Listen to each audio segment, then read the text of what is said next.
Give us one moment. Hello for everybody tuning in on the YouTube stream. It's good to see you today. We're going to go ahead and hop into our debates with 100 Trump supporters. We already have our first Trump supporter, Miss Tara, up on the live stream. So, Tara, go ahead and take it away and tell us why you support President Donald Jimothy Trump.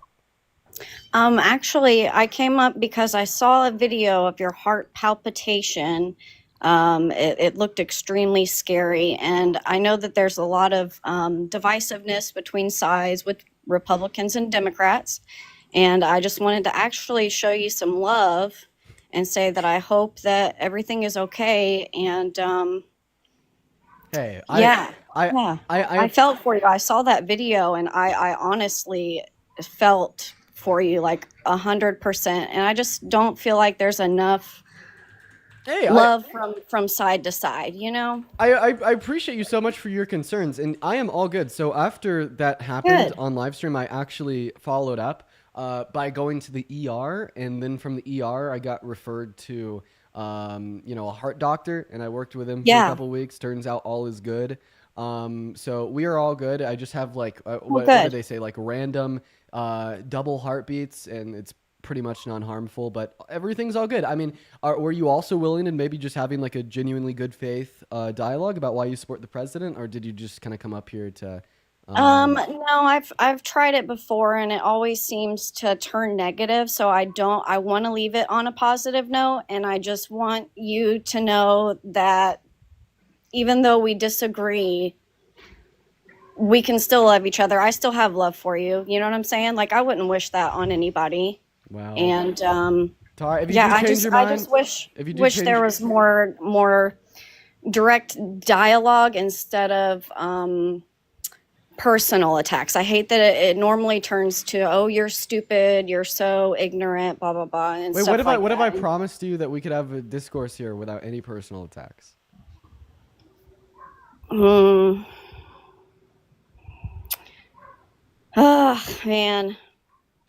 I don't know. I've tried this so many times, and never once. And I honestly, I'm not completely innocent in that either. So I end up sticking my foot in my mouth as well. Well, no but worries. I really just wanted to come up here so that you could have a positive experience with a Republican. And that's all that I wanted to do. And I'm glad that you're okay. I'm glad that your heart is okay. And I wish you the very best. And, Tara, good luck to you, man. Tara, I do appreciate you for the love. That is very kind of you. Hopefully, hopefully you'll change your mind and come up here for a debate. But I do appreciate you so much. We're going to move on to the next guest. Hopefully Tara changes her mind. But I guess we'll just have to see what's going on. Red Meme Guy, do you support Trump? Hey, what's going on, man? How you doing? I am doing all right. Do you support Trump? Yep, I do. I'm 18. I was born in May of 2006. Phenomenal. Before we hop into a discussion, I'd really like to thank Brian for the 14 Canadian dollars over on the YouTube Super Chat, saying, always happy to watch your videos. You've taught me a lot. I'm glad you're doing well. Thank you so much for the love, Brian. That is so incredibly kind of you. Also, Sarah with the 3 Canadian dollars, saying first dono. Thank you for the love, Sarah. And then Samantha with the $15 over on Venmo. Thank you so much. That is so incredibly kind. At least 150 W Samanthas down below in that live chat. Thank you, everybody, so much for the love. That is very, very kind of each and every single one of you. But Red Meme, go ahead and take it away and tell us why you support Mr. Chomp. Well, I wanted to mainly ask you a question today. So I watched your debate with the one with Aiden Ross. I don't know if I'm allowed to say his name. Oh, please don't. Please don't. TikTok is incredibly restrictive. I won't, because I figured that would be a problem. Yeah. Miscellaneous. Thank you. No, but I just wanted to ask you about a point you said. How about this? I understand that you have a question. I feel like right now, just because we just started our stream, we are just looking for debates. If you would like to have a debate about why you support the president, I'd love to do that. Well, I mean, I was hoping to ask you it. I was hoping to ask you about it, and maybe we could debate a little bit. Okay, what's your question?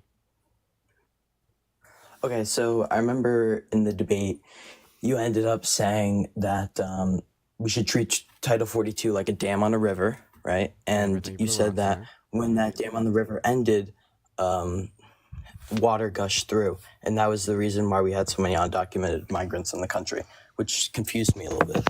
So overwhelmingly, the claim is that border provisions became more restrictive with Title 42 and the introduction of COVID. Meanwhile, individuals had more incentive to migrate into America at that time because of the depraved socioeconomic standards in their country compared to ours, which caused a backlogging of migrants through the legal means of entry into America, and which further incentivized more people to use undocumented means of entry. Okay. I got to be honest. That's all I really wanted to ask because I got to go to the gym. But thank you for having me up. Okay, of course. I mean, good question. We're gonna move on to the next guest, you guys. But we are gonna start being a little bit less kind because we want to debate. That's right. We're looking for that conversation. Quite frankly, that's the truth. So we're gonna get that next guest, Grace, up in here. If you're one of the 4.6 thousand people watching on TikTok, make sure that you're double tapping away on that phone screen. What is going on, Grace? Do you support Trump? Hey, Dean. My name's Grace. I live in St. Petersburg, Florida. How's it going? It's going phenomenal. Do you support the president? Yes, I do. Oh, Grace, why the hell would you do that to our country, to yourself, to the world, to Earth? Because I believe in a biblical world. Okay, well, hey, is there any way that you could get away from like the background noise? I don't know. Maybe going into another Sorry, room. I'm at work. Hold on. No worries. And then, what do you mean like a Christian world? What does that look like? Why did you? So how did this like Christian perspective make you vote for Trump over Kamala Harris? Like, what does that mean specifically to you? To be honest, I know Kamala Harris was very much in support of the trans movement. Oh, we cannot talk about trans individuals on the live. Full stop. TikTok will take us down. They've been incredibly restrictive recently. Sorry. So I have to blatantly and real quick, I gotta cut you off. That's okay. But here's what I will say. I do apologize that we can't have a conversation about that. I do wish that we could. But I also want it to be like very known that more women have accused Donald Trump of raping them than there is T women in the NCAA. So I feel like, outside of the fact that we cannot discuss this because of the restrictive TikTok terms and service, it's also probably a bad thing if that was the biggest reason you voted for Trump. There are a few different reasons, but definitely I want to raise my children in a world where men and women are different because we cannot have a conversation about that. I wish that we could. We just full stop have to change the topic of conversation to save the live. Okay, understood. And I know it sucks because, you don't get to give your view and I can't refute it and hopefully change your mind or advocate for the things that I believe in to the viewers. Blame TikTok, it totally sucks. But yeah, is there any other reasons outside of like the T topic that made you vote for Trump over Harris? So I actually have a separate question. Do you in general think that conservatives and the right party are more open to have conversations compared to the left? Who do I think is more open for like genuine dialogue? I think that like the left is likely more open to genuine dialogue. The reason that I would say that is because I think that the right is we see like more misinformation and false beliefs existing on the right compared to the left. I think that we see more like reason, logic, and fact on the left, and I think that you're more likely to be scared of one scrutinizing your own views if your views are lacking of reason, logic, or fact to back them. And because I think that's a sentiment that is stronger held by individuals on the right compared to the left, that means I think that the right would be less willing to engage in good faith critical dialogue. Okay, understood. Very well answered, Dean. I have to get back to work, but it really was a pleasure speaking with you, and I appreciate Are you sure? Do you mind if I ask you one question before you leave? Do you have like 3 minutes?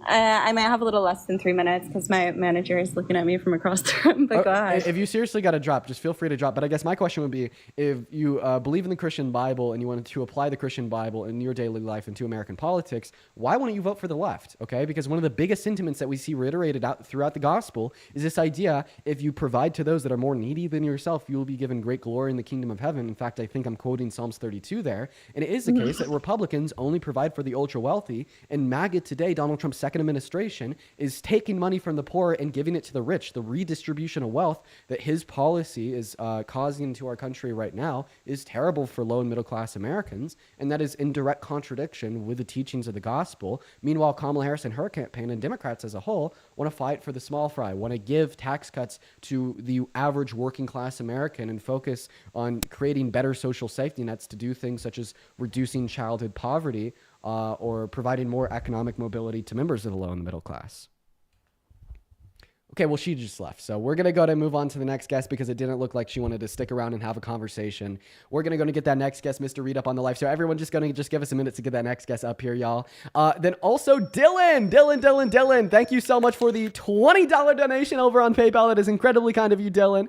Dylan says, love the content. Are you still going to be posting stream VODs on YouTube? You noticed that the last 2 VODs were missing? Yeah, the last 2 VODs were missing, but this one will remain public. So thank you so much for the love, Dylan. Great question. And thank you so much for the $20 donation. Reed, go ahead and unmute that mic, sir. Okay, it's a child. TikTok, we kicked them off. We kicked them off super duper fast. TikTok, we kicked them off super duper fast. We got them off the live super duper fast. They violated TOS, so we kicked them. We followed exactly what the TikTok regime wanted us to do. TikTok, please allow me to continue to live stream on my account. TikTok, please, I beg you, TikTok, ByteDance, my Lord and Savior, ByteDance. What's going on, Logan? Do you support Trump? Yes, I do. Okay, why is that? I don't know. He just seems like the right fit for America. He's been doing somewhat good things. Maybe not the best, but... Okay, real quick. How old are you? I'm 18. I just turned 18 this year.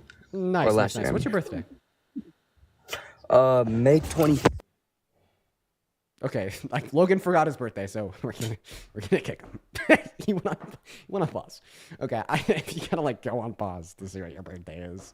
Sorry, Logan. I think that you're a kid. We're going to go ahead and move on. Everyone just go ahead and just give us a minute to get our next guest up in the box. You guys, if you are in that queue, make sure that you support Trump and go ahead and drop a MAGA down below in that comment section right now if you do want to come up and have a debate. We are simply just looking for next guest, and we're not having too much luck. What's going on, Isabella? Do you support Trump? All right, well, we got Isabella out of there quick. If it's anything but a yes, we got a kick. By the way, guys, the reason that like I'm so on edge today is because TikTok has been censoring like a motherfucker. We've lost access to 13 accounts at this point. We're getting them back. It's intermittent, but we're just, it's something that we got to figure out day by day and just be very careful about. What's going on, Zach? How old are you? 24. 24. Do you support Trump? Yeah. All right, Mr. Zach. But before we hop into a conversation, holy shit. Oh my God. I got to thank Julia for the $95 donation on PayPal. Holy shit, Julia. Dude, can we all please show some massive love to Julia down below in the chat? That is Juulia. Thank you so much. Oh my God. A long time no see. Julia, it has been forever. I hope that you're doing well. Thank you so much for the love. I want to see at least 1,000 W's for Julia down below in the chat. Thank you so much for the love. That is so incredibly kind. Now, Zach, go ahead and take it away. Tell us why you support the president, sir. I support his policies. Okay, which one specifically, Zach? All of them. Okay, so name one. All of them. Okay, well, saying all of them is not naming one, Zach, so let's try to refrain that answer. I don't know any of his policies. Okay, then how do you know that you like him? Because I don't support Kamala's policies. Her name is pronounced Kamala Harris, and you don't support Kamala Harris's policies, so can you name one of her policies that's bad, Zach? All of them. How about you name one specifically? Wait, you just said all of her policies were bad, so I want to clarify. Like the PAC Act that invested $800 million into the expansion of VA healthcare benefits, that was bad, right? Mm-hmm. Okay, why? Where's his money coming from? Where's the taxpayer? Okay. Okay. How do you know those tax dollars are actually going to go there? Because it leads to the material consequence of over 1 million new veterans that were not covered under the VA prior to now be covered under the VA. Like they're real people, they're real American citizens. That money towards them. Because they're people that didn't have benefits that now do have benefits. What I'm saying is, how do you know they're going to get the money? Because they're getting services that they didn't get before. What I'm asking is, how do you know she's actually going to spend the money on there? Because, I mean, you could say Biden and Harris were in the office before, but I still didn't see an uppage in whatever. Zach, listen, so let's think about it this way. So let's just imagine that you go to a university, and Yeah. this university got $1 million from your like state government to spend on providing better food to more students. Okay, before they got this $1 million stipend, you didn't get any food from your university. All right, but after they got this $1 million stipend, all of a sudden, any day of the week, you could walk into the cafeteria and get a filet mignon. Okay, is that evidence that the school got that $1 million stipend and then spent it on providing better food to more students? Yeah. Okay, well, that's kind of what I'm explaining about the PAC Act. So prior to when the PAC Act was passed, okay, the VA healthcare benefits did not cover over 1 million American veterans that were affected by things such as Agent Orange overseas. After the PAC Act was passed and implemented and signed into law, all of a sudden these veterans were covered and all of a sudden could go into a VA hospital and get care. Okay, and I mean, of course, that care costs money, and that money comes from the PAC Act. I'm gonna come back on this when I actually get back into my when I actually start looking up acts and all that stuff. Okay, I mean, real quick, just before you head off, can you explain why you don't like Kamala Harris or her policy? Because you said that you didn't like anything that she did. I feel like that's like a very like strange claim to make when you don't have any idea of what her policy actually was, and it sounds like you fell victim to propaganda. No, actually, I used to study this and research it all the time, but I haven't researched or studied any of this in a minute. I'm not gonna lie. Okay. All right. Well, I guess we're going to move on to the next guest, Zach. By the way, I want to put it out there for the 5.2 thousand people watching on TikTok. If this stream gets taken down, the first place for you to go is going to be the link tree in my bio. So I already know what account we're going to be going to if this stream gets taken down. It's going to be at It Might Be Dean. But if you just want to be able to like follow my direction and I'll go over there together if this stream gets taken down, just go to the link tree in my bio, go to the YouTube page, and that's where we will be. What's going on, lovely Leo? Do you support Trump? I don't, but I just... All right. Well, I do appreciate you for coming up. And oh my God. Christian with the $250 over on PayPal. Holy shit, Christian.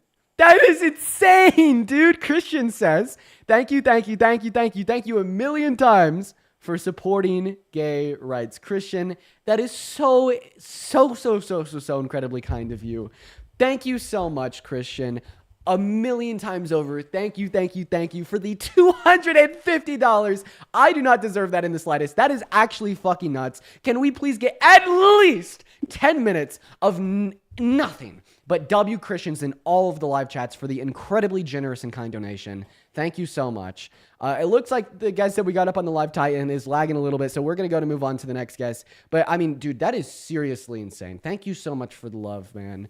That is unfucking believable. What is going on, Left Lane? Do you support Trump? You got a pretty mouth still. Ain't nothing changed.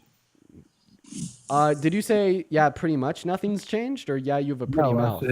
I said you have a pretty mouth and nothing has changed.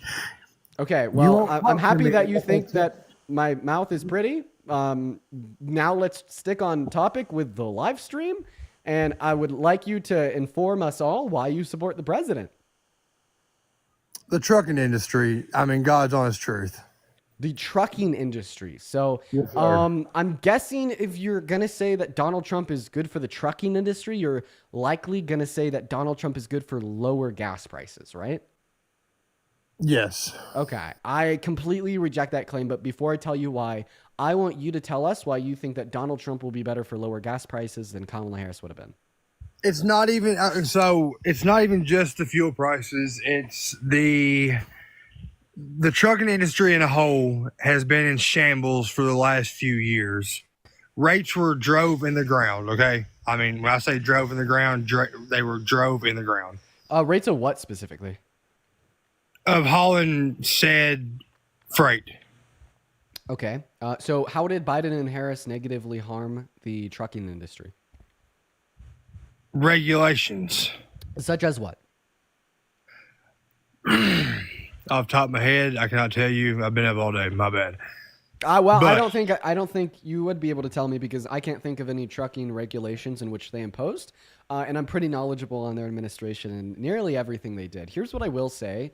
I think that Donald Trump will be worse for the trucking industry because A, imports are going to slow way the fuck down. B, we're barreling towards a recession, so that means that less Americans are spending money, point blank period, even on American goods. So shipments will slow the way the fuck down in general. And then oil prices will go up, okay? That's inevitable. The reason I say that's inevitable is because we get a lot of our oil from other countries, and now it's 10 to 25% more expensive. And then for the oil that we drill domestically, well, we've never had a better administration for domestic oil drilling than Biden and Harris. They approved 50% more drilling permits than Trump did in his first administration, and they oversaw the highest level of oil production our country's ever seen. But why are rates going up since he's been back in office? And what I'm getting at is the money is there. There's more money in trucking now than there has been in the last 5 years, truthfully. Well, I'm trucking. not in the industry, so I don't really know what a trucking rate is. But I mean, I feel like the couple of facts I just shared with you are, like a good cogent response to your position. The fact of the matter is we're barreling towards a recession. Less people are spending less money. And Kamala Harris was better for domestic oil drilling. And Donald Trump will make oil more expensive because he's imposed tariffs on all oil that comes into our country. I mean, either way we look at it, truckers are going to be paying more for the gas, and they're going to be handing less shipments as our economy is shrinking.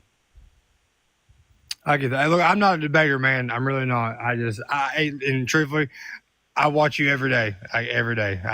I know how this works, but like I said, I'm not a very good debater. And I don't know, man. I don't know. Why did you say that I have a pretty mouth? That was like a really weird thing to open with.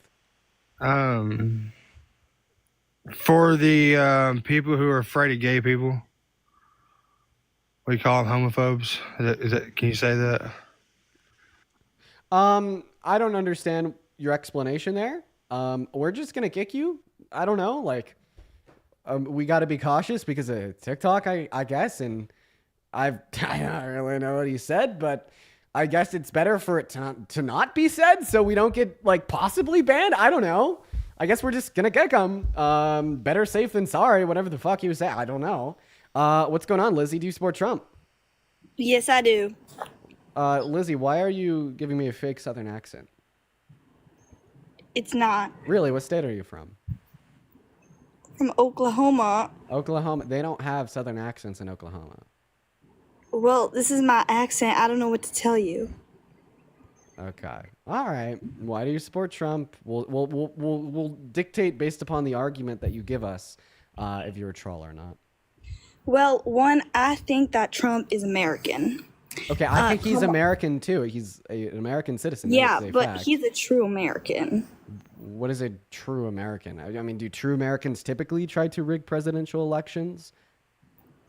Do true Americans typically ignore 9/0 Supreme Court orders and leave innocent legal residents from Maryland stranded in El Salvadorian prisons? What I mean by that is that he cares more about the American people than Kamala. Yeah, Kamala is how you pronounce her name. And why do you think that? Because he's American. Okay, this argument is completely gibberish.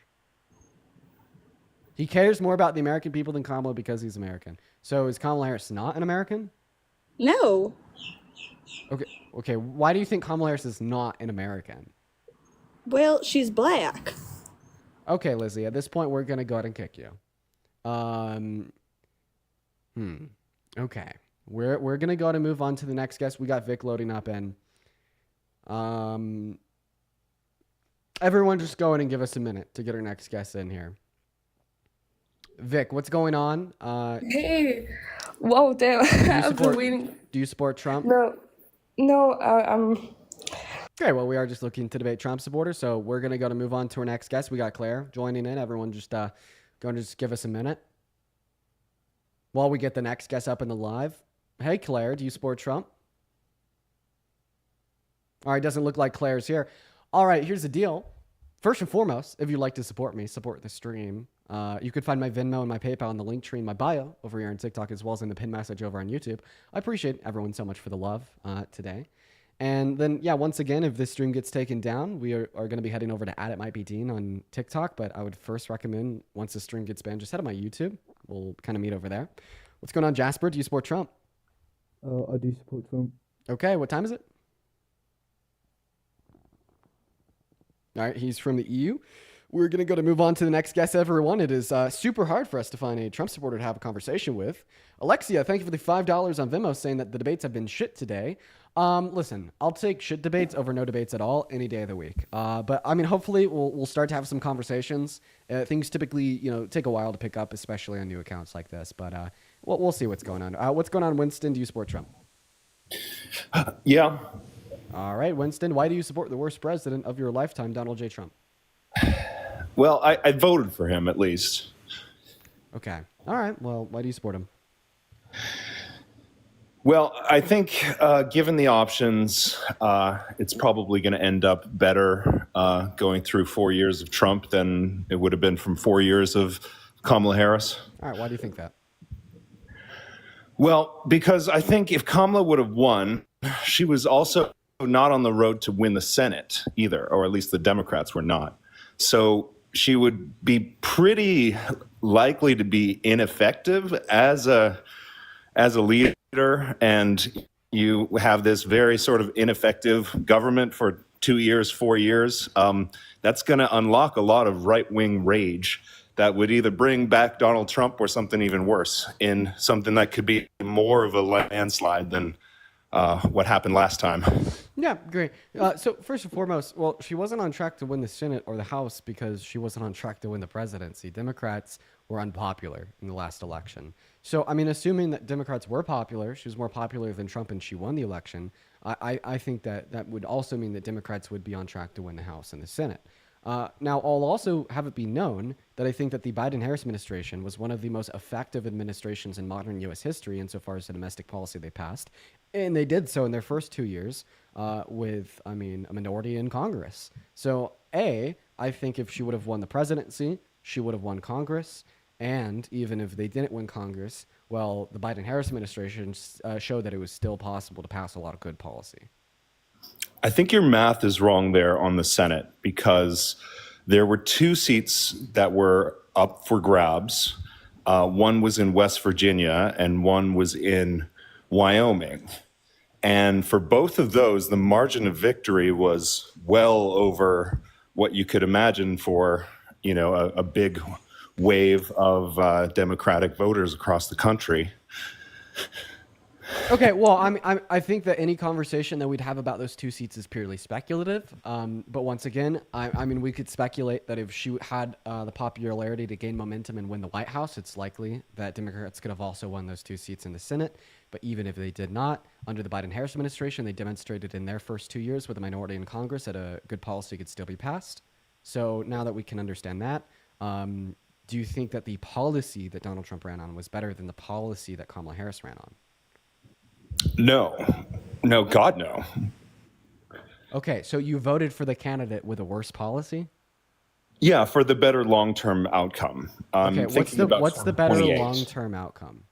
That would be what's kind of happening right now is there's a building broad resistance to Donald Trump that will account for probably a blue wave in the midterms and then a resounding defeat the next time around. You're so that absolutely you can right. add Puerto Rico, you can add DC, and you can do all these sort of things the Democrats have been trying to do that they could not do with Kamala Harris because she wouldn't have the Senate. So about your first claim that right now we're on track to just absolutely destroy the midterms in 2028, I'd agree with you. I think that Democrats will see massive victories in 2026 and 2028.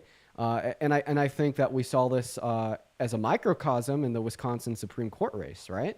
But the thing here is, the reason why there's so much resistance against the Trump administration is because of all of the harm they've been causing. So they've deported people without due process and stuck innocent men in a prison in El Salvador. And then when the Supreme Court told them that they got to get them out, they refused. He has a plan to personally ethnically cleanse 2.1 million Palestinians off the Gaza Strip. And he has economic policy that wants to redistribute wealth from the poor to the rich. And he launched an attack on women's rights by overturning Roe v. Wade and doing nothing about it now, which means that there's 66 million human rights violations in our country today, with 60 great victims being denied access to abortion every single day. And those are just a few of the many reasons why there's so much resistance, right? But I don't think it's super okay for you to say, well, I see all of the women that will be affected by the Trump administration. I see all of the immigrants that will be affected by the Trump administration. I see all of the Palestinians that will be affected by the Trump administration. I see all the low and middle class Americans that will be affected by the Trump administration as mere damage that has to occur in order for us to build a revolution. I think that that's a very sick way of thinking. I think it's a very privileged way of thinking. And I think that if you existed in any of these communities that Donald Trump is impeding harm on every single day of his term, you'd think very differently, and you definitely hold a lot of resentment towards people like yourself right now. So you're saying to not vote strategically? Well, I'm saying I don't think it's a good strategy to advocate for harm towards millions to build a resistance. It's not to build a resistance. It's for the opportunity within the following 8 years to have any progressive policies passed. So do you just view all the people being harmed by the Trump administration today as mere collateral damage? I think every political move has its consequences. So like, I just want you to say it very explicitly. The 60 great victims that are being denied abortion every single day, because Kamala Harris was not elected and Donald Trump wants to keep the right to get an abortion at the state level, I want you to call them collateral damage. Well, I don't think that that's an appropriate way of describing what these horrible things are. I think one voting strategy results in more harm of this type than others in the short term, but maybe not in the long term. Okay. All right. Well, you said that was an inappropriate way of defining collateral damage, or applying the term of collateral damage. I think that it would be an appropriate way, given what you're saying is true, because you're basically saying that you want Donald Trump to do a lot of bad things for a resistance to be built in our country so we could get more progressive policies passed in the future, right? No, I wouldn't say that I'd want Donald Trump to do more bad things. So if you didn't want Donald Trump to do... It's kind of inevitable for him to do bad things. If you didn't want Donald Trump to do more bad things, then you wouldn't have voted for him. Or you'd be defending that he was a better candidate. I mean, like, I think those are the only two, like, logically expressible options. If you don't want Donald Trump to do bad things, either you think he will do good things, or you don't vote for him. That's a pretty simplistic way of describing. What are the other options? I mean, come on. I want you to go ahead and explain to me and the other 7,000 people listening how you could vote for Donald Trump, acknowledge that his policy is bad, will cause harm to many, while saying that you don't want him to do these bad things.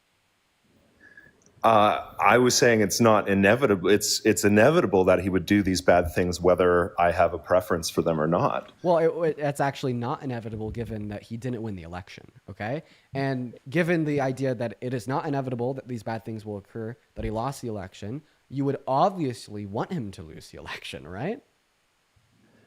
Unless the counterfactual. I just want a yes or no. Do you? No. Did you want really depends Donald on the Trump, counterfactual. The because you counterfactual can't was give a Kamala yes or no. Harris. So I want to clarify. Right, exactly. Do you wish that Donald Trump lost the election in 2024? Do I wish that he lost the election? Yes. I don't think we have enough information to decide whether that is would be a good thing to wish for or not. I think that we do. I think that, in a very simplistic sense, I wish that Donald Trump lost the election in 2024 because Kamala Harris's policy wouldn't have intentionally crashed the stock market and sent America barreling towards a recession. Her policy wouldn't be leaving 60 great victims per day hanging without access to needed health care. Her policy, although it was pro-Israel, was not as bad for Palestinians as Donald Trump. So there's a significant larger amount of Palestinians that are now harmed that wouldn't have been harmed otherwise. Not to mention our global relations, the imminence of a third world war by Europe getting more involved with boots on the ground in Ukraine fighting Russia. I think that there is a billion ways to evaluate that question that definitely lead to the conclusion that we should all wish Donald Trump lost the election. I think that's short-sighted. I think there's much more that can play out on the scale of decades that this decision is a linchpin of. And 2 years in, we barely have, not even 2 years in, we barely have the ability to look back on this and judge. Like, say, in 1939, are you judging what's happening in 1936? I mean... Okay, so if you think that we just seriously lack enough information to say that Kamala Harris was the better candidate, well, then how did you have enough information to justifiably vote for Trump? Oh, because historically what happens is if you have a candidate who does not have the Senate under their control and doesn't win in a landslide. Abby, thank you so much for the $1 on Venmo. That typically that candidate will be firmly defeated in the following election. And I think to have any major chance to break, So I've already described more to than you just that bipartisan saying that Kamala work. Harris, if she were to have won the election, would have lost the Senate.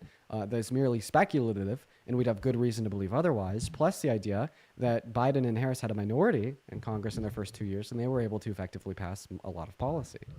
I think you should probably look up the numbers from West Virginia and tell me how you think that this particular race could have changed. I mean, you're looking at numbers from an statistically. election after a country had experienced 4 years of economic turmoils that led to the RNC spending billions of dollars to convince them that it was to blame on the Democrats. Of course, we're going to see a far right shift in many seats across our country. But if we're operating under this hypothetical worldview where Kamala Harris won the election, she had swiped the swing states. Well, I think it's mere speculation for you to say that she would have lost the Senate. And then once again, I will say it for the very last time, Biden and Harris had a minority in Congress during their first 2 years in office and passed a lot of very effective policy because they were able to work with the other side of the aisle. But also, I just want to make it known, after another 4 years of like Trump, it's possible that we won't even have elections. Like, I don't understand why you just don't give a shit about the fact that we're in a constitutional crisis right now. This guy is our president, who in 2020 already tried to rig the outcome of a presidential election. This guy who today is ignoring orders from the Supreme Court. They made a unanimous decision that he had to get the innocent resident from Maryland home to America from the prison in El Salvador. He said he didn't have the authority to do that. And then earlier this morning, he was caught on a hot mic telling the leader of El Salvador that he might want to build more prisons there to house American citizen inmates in El Salvador to deport our own citizens. This is the same guy that has called the media illegal and is now directing public officials with the use of his administration to come down hard on news organizations for reporting things that he doesn't like. I mean, it's the same guy that in December of 2022 straight up called for a termination of the American Constitution. I think it's funny that you seem to be so hyperfixated on 2 Senate seats when we have the potential destruction of our country in the rearview mirror, man.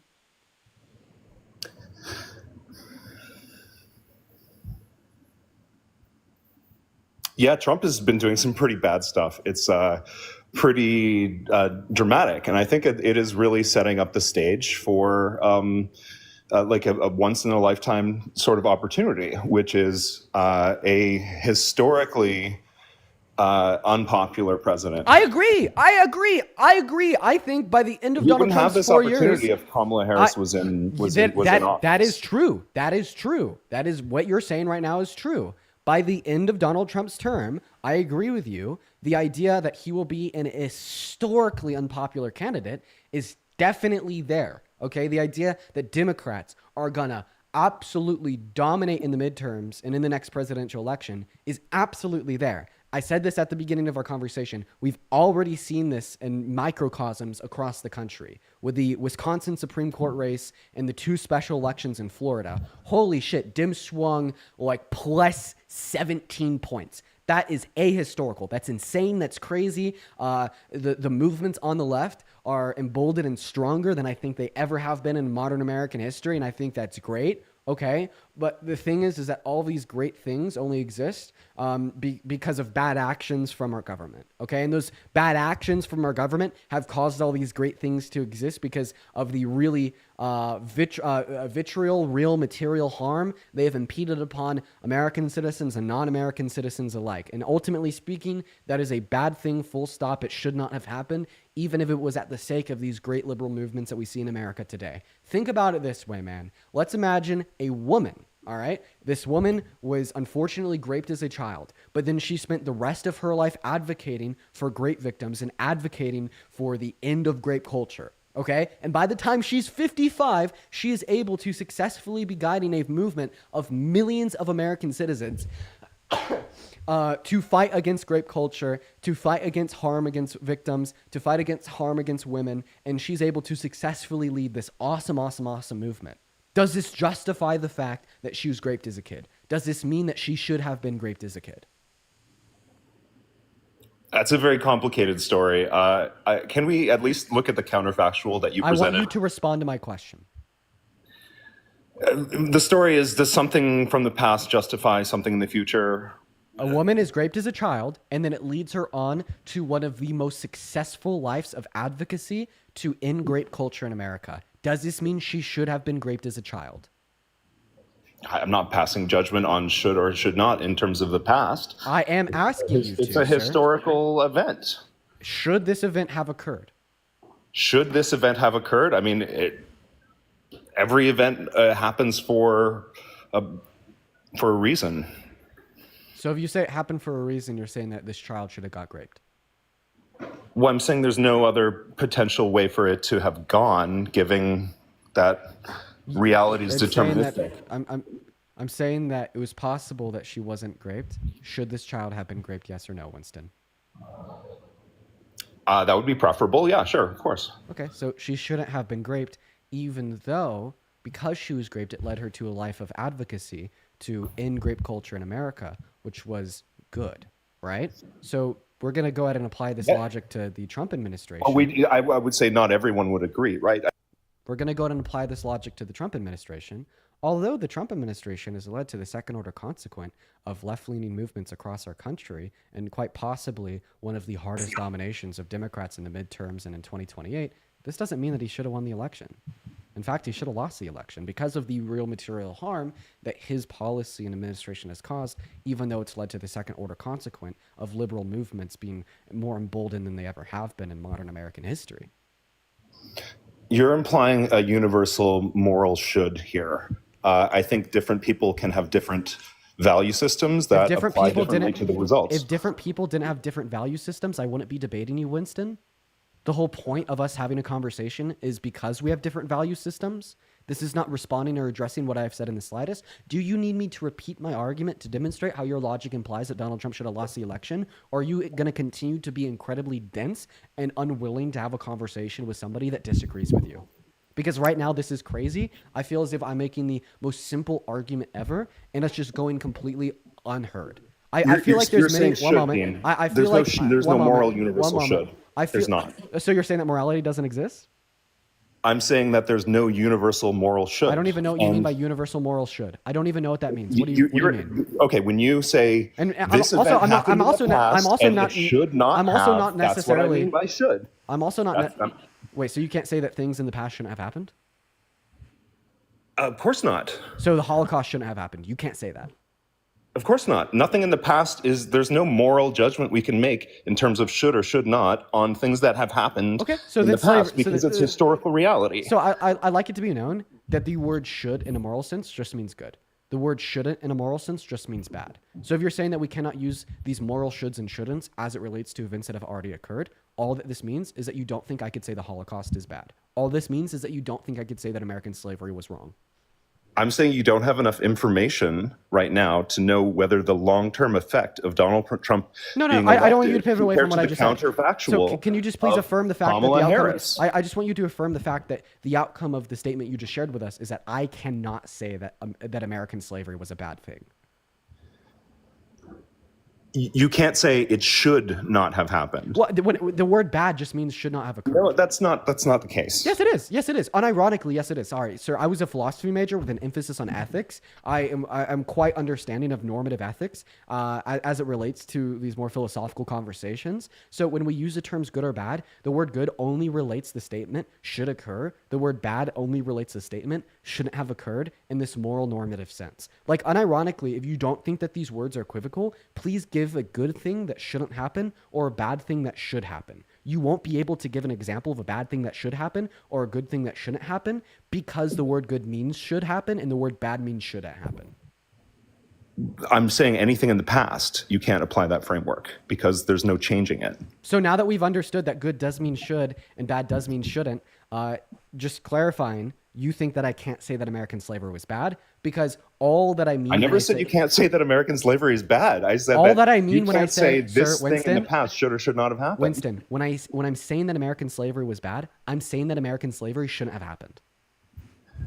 What do you mean when you say it's bad? Because if you don't mean that it shouldn't have happened. I'm not making any moral judgments on the past. You're the one who's doing so. Winston, I'm asking you to make a moral judgment. Do you think that American slavery was bad? In which cultural framework which morals do you wish me to apply to this question? Morals. My morals. Then yes. Okay. So when you say that you think American slavery was bad, are you simply reiterating the sentiment that American slavery shouldn't have occurred? No, it's a personal opinion that I'm expressing. Okay. Okay. So then if you don't mean that American slavery shouldn't have occurred, what do you mean? I mean that American slavery is something that's generally regarded as bad and had done some pretty negative things. Define bad. Throughout history. Define bad. If you don't mean shouldn't have occurred, I don't know what you mean by bad. Define bad. Define bad. Well, you're saying in my moral framework. Yeah, under your moral framework, what is moral wrongness? What does that mean? Define it. This is me just trying to approximate my point of view to. I answer my question. What is moral? What does it mean for something to be morally wrong?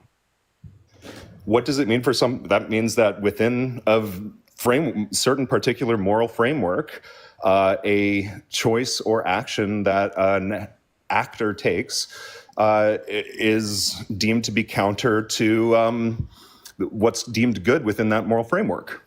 Okay, so you're just saying that badness is counter to good. So the definition of badness is counter to good. So then what's good? Define moral goodness. Are you just going to say counter to badness? Because at that point, no, you're giving me no real definition of what these words mean. It's whatever the moral framework says it is. So what does your moral framework define moral goodness as? Like, what do you mean by the word good? I don't really have a very concrete term for description for what I mean by this. Okay, so then you just have a lack of so you have now basically said that you have a complete and total lack of an ability to tell me what goodness and badness means. The reason why you tell for me, one moment, Winston. The reason why you have a complete and total lack of an ability to tell me what good and badness means is because good and badness means should occur or should not occur. Okay, and you've rejected those definitions, so now you don't know how to the fuck to even define these terms because that's the only way you can define these terms. Like for instance, seriously, okay, I want you to give me an example of something that you think is good that should not happen. So, and abstractly or within time, something is good. Okay, so let's just say something that is a moral good, something that is morally good that should not happen. That should not have happened. Yeah. I just don't think of the world in these moral terms. Like, I just don't know what you're talking about, Dean. Like, so I just want to clarify I just want to clarify that you cannot answer the question, what is something that is morally good that shouldn't happen? Because everything that is morally good should happen because moral goodness means that it should happen. So like when I say that American slavery was wrong, all that I mean is that American slavery shouldn't have happened. So if you're telling me that I can't say American slavery shouldn't have happened, you're telling me that I can't say American slavery was wrong. You're saying should it have gone differently in the past? And I just reject that framing at all in terms of thinking about historical events. Great. So then you reject the idea that you could call slavery bad. That's all. I reject the fact that I could. I don't reject the fact that you could. Oh, there it is. You just conceded. So I just want to make this one clear. Winston, do you affirm or deny the following statement given your perspective? Slavery was wrong. Yeah, slavery was wrong, for sure.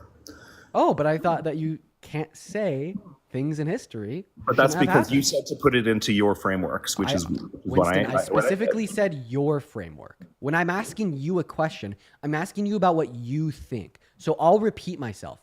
Given your view, can you say that American slavery was wrong? Given my view, Given what you think, yes, I'm asking you the question. Well, yes. Oh, you can say that American slavery was wrong under your view? Therefore, Yes, you can say that things in history I shouldn't can have say happened. anything is wrong. There's nothing like that's. It's just my own opinion. So therefore, in accordance with why your... are you stopping me from having an opinion? Then therefore, in accordance with your standard, you can say that things in history shouldn't have happened. So now you are... No, I don't say it should. I'm rejecting the fact that should have is equal to moral goodness, and that you can make judgments as to things happening differently in the past when they definitely could not have happened any differently. Okay, well, if you reject the view that should have is equivalent to moral goodness, go ahead and give me an example of something that's morally good that shouldn't occur. Because if the terms are not univocal, this just means that some things that are morally good fall outside of the category of should occur, which means they shouldn't occur. What do you mean by univocal? Identical. Oh, identical. Okay. I have to contrive some example here. So you want something that is... Yeah, something that's morally good that shouldn't happen. If the terms aren't identical, you'll be able to give me an example of something that's morally good that falls outside of the category of should occur. If you can't give me an example of something that's morally good that falls outside of the category of should occur, then the terms are identical. I mean, I think creating a platonic solid, for example, would be morally good, but it's not something that should occur because... What's a platonic solid? You know, like a cube or a dodecahedron, hedron, whatever. Okay, you know, so I just want to clarify that your example shape. is creating cubes is good but shouldn't occur. Okay, Yes. Winston, at this point, you're just straight up gibberating? I'm sorry. I just reject your should have as a appropriate way to judge the past. Yeah, but I just want you to understand that this is all just a complete fucking cope because you cannot give me an example of something that is morally good that should not occur. Something that is morally good that should not occur. Okay. Yeah, this is all just a cope. Okay, so how about this then? Freeing the slaves. That's a moral good, but it shouldn't have occurred because slavery shouldn't have happened in the first place. Is that what you mean? What kind of word games are you trying to play with me, Dean? I think that slaves should have been freed. Yeah. No, I think they should not have been enslaved in the first place. Two things can be true at once. Exactly. I think that individuals should not have been enslaved. Exactly. Winston, you just contradicted yourself. I didn't just contradict myself. I think you just said that contradicted something in history should have occurred. So, I mean, hey, I'm going to go ahead and respond. So first, two things can be true at once. Individuals should not have been enslaved in the first place, but they should have been freed once they were enslaved. But the fact that you said that they shouldn't have been enslaved in the first place contradicts your view that we can't say that things throughout history shouldn't have occurred because you just said that something that happened throughout history shouldn't have occurred. Motherfucker. Dude, you're getting roasted right now. This is unreal. Come on, bro, please. And okay, so you think that in 2028, Skedaddle.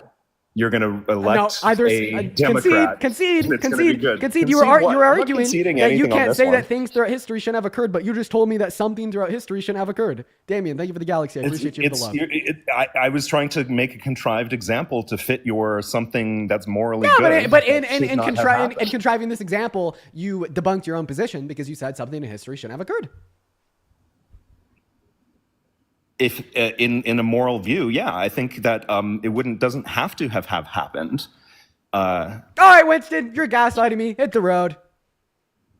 I don't think freeing the slaves has to have happened if there was Hey, a Winston, possibility for the world to have been different. We're done with you. Hit the road. Quite frankly, good day.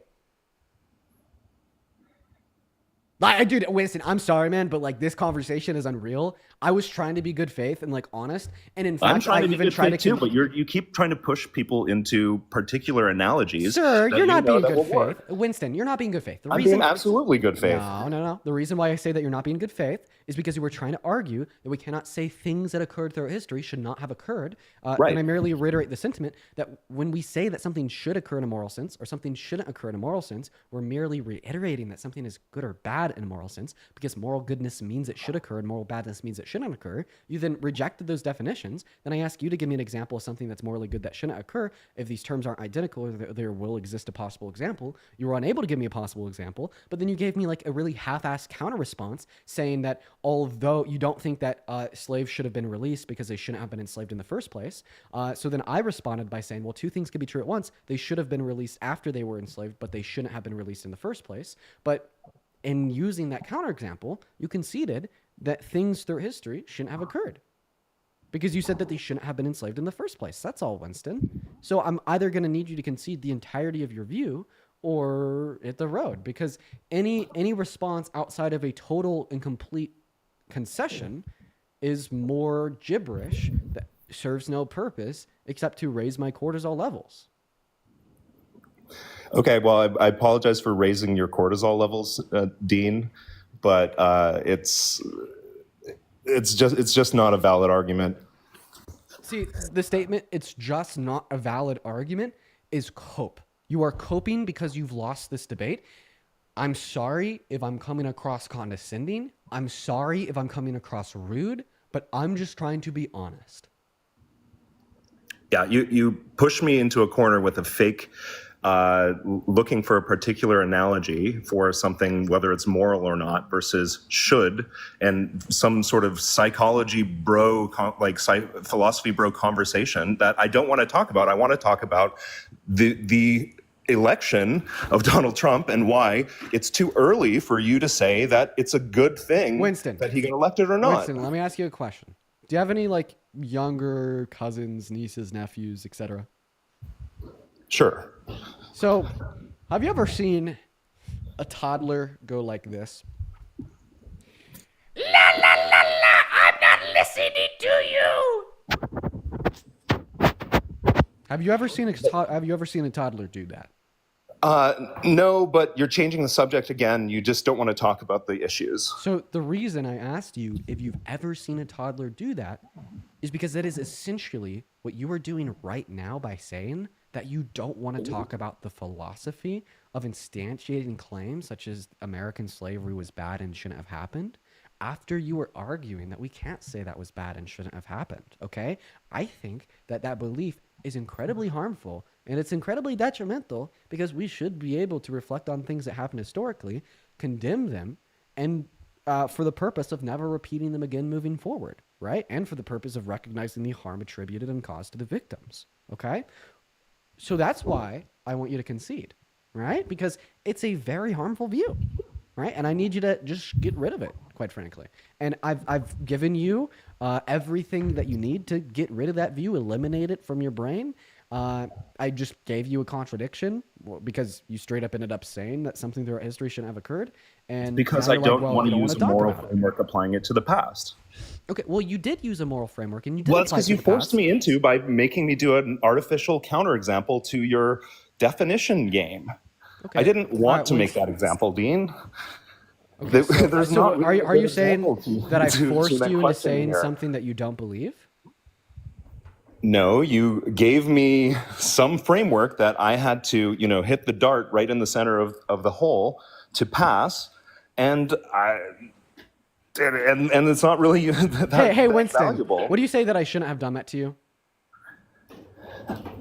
It already happened. What am I going to say about that? Yeah, that's the other fallout of your view, buddy. You can't say that I should have done that. You can't condemn it. You can't call it wrong. It already happened. Yeah, that's right, motherfucker. I could sit here and I could say whatever the fuck I want to you, and because there is a picosecond delay between the time that I'm speaking language with my voice and it is being heard in your ears, you can't say I did anything wrong. I could do whatever the fuck I want right now, and Winston can't say I shouldn't have done it. So why are you complaining about something that already happened? I have a question. Why are you complaining about something that already happened? I'm explaining to you what happened because you don't seem to get it. That's not complaining. Hey, Winston. F you. Should I have said that? It's a useless question to ask. Okay, I'm done with this. I'm done with this. We're gonna go ahead and move on to the. We're gonna go ahead and move on to the next guest. Okay. I'm sorry, guys. I was having a little bit too much fun with that one. What's going on, Emily? How old are you? Okay, wait. Sorry, you gotta be at least 18 to be on the live. We're gonna move on to the next guest. You guys, if you do support Trump, go ahead and drop a MAGA down below in that chat. And I would like to make this next part incredibly clear to everybody watching. If the live on TikTok does get taken down, the first thing I need every single one of you to do is head over to the link tree in my bio and head over to the YouTube stream. Once this live does get taken down, we will be going to another TikTok at It Might Be Dean. This live is most definitely gonna be taken down. I just don't know. My lives are taken down a lot, and that's the truth. What's going on, Annie? Do you support Trump? I don't necessarily not support Trump. I voted for him just because I think he would be better than Kamala. Sure, let's have that conversation. Before we do, I just want to thank Jace for the $100 donation over on Venmo. Thank you for the love, Jace. That is absolutely unreal. That is so incredibly kind of you, Jace. Jace says, keep cleaning up the trash. I'll never stop. Quite frankly, thank you for the love. That is so incredibly kind of you. Can we please get at least 1,000 WJaces down below in the comment section for the $100 donation? I seriously do not deserve that. That is so incredibly kind. Thank you so much for the love, Jace. Thank you so much. And then also Tegan with $1 and Samantha with the $5, guys. Thank you so much. And then Trent with the $10 over on PayPal. Everybody show some love to Jace and to Christian. Thank you so much, everyone, once again for all the love and support. Then also Valerie, thank you for the W guess. Valerie, thank you for the $10 over on YouTube Super Chat. And then Wayne, thank you for the 70 ZAR. Thank you guys so much. But anyways, Annie. Yeah. Take it away. Tell us why you think that Donald Trump was a better pick for the presidency compared to Harris. Okay. I am super pro-life, so that's like my number one issue. Okay. That's one of them, and then also, transgenders in sports. Oh, wait. Sorry, Annie. We cannot talk about that on the live. We'll get taken down. Full stop. Oh, we will? Oh, Yeah, okay. Full stop. Never No, mind just then. no conversation at all. No conversation at all about that. Yeah. I would like to say that Donald Trump has been accused of rape by more women than there's T women in competing in the NCAA. Okay. We'll just leave it at that, though. So now about the first issue, pro-life, we can discuss that. Let's talk about it first. I just want to see what pro-life you hold. Do you hold exceptions? Like, do you think that rape victims should be able to get access to abortion? Okay, do I have to say grape or else we're gonna get banned? Yeah, TikTok is like very restrictive. Okay, interesting. Okay, so yeah, for me, I really believe life begins at conception, and to me, it just feels like very like I cannot get behind supporting abortion in like many cases. Obviously, if the woman's like life is in danger, I can see that. What if but she's raped? For me, I don't think that there's less trauma involved getting an abortion rather than giving life to a human, you know? Okay. And you know this how? I mean, just as a woman, I can... Well, I mean, are you like a woman that's given birth and also gotten an abortion to do a comparative analysis? No. Okay, so then, I mean, how does the fact that you're a woman inform you that it'd be less traumatic for a rape victim to get an abortion compared to carry the baby to term? I mean, how do you know I just imagine that carrying the grief of killing a life would really mess with someone's mental state. Oh, okay, so you're saying it's more traumatic because they have to unalive the fetus. Color me shocked to believe that a lot of women don't really see much more wrongness in killing fetuses because they don't value them. Yeah, and that's where I disagree, because I think it's really important to like protect human life, just like as it's stated in the Constitution. Yeah, I know that you disagree. You're pro-life, obviously you disagree. But the fact of the matter is, they disagree with you. Many people disagree with you, including many people that are pro-life. So I'm not led to believe that they're gonna like bear the trauma of being like a quote unquote murderer because they're aborting like a 10-week-old fetus that was caused by grape. So like, why do you think that it'd be less traumatic for a grape victim to go through with a pregnancy and give birth compared to getting an abortion by taking a pill? I mean, it's a really sad situation either way. That in that case, I definitely am a little bit more like sympathetic and stuff, but I feel like a lot of pro-life advocates do support exceptions for rape and incest, or grape and incest. Grape and incest, but so do you mind if you answer my question though? Because you said the reason why you don't think rape victims should be able to get an abortion is because you think it'll be more trauma for the woman. Okay. Yeah. and I'm asking you why you think that. Last time I asked you this, you said because they'll have to bear the trauma of being like a murderer. Well, Yeah. I don't think that a lot of women who get raped and get an abortion think that they're doing anything morally wrong by ending that life. So once again, I'll ask the question, why do you think it's more traumatic for a rape victim to go and get an abortion by taking a pill compared to carrying that baby to term? I think one brings happiness in life and one is ultimately death. Okay. Like, what are you doing? What do you think you're doing? Well, I mean, for you to say that What does the pill do? pregnancy brings a rape victim happiness is No. completely No. delusional, but It also brings life okay. So you're just saying rather that than they should be. taking life. Oh, okay. So at the end of the day, you just think that a rape victim shouldn't be able to get an abortion because somebody's dying, the fetus. Yes. Okay. Can I tell you why I could value that fetus as much as you or I, but still think that that fetus has no right to live? Sure. Phenomenal. So here's the question. So let's assume that you barely make enough money to live, and every single dollar you make is spent on food for yourself. Now, every single night for the next 9 months, somebody's going to be breaking into your house and stealing half of your food. There's about a 5 to 10% chance that at some point in the next 9 months, because they're stealing half your food, you're going to die from starvation. Okay? Now, there's one thing you could do to prevent them from stealing your food, and that's to lock your door at night, right? But if you do lock your door at night, preventing this person from stealing your food, they're going to die from starvation because they no longer have access to your resources. Do you think it should be illegal for you to lock that door at night? In this situation, no, I don't think it would be illegal to lock your door at night. Right. I agree. It shouldn't be illegal to lock the door at night. I mean, hey, there's like a 5 to 10% chance that you're going to die, as well as you really have no obligation to provide for their needs. So the thing is this scenario is completely equivocal to a fetus I don't know that being it reliant is, upon the though. resources of a great victim to live.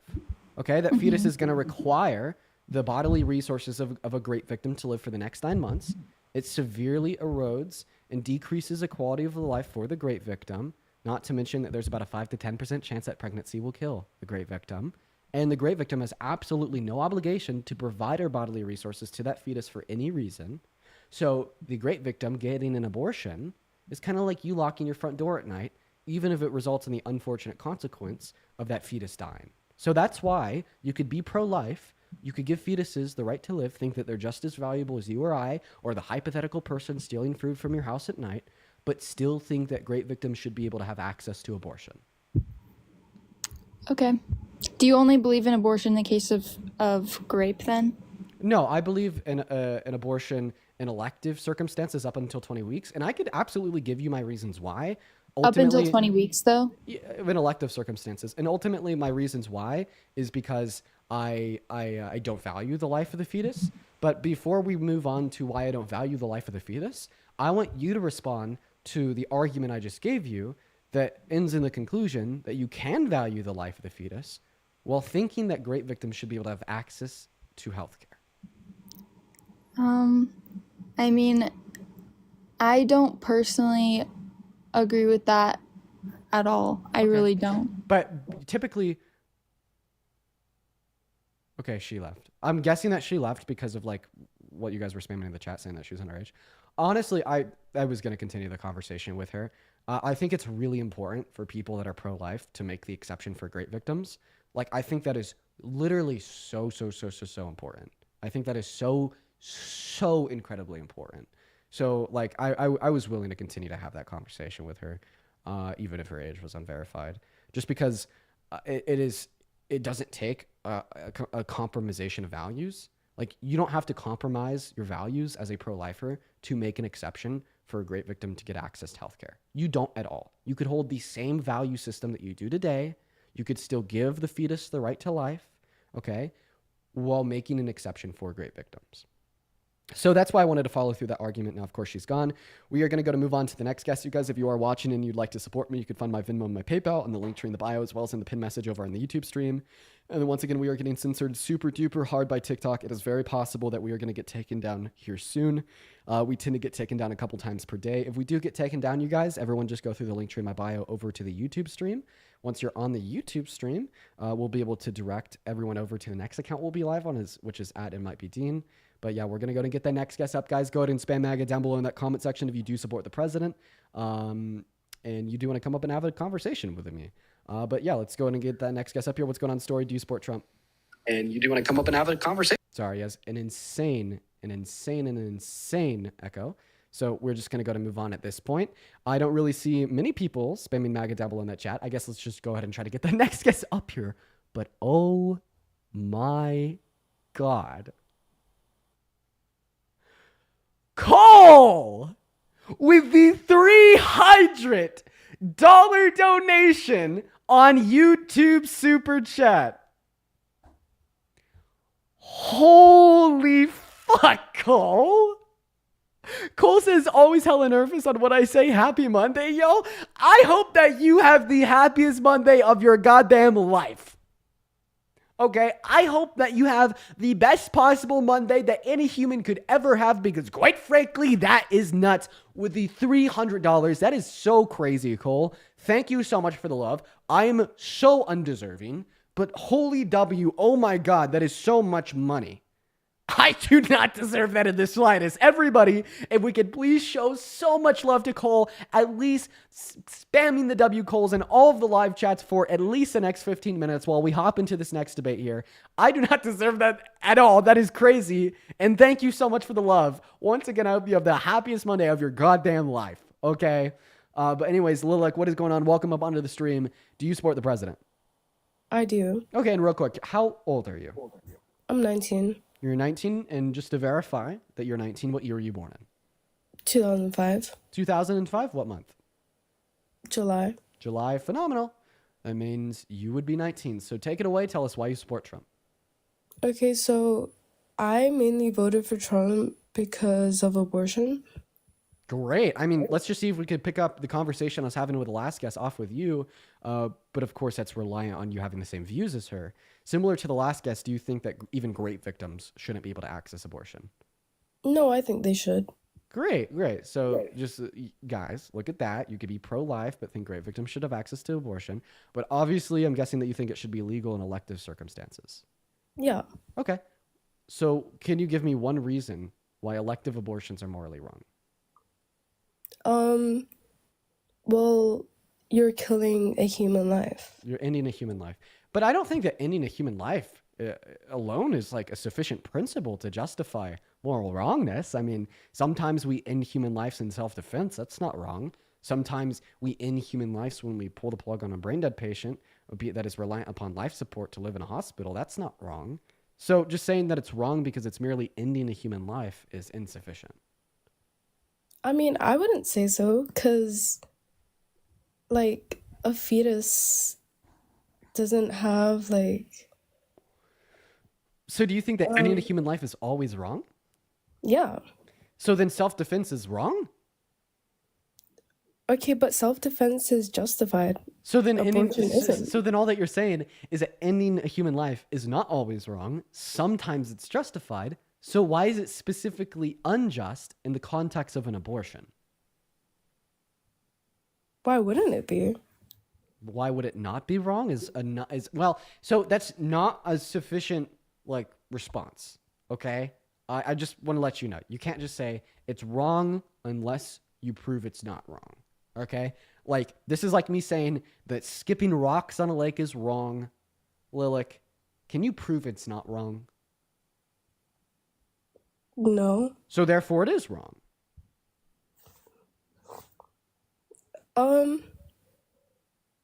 See how we don't, that's obviously not good logic. But I can demonstrate that it's not wrong. So I think that elective abortions prior to 20 weeks are not wrong because they don't cause any harm. Okay? The reason why I don't think that abortions cause any harm is because I don't attribute any value to the life of a fetus. I don't attribute any value to the life of a fetus because they do not have the ability to deploy first-person subjective experiences. Why don't they have the ability to deploy first-person subjective experiences, may you ask? Well, because the doctors say so. At the end of the day, I'm not a neurobiologist, but the current medical consensus is that the ability to deploy any level of sentience would arise in human lives at around 20 through 24 weeks with the thymocortical connections. So prior to that point, because they don't have the thymocortical connections, they likely don't have the ability to deploy sentience either, meaning I don't attribute them moral value. Okay, well, I just believe that like life begins at conception. Yeah, I agree with you. So, Human life does. Yeah, absolutely. But like once again, I just gave you the reasons why that human life isn't valuable. I gave you reasons why it is not unjust in that human life. but it is. Okay. Well, so you're making a positive claim now. You're saying it is unjust in that human life. Why? Because it is. Okay. Well, when you ask me why it's not, I didn't just say because it's not. I gave you a full, fleshed out, nuanced answer, a cogent Okay, but argument. I think your answer is wrong. So, do you think it's okay to like legislate on things just because we feel a certain way? Like for instance, when the white supremacists were like, "Well, black people don't deserve human rights," do you think it's okay for them to write that Okay, into law no, just cause? no, that's different. So then like the standard of rationale of just saying it should be this way because it should be this way is not sufficient for us to draft legislation. So in other words, when you say that abortion should be illegal because it should be illegal, it's an insufficient position. Well, I just think like it's like a violation of like a fetus's rights. Right. Okay. So what gives a fetus the right to life? Well, they have like a potential to live and have like human experiences. A potential to have human experiences in the future, like the conversation we're having right now is a human experience. Sure, they do. Okay. That's fair. Mm-hmm. Okay. But let me ask you a question. Do you think that it's murder to kill a unicellular human zygote, the first stage of human development? Is that morally wrong? Yeah. Okay, so you think that women with IUDs, which is a form of birth control, that can typically kill those zygotes by preventing their implantation into the uterine lining, would make a woman with an IUD that's sexually active possibly culpable for murder? No. Okay, so then you don't think that a unicellular human zygote dying is murder? But I do. So then women that are sexually active with IUDs are possibly culpable for murder. I mean, I guess so. All right. That's an insane view. Okay. So basically, it's just as likely that a lot of women on birth control are serial killers as it is likely that abortion is wrong, given your view. I just want to make that incredibly clear. Your logic entails both of these conclusions. Yeah, sure. Okay, can we reject the conclusion that women on birth control are serial killers? Okay, well, I wouldn't say they're serial killers. Okay, but so you do reject that conclusion. Therefore, we should also reject the conclusion that abortion's wrong, given the logic. But it's not. Okay, so then you have a contradiction in your position. Should we use contradictory logic to draft and create legislation? No. Okay, so then we shouldn't use your logic to make abortion criminal. I mean, that's all. So just keep it to yourself then. Admit you have contradictory logic. Say, I think abortion's wrong with really no reason at all. Therefore, I'm not going to impose this view on other people. Why would I say that? Because your logic is contradictory, and you just told us that we shouldn't be able to use contradictory logic to draft legislation. Real quick, what time is it? I don't think my logic is contradictory. What time is it? She's leaving. I heard that British accent too. We're going to move on to the next guest. Everyone just go ahead and just give us a moment to kind of get that next guest up in the box. Let's see who's next, you guys. If you'd like to come up and debate, go ahead and let me know, and we'll get you up here for a conversation. Make sure that you are also spamming MAGA down below in that chat. I'll go ahead and repeat a couple things. Once this live gets taken down, it's not an if, it's a win. Head over to my YouTube live, and we will all be moving together over to @ItMightBeDean on TikTok. TikTok is pretty busy with their censorship as of recently. So if you want to stay in the loop, just make sure you head to the YouTube, and that's where we will be gathering to determine where we go to next. And once again, you can find the YouTube through the link in the bio. Then also, hey, if you like me, if you like my streams, and you want to support me, you could actually find the link to my Venmo and my PayPal in the link tree in the bio as well as in the pinned message over on YouTube. and I appreciate you guys so very much. What's going on? You were saying that I don't really know anything down below in that chat. Wasn't that you? Hey, yeah, before you say, I know I've got a bit of a weird accent, but I'm American. Well, I don't think that's likely, but I think Why? that you're probably from Britain. But Why? why? Because 99.99% of the guests that come on my live with a British accent claim they're American, but then they can't tell me what time it is. Okay, well, the time right now is 4:07 for me. What state are you in? Texas. Texas? What's the capital of Texas? Austin. You can ask me anything. I'll be able to give you the answer, my brother. Okay. Well, I don't mind just trusting it. You're good. So real quick, why do you think I don't know anything? Yeah. Also, it's likely, I don't know, it's likely that he looked it up because I asked the last guest the same thing, so he was prepped. But like, regardless, I don't really care. I want to know why you don't think I know anything. Oh, believe me. So, where would you like me to start? Because I got a long list for you, my friend. Whoever you want to. You said that I don't know anything, so go ahead and demonstrate that Dean Withers has no fucking clue what he's talking about. Take it away. Who the fuck is Dean Withers? So, basically, I want to talk about what I know about Doge.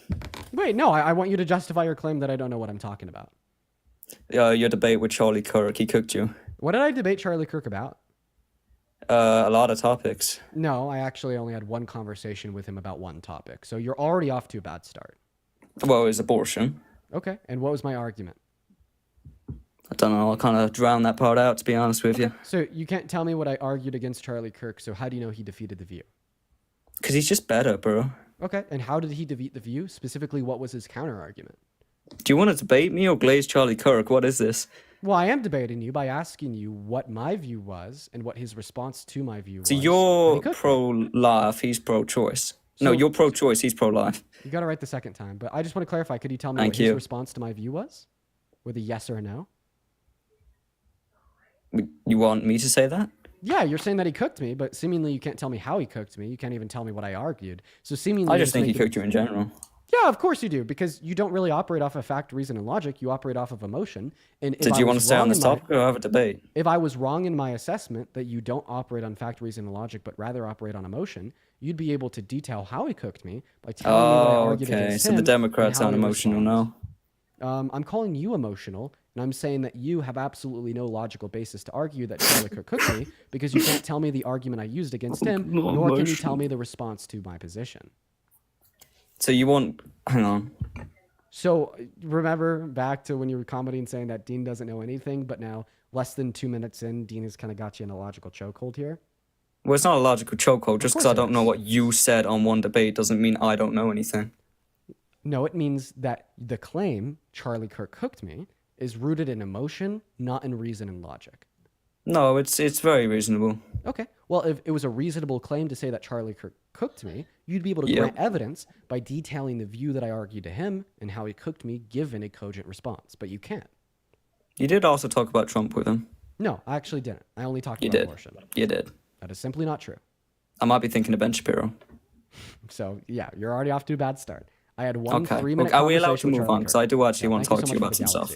Sure, once you admit that you have no reason to think that Charlie Kirk cooked me. Fine. I hold up my hands. Maybe I was wrong.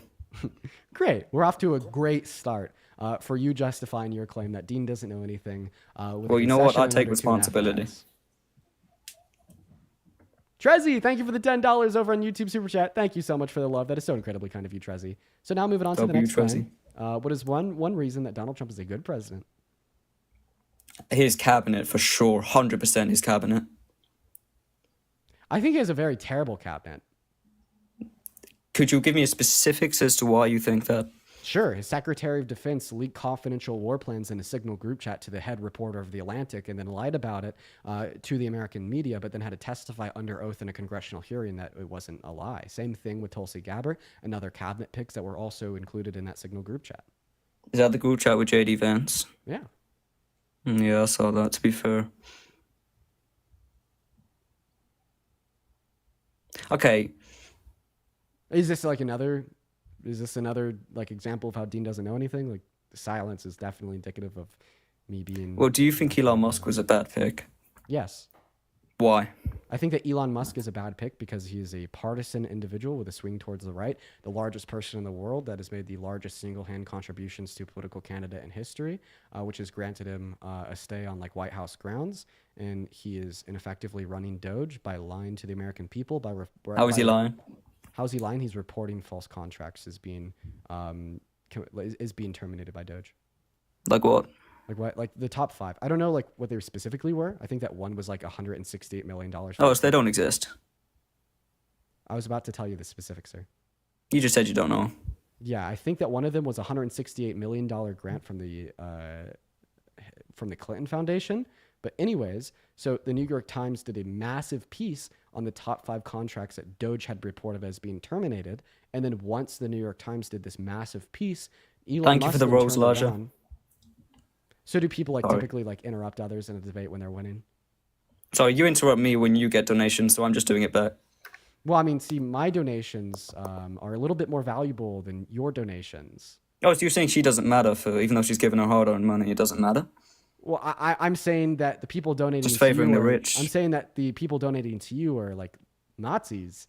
Meanwhile, the people donating to me are Nazis. very good Americans. Do you know what the word that just came out of your mouth? Define what that means. No, because I want to stay on track and I don't want to allow you to pivot. But I mean, if you're curious, like I unironically did just see somebody that donated to you that is in another live stream come up and argue that like Hitler was good. So I meant that very seriously. But now to get back onto what I was saying, I would like to clarify that Elon Musk has lied to the American people, quite frankly. My evidence that he has lied to the American people is that the top 5 contracts that Doge had reported were misinformation. And the reason why I know that they are misinformation is because the New York Times went on to report that they were all fake contracts, in which then led Doge to remove their top 5 contracts from their government website, affirming the New York Times claims that they were incorrect. So there's a really big example of Elon Musk lying to the American people. Go ahead. Okay. Winnie, thank you for the $10 over on YouTube Super Chat. For facts and reason, I have a liberal bias. That's so true, Winnie. Thank you so much for the love. Can I talk now? Yeah, you could respond. Okay, perfect. I'd like to talk without any interruptions, please. Go So ahead. you can talk about him being a liar, but you're not going to talk about Kamala Harris being a liar. Okay, so is your response to my claim a pivot to Kamala Harris? I mean, a lot of Republicans do that. I'm not going to pivot because I don't. Can you pull up the exact article that you're referring to? You could find it online yourself by just looking up New York Times false Doge reporting contracts. It'll be the first Okay. big link. It was the biggest break from them in the last 6 months. Here we are. But about Kamala Harris being a liar, I don't really think that she Oh, is. You don't? No. Donald Trump is definitely a bigger liar. I know that for sure. Oh, so it's just a matter of, oh, he lied more, she lied more, not the fact that they're all liars. So typically it does fall down to a comparative analysis between the candidates to see which one is better than the other. That is what reasonable people do in democratic elections when it's between 2 candidates, sir. So without the comparison to Trump, do you think Kamala is perfect? Do I think that anybody is perfect? No, including Kamala Harris. But I think that Kamala Harris is essentially perfect when contrasted to Donald Trump. You probably are too. Aw. Thanks. Well, So what's the biggest lie that Kamala Harris has ever told? probably about the border. About the border? What lie did she say about the border? What's the statistic about the... Wait, hang on, let me look this up, if you don't mind, because I don't want to... Sure, look up her biggest lie ever, man. And by the way, if you're one of the 6.3 thousand people watching and you like to support me, you can find my Venmo, my PayPal down below in my bio, as well as in the pinned message over on YouTube. We're going to mute him because his keycaps are super loud. Also, in the meantime, guys, make sure that we're also double tapping away on that phone screen. Let's try to get up to 1 million likes, y'all. Quite frankly.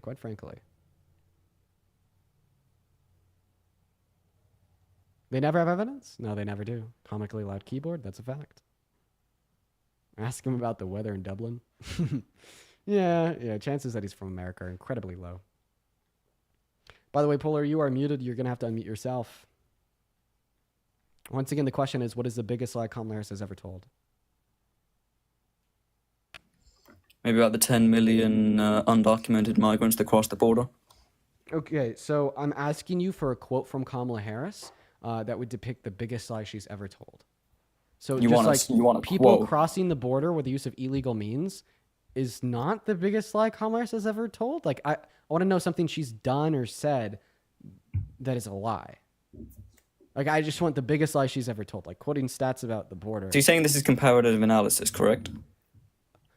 We're not going to move on until you answer my question. I just want to know the biggest lie that Kamala Harris has ever told. You us. want me to be honest? I can't give you a quote, but can you give a quote about Trump? Lie. For sure, his denial Please of the give outcome. me the biggest one in your head right now. With all the knowledge you know, give me the biggest one. His denial of the outcome of the 2020 election for the last 4 years straight, convincing 70% of Republicans to have virtues of distrust in our civil electoral processes by convincing him that Biden rigged it and he was the actual winner. Meanwhile, he was covertly trying to steal the election from Biden by sending fake slates of electors to 7 of his key swing states that Biden had won with fake certificates of ascertainment, which is the total vote from the state, to send back to Congress, in which he then pressured Mike Pence into certifying as real. When Mike Pence declined and said that he values the Constitution more than Trump, Donald Trump called Mike Pence a traitor, and then Donald Trump went to Bill Barr, the head of the DOJ, and asked him to falsely promote widespread voter fraud without any evidence. And then when Bill Barr agreed, half of the DOJ threatened to acquit if Bill Barr followed through, so then Bill Barr stepped down. So basically, the biggest lie that Donald Trump has ever told ended up being the largest internal attack on the American democracy since the Civil War, alongside trying to convince half of America that it was justified. But the thing is, I don't think the lie was exactly peddled by nothing if you're saying it's a lie. 25% of swing state voters said they would have changed their vote had they known about the Hunter Biden laptop. That could have been enough to win him over the election. But also, I'm not sure if it was the CIA, but one of them intervened and hid everything about the Hunter Biden laptop as discovered by Elon Musk when he bought out Twitter and found all these files. So how do you justify the CIA interfering in an election when the people should know, yet all these people... They had to vote for Biden, but if they had known about his son and the stuff that he had done, the child that he had raised, they maybe would have voted Republican. How do you defend that? Want to know the big issue with your position? What's that, Muppet? Is that the lie that Donald Trump told included literally rigging the outcome of the election with the use of dumping ballots, ignoring votes for Trump, and which he then installed his own votes for. So, I mean, like the argument saying that, well, if the Hunter Biden laptop story was more popular, only came about 3 years after the election when they realized they had no evidence that it was literally stolen. So it was just kind of a covert attempt to maintain any sense of legitimacy. So I don't mind responding to your questions and claims about the Hunter Biden laptop story, but it is neither here nor there as it relates to the lie that Donald Trump told about the immediate outcome of the 2020 election. Because once again, his lie wasn't just that the election was rigged, but it was rigged because of mail-in ballots, false reporting, ballot dumping, and like ignoring Republican voters votes, etc. So that's completely fair. Like the Hunter Biden laptop story is neither here nor there as it relates to my claim. That's fair enough, and I'm not going to sit here and defend every single quote that he said, but do you think the CIA should be able to interfere in American elections? So now you're asking me to talk about the Hunter Biden laptop story. I think that conversation will be valuable, but right now that conversation is being used as a tool to pivot. So I don't. Okay, think fine. So go back to the old point. I'm sorry. So like the main point here is that I asked you to give me the largest lie that Kamala Harris has ever told. You came up empty-handed. So then I told you the largest lie that Donald Trump has ever told. And it was actually the biggest lie that any American president has ever told in history, as well as it was the biggest internal attack on American democracy since the Civil War. But it's technically not a lie. You definitely, in hindsight, it definitely was a lie to say that Biden had got the election from him by installing fake ballots, dumping them, double counting mail-ins, etc. Like you understand that he was arguing on the night of the election to stop the vote before the mail-in ballots came in because he thought that the mail-in ballots were rigged for Democrats and it was unsafe voting practices. And he actually told Steve Bannon about this like a month before the election, saying that was his plan. So it's like the lie that he told had nothing to do with the Hunter Biden laptop story and had all to do with him trying to falsely convince the American people that the Democrats had like falsely installed fake votes for Biden. 100%. And I agree with you in the fact that when he did it, it wasn't justified. Obviously, so should we admit that was the biggest lie in American history? As of then, yes. In hindsight, retrospective, no. Okay, so if you're saying in retrospect, no, all that this means is that now we actually do have evidence that like the mail-in ballots were rigged for the Democrats. And that's not true. But I'm not saying, okay, no. His lie at the time and now wasn't okay. But the overall arc of it being rigged, I do believe in due to the laptop. But I'm not saying, I'm not defending him. I'm not defending what he said. Like I've already explained this to you once. Yeah, and the ballot the point, lie I'm was not literally, defending. it was rigged because the Dems installed fake votes. Like You keep on ignoring that, sir. And I'm honestly, not. you're beginning to act in incredibly bad faith. Like the only way that statement in retrospect is not a lie is if that statement in retrospect has been proven. Has the statement that the That Dems rigged the statement, election no. with fake mail-in votes been proven? That quote of the no, it So, hasn't. so then even in retrospect, it's a lie. Well, yes, technically it is a lie, but Great. So you concede. yeah, okay, fair enough. I can see that. Great. Okay. Roll Tide. But are we allowed to go to the Biden, or do you want to stay on this now? Yeah, sure, we could go. I don't care about the Hunter Biden laptop story. You want to know why? Why? Because you don't care about Donald Trump paying Stormy Daniels to be quiet about him cheating on his wife with a newborn at home with her. And that was election interference in the 2016 election, and that was proven in a criminal court, and you don't give a shit. Nor do you give a shit about his literal coup and attempt to rig the election and steal it from Biden by installing fake votes for himself in Congress. So I'm not going to care I've about the said Hunter no. Biden laptop story until you start caring about those two things. Okay, so for the first one about his statement, I've already said I'm not going to defend him on that, and there's nothing for me to say there. Like, you've got a good point. I'm not going to come here and die on that hill. Like, fair enough. Yeah. Okay. All right. Awesome. So then I'll just say that if like the FBI intentionally, misled the public away from the Hunter Biden laptop story, then I think that that's wrong. But I don't think it's comparable to anything Trump did. On top of that, Kamala Harris was in no way involved with the apparent suppression of the Hunter Biden laptop story, meaning that she was not culpable for any of the wrongdoing, meaning that she was a damn near perfect candidate compared to Trump insofar as how these individuals have lied to the American people and how these individuals have served as a threat to the American democracy. That's a few good points, I can't lie. But I respect you for saying that the FBI interference isn't acceptable, but at the same time... I said if it was true, it was unacceptable. I don't think that we know if it was true. Here's like my genuine thoughts on like the Hunter Biden laptop story.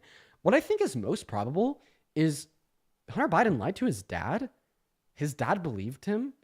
And then before the FBI had direct evidence that it was not Russian misinformation, they acted with extreme precaution, treating it as if it was. So I could say that like the FBI should have maintained a position of non-action and not actively advocated for the story to be suppressed until they had certain evidence swinging one way or another. But I don't think it's what it's cracked up to be insofar as the Biden administration, the FBI intentionally misleading the American people. So you think it's a matter of they shouldn't have done it, but if they had acted on it, it's not to win him the election, it's to stop Russian propaganda. Yeah, like I would say that they suppressed the story because they genuinely did think that it was Russian misinformation. But of course, I'd be able to condemn the FBI officials because they didn't have any evidence apart from the word of Hunter Biden, which was probably believed by his dad. I mean, dads believe their sons, right? Only makes sense. I don't really hold Biden too culpable, but I would hold the FBI a little bit culpable. Well, yeah, that's true. And like I said, wait, I'm really sorry. Could you repeat that last sentence? Yeah, I think the wrongdoing was the FBI acting as if it was Russian information without any evidence beyond word of mouth. And what they should have done is just waited until they had evidence leaning one way or another before acting one way or another. But I don't think that that is an example of the FBI like intentionally misleading the American people in order to win Biden the election. Okay, that's fair enough. I hadn't really thought about it from that perspective, to be honest with you. Well, is there any other reasons why you thought that Trump was a better candidate? Sorry? Is there any other reasons why you thought Trump was a better candidate? To be honest, there is a couple. If you give me like a few seconds, they'll come to me. Okay, well, I gotta think a couple people in the meantime, so feel free and take some time to think. Okay, thank you. Yo, REI, thank you so much for the $10 over on Venmo, saying my mom and I love you so much. My name is pronounced Ray, by the way. Yo, huge shout out to Ray, that is spelled REI, down below in the comment section. That is literally so incredibly kind of you. As well as Lily, thank you for the $10 on Venmo. And Valentina for the $50 donation over on Venmo as well. Thank you so much for the love, Valentina. That is so incredibly kind of you. Thank you so much, Valentina. Thank you. Valentina says, Thank you for everything that you do. Love seeing your lives. They give me hope that our generation is not fully lost. No, I'd say that our generation is going to be stronger than ever in the following years. I think that movements on the left are only gaining support and are only garnering more attention. And I think that's great. Thank you so much for the $50, Valentina. I want to see at least 500 Valentina W's. Thank you, seriously. And then also Trent, thank you so much for the $20 over on PayPal, and for another $50. So Trent with the $70 as a whole, at least 700 W's for Trent. But something very special about Trent here. Trent is a Trump supporter that would like to debate me. This guy's now donated $70 to get my attention so I could bring him up here and have a conversation with him. Trent, you're next up. Dean, can I ask you a question? Yeah. What is your total analysis of the mass deportations being held out by the Trump? Yeah, I think that mass deportations place America last. They forcefully remove millions of individuals from the American labor force, and it also is the case that they slow GDP growth because undocumented migrants are productive providers, as well as it's very expensive as undocumented migrants pay over $100 billion per year in taxes on the federal, state, and local level. So the opportunity cost is $1 trillion in the next 10 years, and that's just in government revenues, and ignoring the upfront cost of $175 billion to pull the plan off. I think that the significantly better way to go about the issue of millions of undocumented migrants in America today would be to offer them a pathway to residency or citizenship so they can continue to work in this country, continue to provide for the economy, and continue to look out for themselves and their family, compared to mass deportation, which fails when it comes to humanitarian concerns. Obviously, undocumented migrants are going to have a higher quality of life here than their home country. That's why they came here in the first place. And then B, for the economic concerns in which I just described. Do you believe the border should stay open? Well, I mean, I don't really know what you mean by open border. Like, what do you mean by, like, when you say open border, if that means that anybody and everyone should just be able to come in? No. Sorry, I rephrased. Not as in the way that people say open border, but the way under Biden where they can just, it's way less strict where they are. Well, actually, I'd argue that the way our border should operate is to have as many legal means of entry into the country as possible, to expedite claims for citizenship or residency for as many people as possible, while only screening out individuals with prior violent offenses. I think that is the best way to efficiently run borders into a country, because when we have borders like we do right now that are very slow, very expensive, and take a long time to come in with very long queues, like that is ultimately the root cause of undocumented entry into America. Yeah. Okay, that's a good stance. And there is one thing I've always wanted to ask you, but I don't know if you've responded to it already. Okay, well, hey man, I do appreciate you for coming up, and I do appreciate the good questions. I am gonna go to move on. Yeah, to I'm the next British, by the way. No. That became clear when you started to be more reasonable. Typically, Trump supporters from America don't have that tendency about them. So when I have a guest come up here that has a British accent and is acting rather reasonable, I mean, I'd hedge every dollar in my bank account that you're not from this country. I didn't think Charlie Kirk cooked you. You did quite well. Yeah. Hey, Tori, thank you for the $20 donation over on Venmo, saying I think it's crazy that somebody not from America knows more than your average conservative by a long shot. Yeah, that's another thing. They always do, dude. I swear to God, like the Trump supporters that will come up here from other countries are typically like much more like level-headed, reasonable, and knowledgeable than Trump supporters from America. But thank you for the $20, Tori. If everyone could please show some love to Tori down below in that chat. And what is going on, Mr. Rodrigo? How are we doing? Good. How are you doing, sir? I'm doing pretty good. So you donated $70 to get my attention to get up on this live. That is quite a pretty penny just to come and debate me. I feel like very special. You are very special. Everyone's special. Can I make a suggestion for you? When I tried to donate to you via Venmo, it was asking me for your last four of the phone number, and I could not find them. Yeah. I'm pretty sure that Venmo does that as like a security thing, but there's always a button on the bottom of the Venmo screen. I didn't see it. It says like skip without confirming. Didn't see that. That's why I was just going to make a suggestion. You could make one that just says like 1111, just so it's easy for people if they miss it. But miss that. So awesome. So wanted to talk to you about, it's actually funny because the last guest was just touching on the topic, and it was the cover up of the Hunter Biden laptop. That was what I wanted to bring up. And when you touched on just a moment ago that you would be upset if it was that, people were actively doing that. We do know that they were, because the FBI was actively covering up the story. No, that was a part of what I said. I acknowledge that. Hold on 1 second. We do know for a fact that Anthony Blinken requested the letter from the 51 spies. He requested it. He started it. They created a piece of propaganda intentionally to deceive the public that laptop was fake. That happened. Okay. 1 second. I'm not. I'm not really too knowledgeable on the Hunter Biden laptop story. I think I know the basics. Let's see here. Unpacking the claim that Biden lied to Congress. Does this involve Biden lying to Congress at all? Because I looked up Anthony Blinken. This involves, I'm on the judiciaryhouse.gov. It's testimony. And the testimony was from Michael Morrell. And Michael Morrell testified. He said, House Judiciary and Intelligence Committee, and revealed that Blinken was, quote, the impetus of the public statement signed in October 2020 that implied the laptop belonged to Hunter Biden and was disinformation. Okay. So the campaign themselves was contacting 51 people who are ex-spies and everything else. They created a fake document in order to create propaganda, and Biden then used that propaganda in the debate and said 51 intel agents. They literally had that created. Okay. For him to say that during the debate. Do you want me to be honest with you? Sure.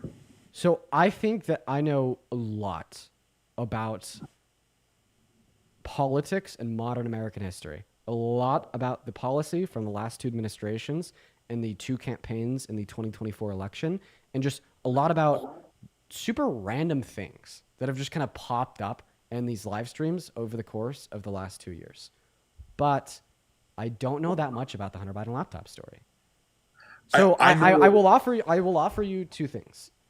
Okay. I could use the information that I have to try to give you a compelling argument, like why either you're wrong or why we should care less about this and more about things Trump has done / is doing. Or the second option is for me to actually do like deeper research into the laptop story. So when I'm having this conversation with you, I could push back with fact while knowing exactly what you're referencing. Understandable. This is very easily verifiable within a minute. You can read, 2 little short paragraphs. It happened. That's exactly what happened. And that is a major problem. So I understand you may not know that. I would really, really hope that you will look that up and verify that, because I think that every person in the United States should agree if that is wrong. You cannot use intel agents to create propaganda because your son, and also I wanted to touch on this also. You said that they had the laptop, but they didn't verify it. That's not true. They did verify the laptop prior to that. That is an untrue statement. So the FBI, I will happily do more research into it. I'm not gonna lie, I probably wouldn't want the information about the laptop story from you, but like rather from like miscellaneous bipartisan or non-partisan reporting on the topic from the internet.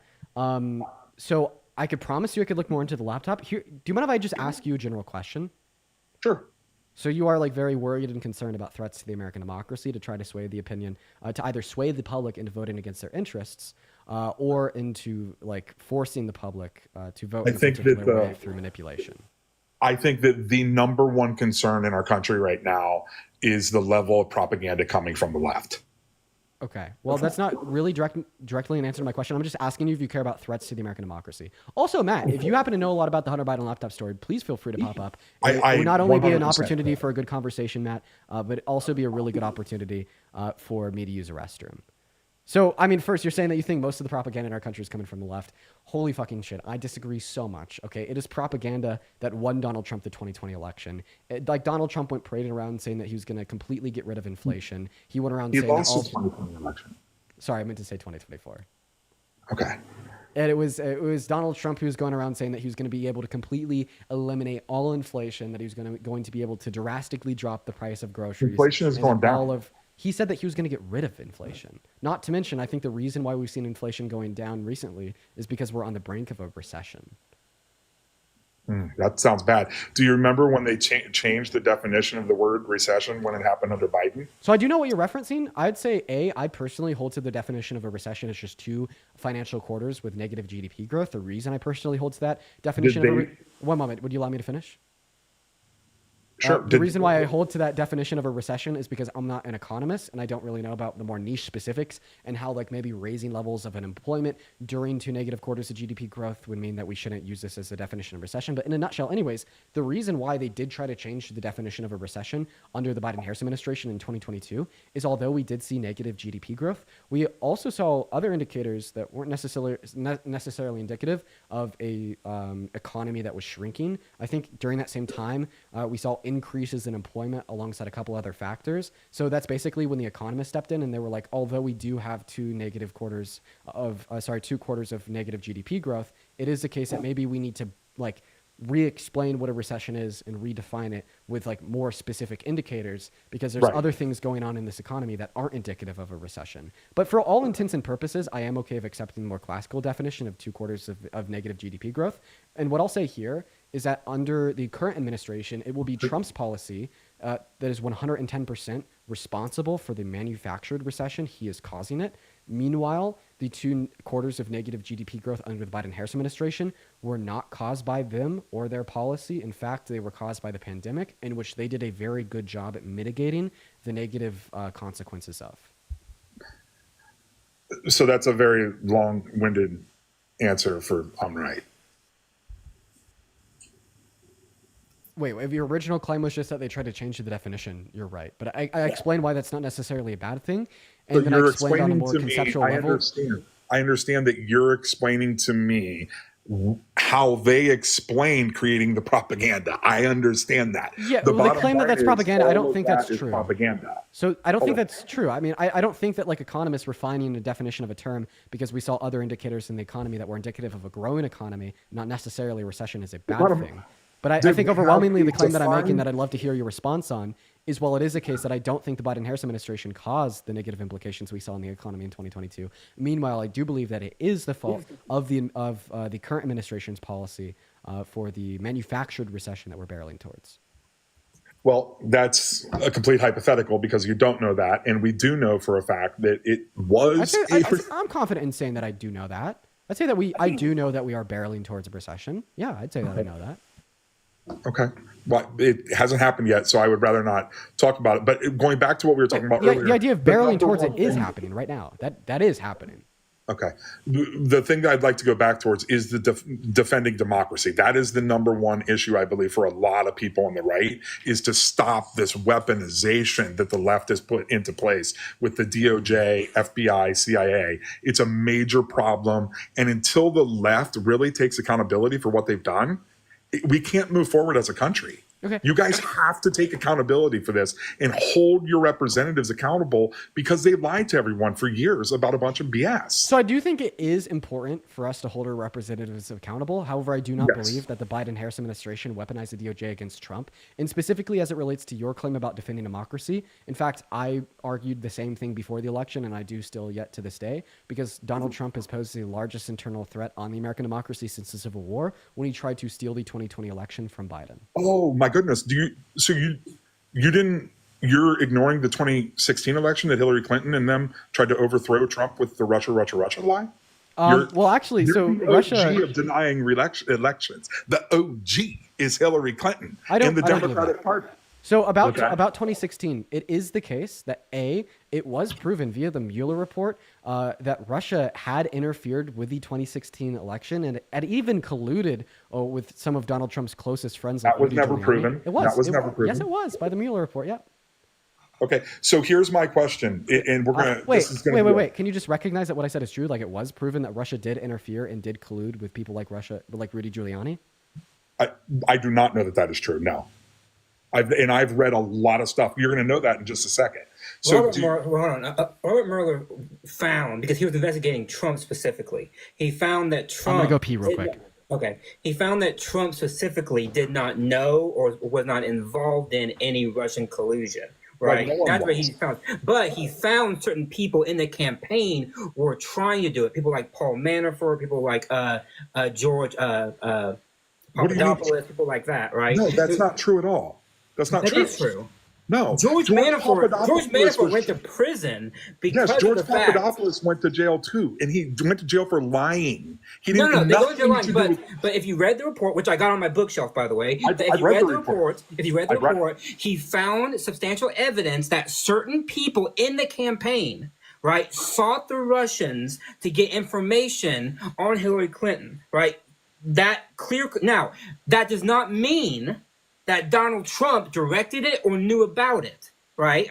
That's not the claim, right? But the primary argument of the report was that Donald Trump met the case for obstruction of justice, right? That was the primary thing about it, right? But I think no one really denies, one, that the Russians tried to influence the race, and two, that certain people in the campaign sought an agreement with Russia. It's just that they failed at getting that agreement. What was the agreement they sought? To get dirt on Hillary Clinton in order to influence the race. One of those propaganda points that you brought up, because I will admit.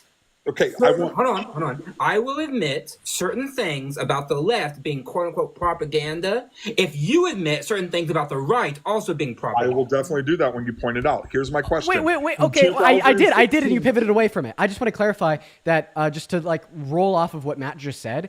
It's funny because what Matt just said, that what I just walked back to, is exactly what I was going to say the next time I got the mic. Is that you are like changing this conversation to Hillary Clinton.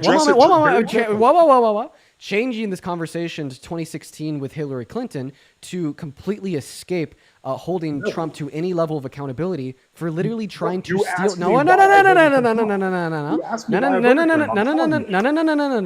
To literally change the conversation to escape giving any accountability to Donald Trump for literally trying to install himself for a second presidential term in 2020. He literally tried to steal the election from Biden. I mean, he sent fake votes to Congress from the swing I'll states. talk about all that with you, I promise, and I'll disprove of many of the things you're saying. But first, can we acknowledge that Whoa, I actually brought that. No. Right, we can't, because I brought 2020 up first, and then you use that as a tool to pivot to 2016.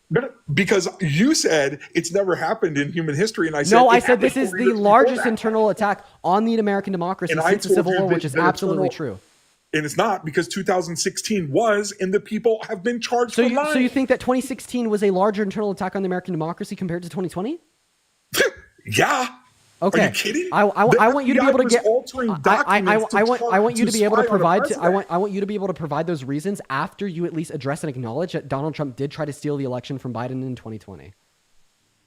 I do not acknowledge that at all. And that's why, like, frankly, that's why I'm going to reject all your propaganda claims about the left. No, because you can't. Because you can't see. Recourse and tried to. No, I'm sorry, because I granted you. Answer my questions about the OG of who's. Sorry, Dean. I'm gonna mute him because I want to say something. So actually, I think I muted him before you did. Oh, okay, good. Okay, no. I am not going to have a dishonest debate. If you're going to come in here and claim things about the left, which fine, you can do that and we can talk about that. But one of the classic case studies of the last 10 years has been the whole stop the steal propaganda myth, which is a case study in propaganda orchestrated by Donald Trump. The idea that it was a day of peace, that there was nothing going on, that everything was rigged, blah, blah, blah. That is a case study in the right-wing propaganda. And if you admitted that, then I would admit that on the left, there was clearly some examples of propaganda too. Mm-hmm. But unless you admit that, then I'm not going to play this game. And here's exactly what we want you to admit to. The following statements that I am going to make are facts. And they've been admitted to by Donald J. Trump, as well as his lawyers, such as Will Scharf. Okay? In the 2020 election, Donald Trump tried to steal the election from Biden by sending fake slates of electorates to 7 states that Biden won.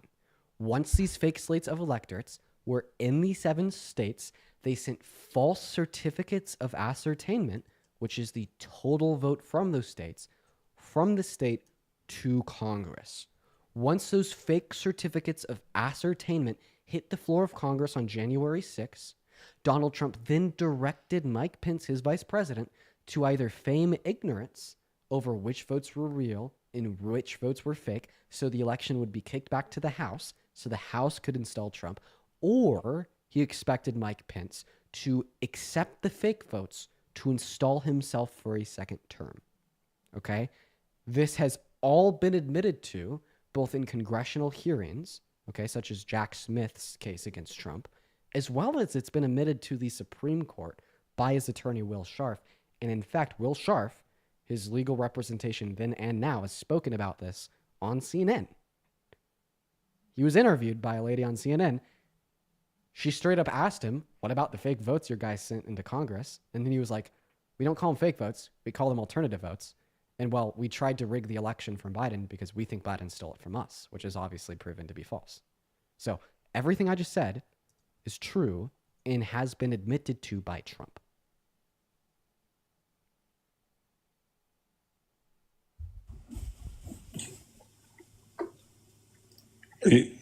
Are you guys done with that now? Yeah, I just want you to acknowledge that every word that just came out of my mouth was factual, undeniable facts. I don't know that because I've not read any of that. The same way you didn't read the Hunter Biden report and you won't talk about that. I'll go ahead and I'll play you a clip of Will Sharp talking about these things so you do know. Yeah, but that. anything can be taken out of context. Why won't you play a clip and look up the Hunter Biden? I'll play whatever. I'll play whatever clip you'd like me to. But right now, I'm going to go ahead and play a clip of Will Sharp speaking, specifically to a scene in Anchor about how they straight up tried to steal the election from Biden.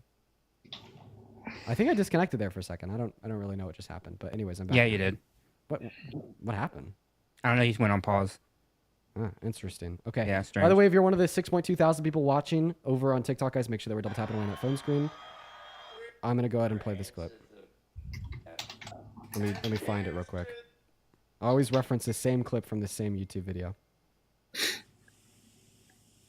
There it is. Conduct, the immune acts in the indictment are stripped away, that Jack Smith doesn't have a case, that this case should be dismissed on that basis.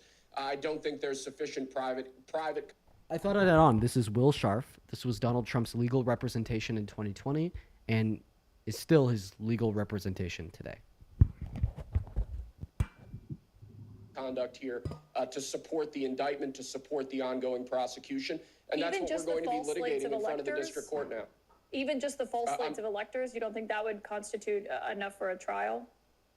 Well, we would say alternate slates of electors. And as we argued before the Supreme Court, alternate slates of electors have been a method used by previous presidents, most notably Ulysses S. Grant, to ensure the integrity of prior elections. So we believe the assembly of those alternate slates of electors was an official act of the presidency. That's what we argued before the Supreme Court.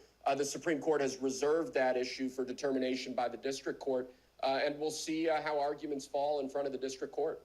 Yeah. So just like to reiterate what he said. So she asks him about the fact that he sent fake slates of electorates with fake votes to send to Congress. He's like, well, we don't like to call them fake. We call them alternate. And he argues that he did this to ensure the integrity of the election, which all that means is that they thought that the outcome of 2020 was not one with integrity because they thought Biden had stole it from them. So to quote unquote ensure that integrity, they tried to rig it back. What did the district court filing? What was that ruling? So I don't think any rulings were ever made. So that's a claim that by a person in a court that means nothing. Well, the reason why this means a lot, even though a ruling was never made by courts. So nothing was proven. You told me it was proven and it was not. You do not have a court ruling. It was proven, if you would allow me to finish. Go ahead. So the litigation in the district courts and to the Supreme Court wasn't over if Donald Trump had done these things, because a part of Donald Trump's legal argument was to admit to them. The litigation in the district court and to the Supreme Court was rather to dictate if Donald Trump should receive criminal repercussions or if he should be immune because he was president. So my claim is just that he did these things and that it is a fact that he did these things. And my evidence that it is a fact that he did these things is because he admitted to them.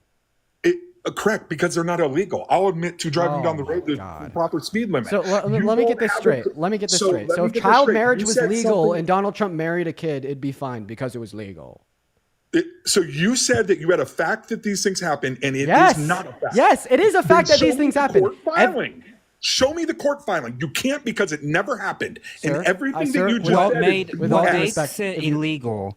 Wait, Sorry, Dean. Go ahead. I want you to be able to explain that, Matt, because there's a very strong argument that it's illegal. Okay, but we don't even need to go there because it was never Sir, proven. You're interrupting me again. I'm about to charge you another $70 to stay up on my live because you are becoming very insufferable. Proving you wrong. So no, you're not. I'm going to go ahead and reiterate the position. Okay? My position is that it is a fact that Donald Trump tried to steal the election from Biden in 2020 by That's not. Sir. I just proved it to you. $5 already right there. Every interruption, $5. Come on, dude. Just act your age, and I'll stop yanking your leg. I'll stop fucking with you if you could just listen to me. I will listen to you. So my argument is that it is a fact that Donald Trump tried to steal the election from Biden in 2020 by sending fake slates of electors to 7 key swing states with fake votes that he then sent back to Congress. Okay? My evidence for that is that he admitted to this all in court. Okay? And in fact, I just played you a clip of his lawyer saying that their argument was for Donald Trump to admit to it, but then to try to argue that it was legal because he should have immunity as he was president. The big issue with you saying that guilt was not determined in court, therefore I don't have evidence for my claims, that would only be true if the guilty verdict that I was seeking from those court cases would have proved that he was guilty for trying to rig the election. But that's not true. He admitted to trying to rig the election, and all a guilty verdict in these courts would have meant was that it was illegal for him to do so, as he does not have immunity because he was president. But once again, I'm not making an argument from legality, okay? I'm making an argument from morality and what this means for America's future. I don't care if cooing our civil and electoral processes is legal. If a candidate in a presidential race does this, or if a current president has done this in the past, that should automatically disqualify them from it, point blank, period. So now that we understand that I'm not making an argument that he did something illegal, although that argument can be made, I'm rather making the argument that he literally admitted to trying to steal the election from Biden. Okay, I heard all of that. And now can I say everything that you just said, you keep saying this, but let me ask you a question. Has any other president done this before? Well, they said the last president who did it was Ulysses S. Grant following the Civil War. Okay. The answer is no, So by the there way. is- No. So there is precedent. And No, there's not precedent. So they're filing this Grant case- did not send false states of electors. Grant sent observers down to the southern states because he did not want the southern states to do a bunch of like crap with like ballot posting and stuff like that. That's what he did. So yes, Grant did stuff, but he didn't send false states of electors. That was a election that was highly disputed. This sounds- Because the southern states were like doing a bunch of like highly bad stuff. And That's also, why. Also, I'll Okay, just make this- it incredibly clear that if Grant did do this, this just means that I'd never vote for Ulysses S. Grant either, because he's And it also a threat to means- democracy. It also means that Trump had legal precedent to do this. You keep saying that he tried to steal it. What he did was he filed legal documents. You understand that you're arguing that he just tried to legally steal it. Can you admit that? No. By the way, He filed a legal document that everyone's allowed to file. No, that's not true. No, actually, what Yeah. you just said is wrong. You know why? The underlying legal claim for why these electors are fake and therefore illegal is because the actual documents that they filed, the certificates of ascertainment, were themselves fake. Mm-hmm. They And you were can see them. They were illegally drafted. That sounds makes terrible. the The court should- electors. the Hold on. court should charge him. That makes the electors Charge him. that come from. Dude, let me talk. For the love of God, man. That makes the electors from those documents therefore illegal by definition. Right. Then also, Like, you could even read. You could read emails that the governor's offices of these 7 states sent to Congress saying that they have no clue where these fake certificates of ascertainment come from. They are not theirs. They are not official. They are unofficial, and they are not the real total vote from the state. Okay. Sounds terrible. Take it to court and then see what happens. We did, and we tried, but his And conservative nothing buddies happened. ruled that the president basically can do whatever the fuck he wants. So let's move on from the topic because no. The reason I'm not willing to move on is because you basically saying that the president gets to do whatever he wants and you only care if it's illegal is terrible. Like that is such a bad fucking standard. You know, like imagine this.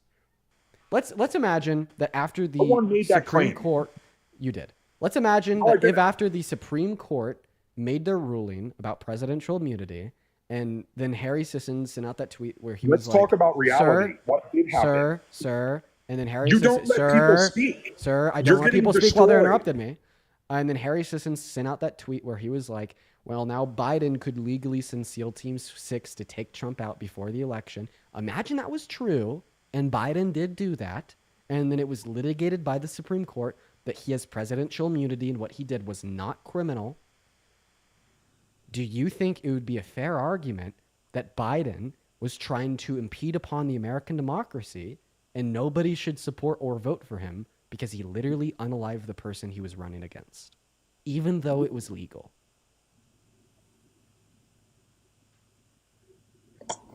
I don't like playing hypotheticals. I just know that this Because happened. this hypothetical shits on you! Because it destroys your worldview! It destroys your argument!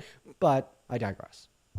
The argument was that I'm telling you that there's no court case and there isn't, and you have acknowledged that. Engage with There's the court cases. You acknowledge it's not a fact and you were wrong. Please engage with the hypothetical. I understand that this is stressing Matt the fuck out because Matt's over here like, oh my god, I could prove to right No, exactly yeah, what I would it's do. because there was a court case. It was just dismissed. Yeah, but it existed. But I want you to respond to the hypothetical. No, nobody's moving on anywhere. When the Supreme Court made their ruling that presidents have immunity from the things they do, and then Harry Sisson sent that tweet out, and he was like, now Biden could like literally unalive his political opponent with SEAL Team 6, and what he did would be legal that's because not he's what the immune. Supreme Court said. And that statement was true. And then Biden did end up unaliving his opponent, and then it went to the Supreme Court, and All they of did these things rule are that untrue. presidential immunity would apply. Do you think it'd be a valid argument to say that you should not vote for Biden because he literally unalived his his political opponent, even though it was technically legal? It wasn't legal because your premise in the first This case is a was not wrong. hypothetical. Okay, third grader. This is a hypothetical. Do You your can't best. create a hypothetical. Yes, that's you can. Quite frankly, incorrect. I'm doing it. I'm doing it right now. You know you're If doing it, but- Biden legally unalived the person he was running against in the election, He can't do that. It's a hypothetical, assuming that he could. All right. Do you think there would exist a valid argument that you shouldn't vote for Biden because he's a threat to democracy, even though what he did was legal? I don't even understand what in the hell you are asking. Well, okay, well, let me clarify. Okay. Okay. Biden legally unalives the person he's running against. Do you think it'd be a valid argument to say you shouldn't support him because he's a threat to democracy? Yeah, I think that would probably be a bad idea. Or do you think that it would be a really good argument to say that you should never support that guy because he's a huge threat to democracy? Yeah, if the hypothetical that you just said that is not in reality, that would be a bad thing. All right, and that's exactly what I'm saying. So, sir, we could sit here all day and go back and forth about the legality of what Trump did, but at the end of the day, quite frankly, I don't give a fuck because regardless if he was immune or not immune from criminal repercussions for literally trying to rig the election, he still literally tried to rig the election, okay? And I think that fact on its own serves as a huge threat to the American democracy, and the fact that you have the boot so far down your throat that you think merely arguing, well, he's a president, therefore he's immune, therefore what he did was legal, it's just you being sympathetic to authoritarianism.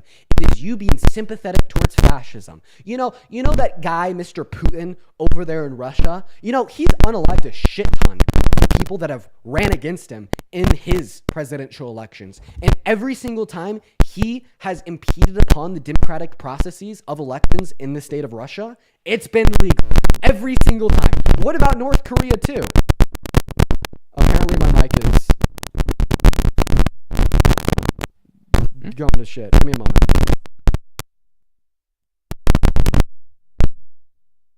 Okay. Sorry, I had to unplug back in. Actually, no, it's still popping. So you just said during that immunity is the reason the case was never brought. That is not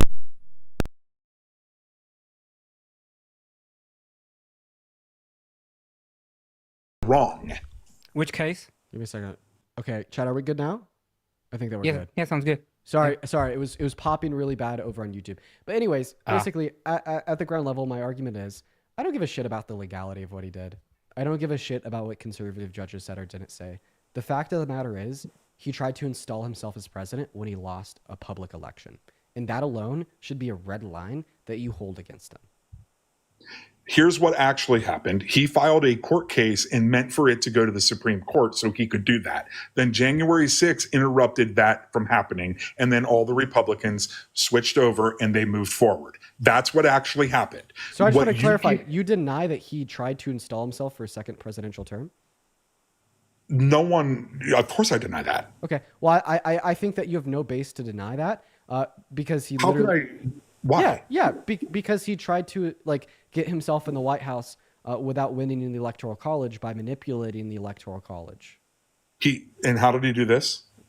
With fake certificates of ascertainment that Will Sharp But he just talked filed about a on CNN. lawsuit in order. So he went to the court and said, hey guys, look, this is illegal. I want to file a lawsuit. And you're saying that means he was trying to steal the election? He didn't get the approval from No, any that court came to see the fake after. slates of electorates. That came after. Yeah, that was after. Like what he did to install he himself filed the was he electors, sent the then- fake slates of electorates to the states with the fake certificates of Right. ascertainment that you can actually see if you Google them. Right. I'm So actually then pretty sure that what there's happens- pictures of the Right. fake certificates of So ascertainment then that on the triggers a lawsuit on the that never happened. on the Wikipedia page, specifically of the fake electorates.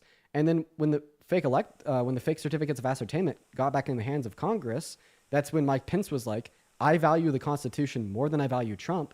For that reason, I'm going to deny these fake certificates of ascertainment, and I'm going to elect Joe Biden. Right? Yeah. And in I want some states. Oh, sorry. Go ahead, Dean. I'm sorry. I mean, I was also just gonna add on and clarify that you could even listen to a clip of Mike Pence saying that I no longer support Trump because Trump asked me to place him above the Constitution.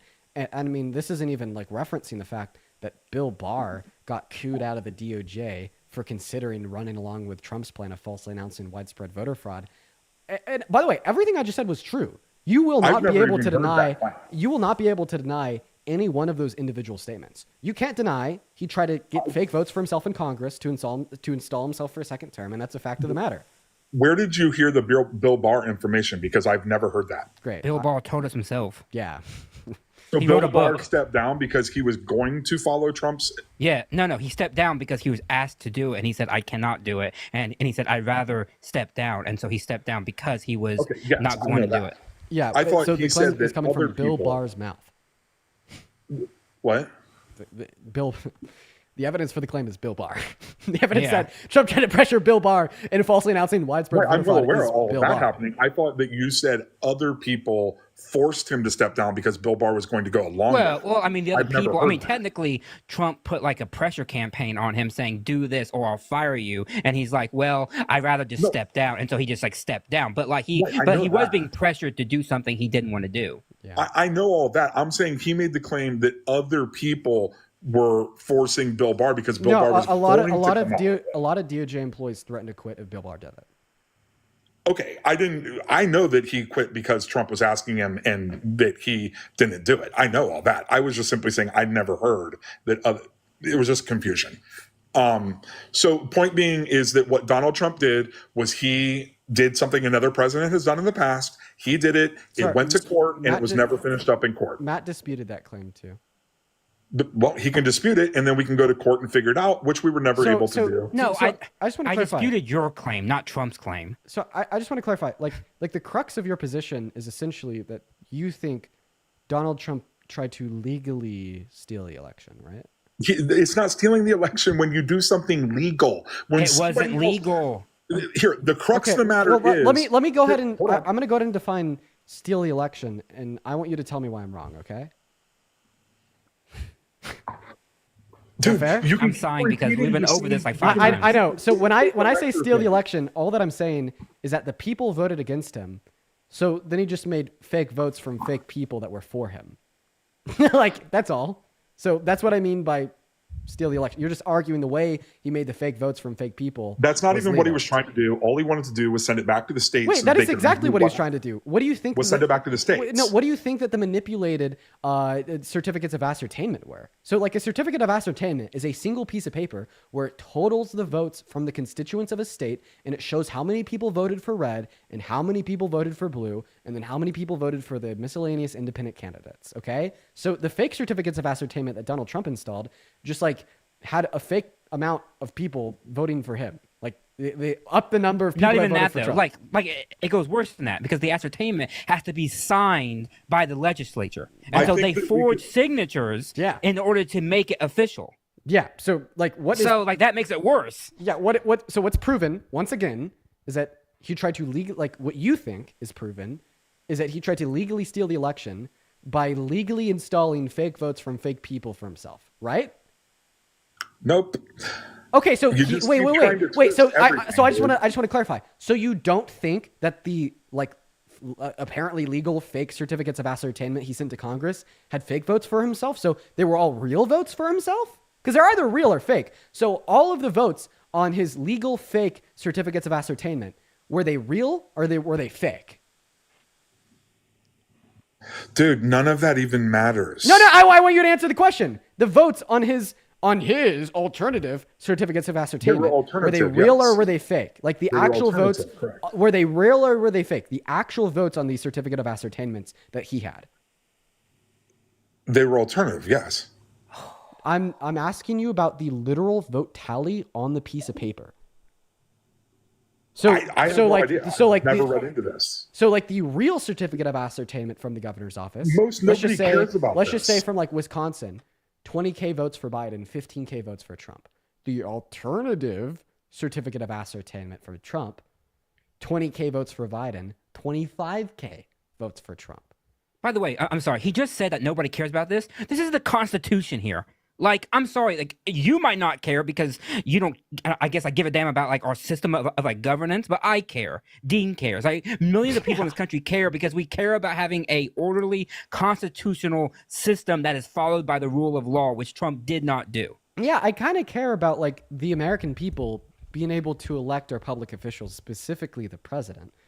Like, of course I care about that. But answer my question. So, like, the vote tallies on his alternative certificates of ascertainment, were those vote tallies real or They're were fake. those vote? Okay, so Yeah, fake. there we go. So you think that Donald Trump legally installed fake votes from fake people from himself, right? Correct. Yes. Okay, so in other words, fake votes from fake people to win an election is what I call stealing an election. With so fake in signatures. other words, like according can to you, call that Donald what Trump you- tried to legally steal the election. I'm well aware what you believe it means, but it doesn't mean that to most other people. That's why Trump won re-election. So you don't think that installing fake votes from fake people to win an election is stealing an election? And nor does the majority of the public. Because Trump won again. So I just think that you're guys keep completely pushing incoherent. this So stuff. Appealing to the public means nothing to me. I'm sorry. Like, it means nothing to me. For real. But I just want you to repeat after me, okay? Okay, tell me if I'm doing anything wrong. Tell me if I'm saying anything wrong. Are you okay? Is that okay with you? Yep. If you're in a Democratic election and you install fake votes from fake people for yourself in that election to win the election in which you would have otherwise lost, He didn't do you that. stole the election. He didn't do that. He put them there. We'll get there. We will get there. If He you're, sent it back to we'll the get state. there. Stop. If we're in election and I install fake votes from fake people for myself to win the election, did I steal the election? That would be stealing an election, correct? Okay, so if you use fake votes from fake people, it means that you're Fake trying signatures. to steal the election. All right? So all that this means is that you do think that Donald Trump tried to steal the election. You just think it was legal. You can't steal something if you own it. And if it's legal, it was rightfully his. So he can't steal something that's rightfully his. Okay, so the underlying argument here is that you think that the election was stolen, and therefore any method that Donald Trump uses to quote unquote reclaim the election is therefore is there for legal? Also, to say that you also, I don't think that you have a right to do anything that's legal. I think that is a incredibly terrible idea. Will you just tell us what the fuck you think? Because I'm like, we are asking you these questions, and you're like saying, no, I don't think that. Yes, I do think that. What do you think? Do you think that Donald Trump did anything wrong? No. So you think if something's legal, it's not wrong. I think that he believes the election was stolen, and he was doing what he believed was in the best interest, and it was legal for him to do that. So I just want to clarify, just because something's legal doesn't mean that you could rightfully do it. Like, I don't think I could rightfully scream the N-word right now, even though you can. I mean, it's not smart, and it's stupid to do, but you can do it. So you think if you can do something, you should do it? No one made that claim. Why do you guys continue to do that? What do you mean by rightfully, then? I can rightfully do all kinds of things. What do you mean by rightfully? I have the right. Donald Trump had the right to say this election so was all stolen. that you're arguing is that Donald Trump had the right to steal the election. Donald Trump had actually no. Donald Trump had the do you duty think that Donald Trump has the right to say it? America to have a fair election, and there was not a fair election in 2020. Period. Okay. No. Okay. Okay. So, do you believe that Donald Trump? One, that he believed it, but you can believe something that is incorrect, and that still doesn't make it like not wrong and like not illegal. Yeah, like if you believe that a 12-year-old can consent and you rape a kid, like that doesn't mean that you didn't do anything wrong. That's illegal, ding dong. No. Donald Trump can believe that the election was not proper or whatever, but he can't fake signatures. He can't fake documents. He can't do things that are illegal in order to get that effect. It wasn't illegal. That's what we went over. It was illegal. People were found guilty of that. Guilty of what? Forging documents. Fake signatures of a plot to send fake certificates to Congress. Yeah, who developed the Pence card? In the 7 states. Who developed the Pence card? Well, who developed that? What was the lawyer's name? Rudy Giuliani, then one other lawyer. Who was it? Matt? Do you guys... Because two of his lawyers lost their law licenses. And they it was Giuliani and... who's the other guy? I don't know. Such a forgettable name. John Eastman. John Eastman, there you go. Yeah, John Eastman and Rudy Giuliani developed this theory, and they ended up losing their law licenses for it. Like, if it was so legal, how come the lawyers that made it up lost the right to practice? Well, no, but not even that though. Can I ask a question? Go ahead. Yeah. Okay, thank you. Go ahead. With all this and all this discussion, would you guys agree, and I obviously everyone should, that the thing that we need to do more than anything is to instill maximum amount of trust in our electoral process so that no one in January 6th never happens again? Do you guys have IDs, vote in person? No, I reject that. No, I'm not letting. So you guys I'm not letting you change the topic of conversation. So you guys want this to keep happening? I reject that. I'm not going to let you change the topic of conversation, sir. Honestly, at this point, who gives a shit about fucking anything? I'm not gonna lie. If you're gonna sit here and say that you think that Donald Trump had a right to steal the election, he was totally I didn't say that. I said he had a right to file those. Totally based, totally justified. Big Daddy Don up in the house doing whatever the fuck he wants, and I'm gonna suck on his boot anyways. You're never gonna be able to convince me that you give a fuck about anything else. God. And also, I find it hilarious that you said, "Oh, let's all agree that we need more trust in the system, and let's do that by doing every fucking right-wing thing known to man." That's what you want to do. You want to install right-wing ideology on election. That's what you think will promote trust. I disagree with that wholeheartedly. So no, we are not on the same page. Yeah. So you're against IDs. Oh, I don't think that you should even need to register to vote at this point. Yeah, honestly, who gives a shit about him, right? You think it's okay to rig them? Fuck it, dude. How about all you need to do to vote is just put a little tally with a fucking pencil on a public board somewhere in your head, somewhere in your going nutty. I crushed you and you're going nutty. Let's pick a new topic, and I'll crush you on that one You too. crushed nothing. Rhett, listen, I get it. It is a very common thing that guests on my platform do when they lose, is to say that they didn't lose because You said humans that hate you being proved wrong. it, and there's no court case that proved anything. It's all hyperbolic conjecture. Do you want me to by give you the name of the court case in one of the 7 states in which people from the Trump campaign were found guilty? Like, is that what you want? He would have been found guilty in a federal case if it wasn't had just for the nothing to fact do that he with won immunity. re-election. Can I also say this? Nothing to do with yo, immunity. Yo, you're Rhett. Yo, this whole rhetoric about there was no court case, therefore it's speculation, even though Trump admitted it, shit has to end. Let me ask you a question. If you literally witnessed a murder, okay, but then that murder never went to trial, would you say that your claim that person A unalived person B would therefore be speculative? Dude, what are you talking about hypothetical? That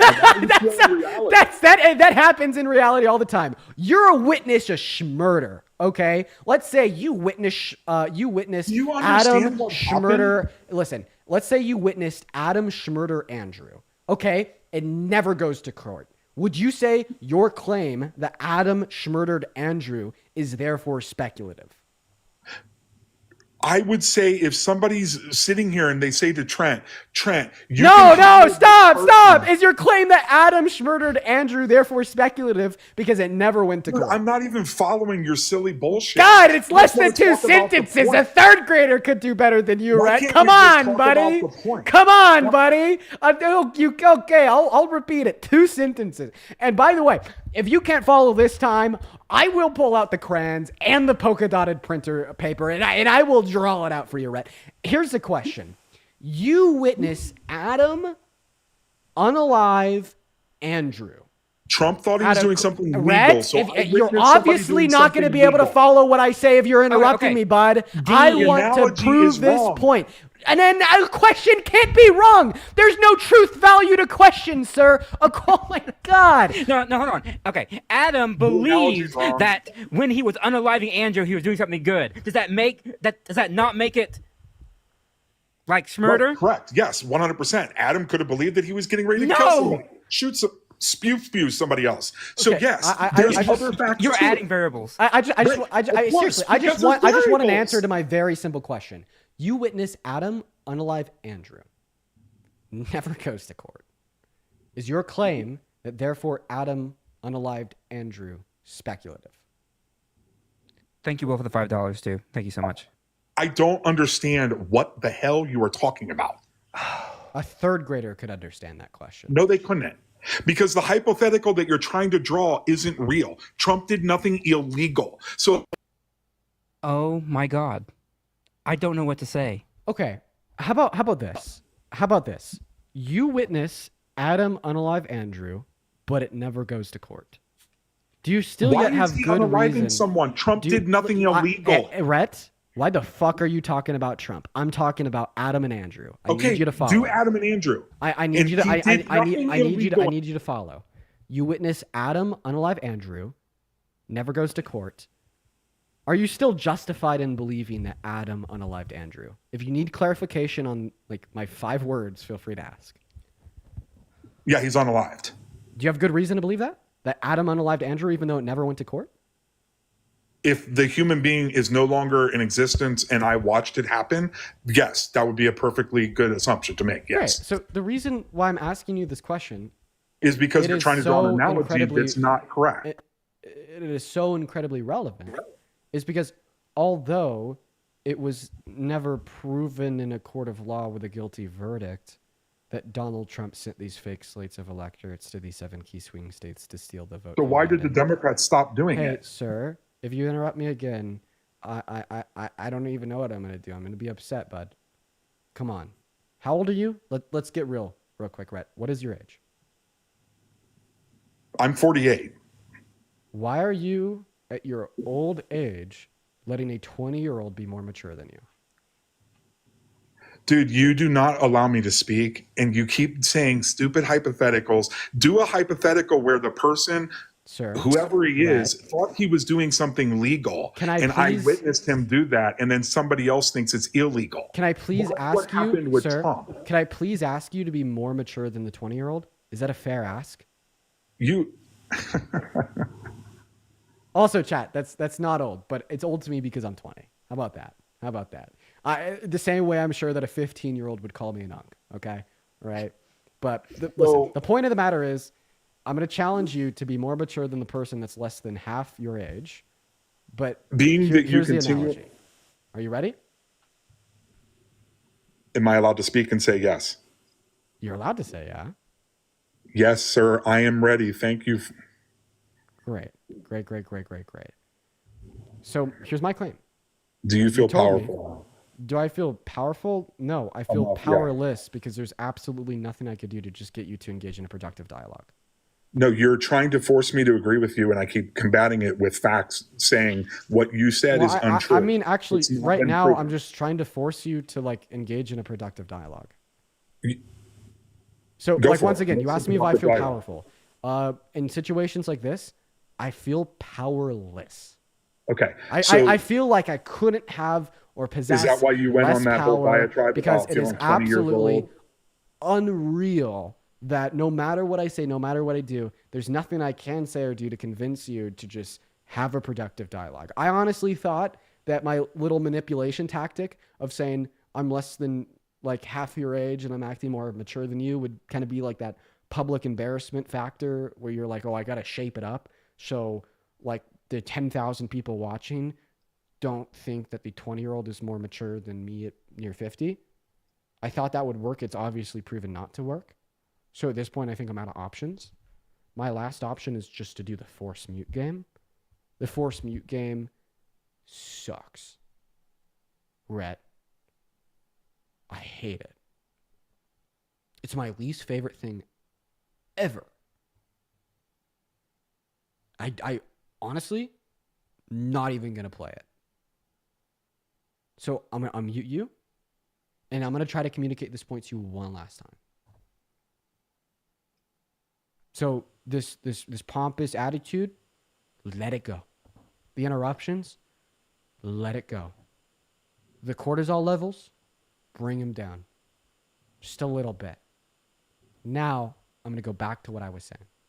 So I asked you if you literally watched Adam unalive Andrew, but it never went to court, would you have good reason to believe that Adam unalived Andrew? You said yes. Okay? So we could use evidence to prove a claim outside of a verdict from a court.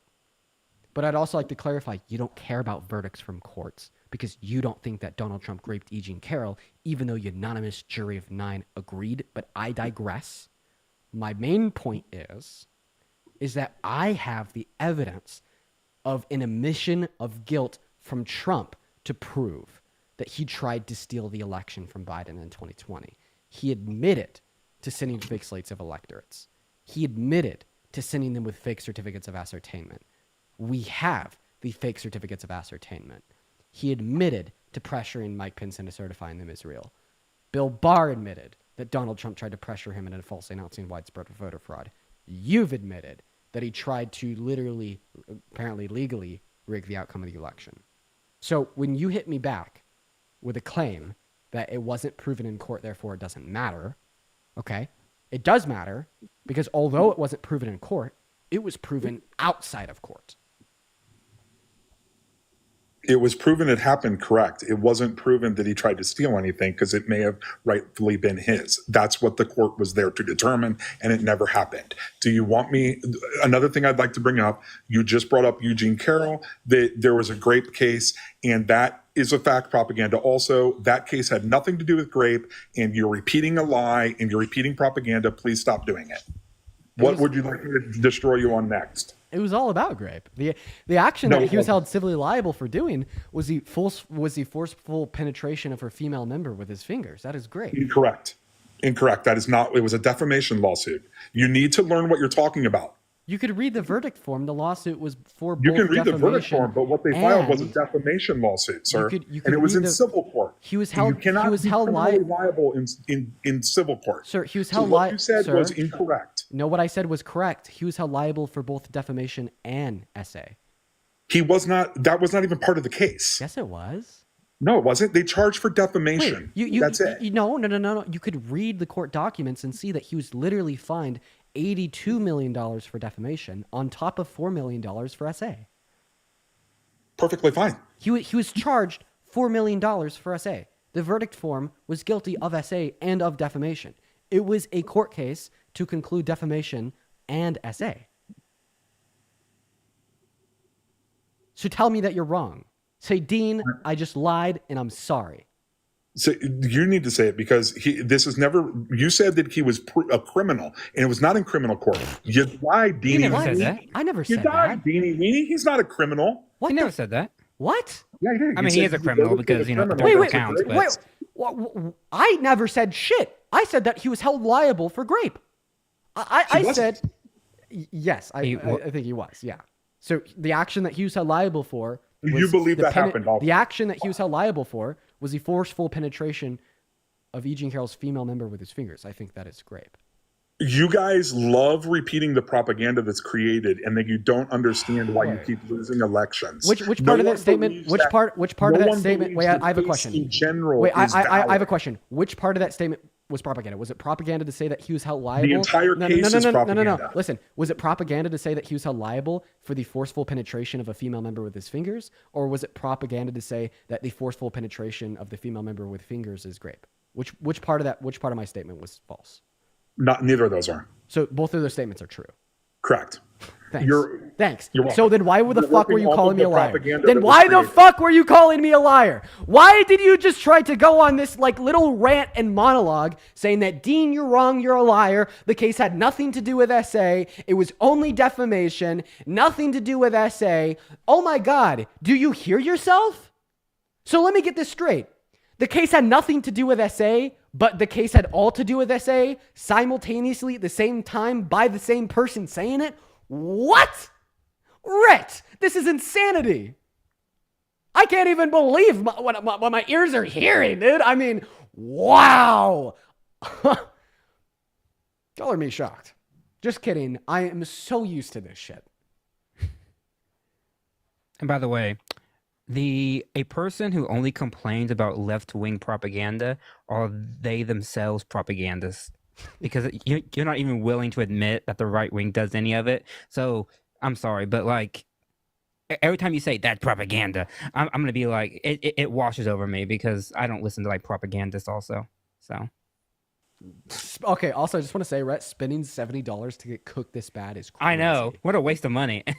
Do you want me to, Rhett, do you want me to refund you? I will. Yeah, I would. Please. You got it, dude. I will happily refund that. He might need the money. Listen. I'll hold you to it. I feel bad like broiling you as hard as I am. Dude, you have no But idea you how also- bad you look right now. But you also pay. I will refund, and that's not even a joke. I will do that. Okay, I appreciate that. Next question I would have is, were you aware in 2016 when Brennan, the head of the CIA, met with Obama and Clinton, or Obama and Biden, and told them in the White House that Hillary Clinton was getting ready to activate a plot to attach Donald Trump to Russia in order to distract from her email campaign? Are you two aware that that happened?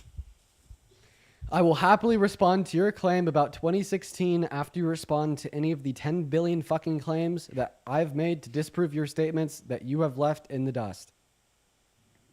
Which claim did I not respond to yet? You specifically said that it was untrue that the civil court between E. Jean Carroll and Donald Trump had anything to do with SA, and it was only about defamation. That was what I believed, correct? That was what you believed? So that's what I believe. Yeah, yes, correct. So Past tense? if it was only about defamation and then not about SA, why was he fined $4 million for SA? Because the Democratic Party likes to create propaganda for you guys to repeat. So you don't think it's true he was fined $4 million for SA in that same court case? I think the entire case is BS, and so does the whole country. But That's why Trump won. That's a different claim. You could say the case is BS, but that's a different It claim is. than the case for SA didn't happen. So, And as said, I mean, I don't let me try to like explain to you the equivocation you're making. You're saying that the case didn't have anything to do with SA, but then as soon as I'm like, yes, it did. He was fined $4 million. Prove it. Pull it up and show it to me. You're just like, pull up the verdict form. He's so like back and forth. Yes, I agree. No, I don't agree. Yes, yes, no, I'm no. trying to move on to a new topic because No. I've been Let me storming just on this. let me explain to you I'm the bored with this let me destruction explain I to you the have. equivocation you're making. Oh, please do, because you're so much more intelligent. That's why I keep making you look the fool.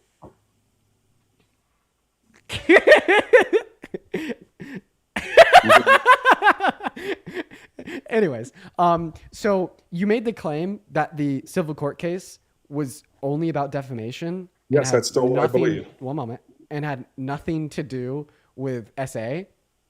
And then I'm like, well, in the verdict form of the court, he was held liable for SA and fined $4 million for it.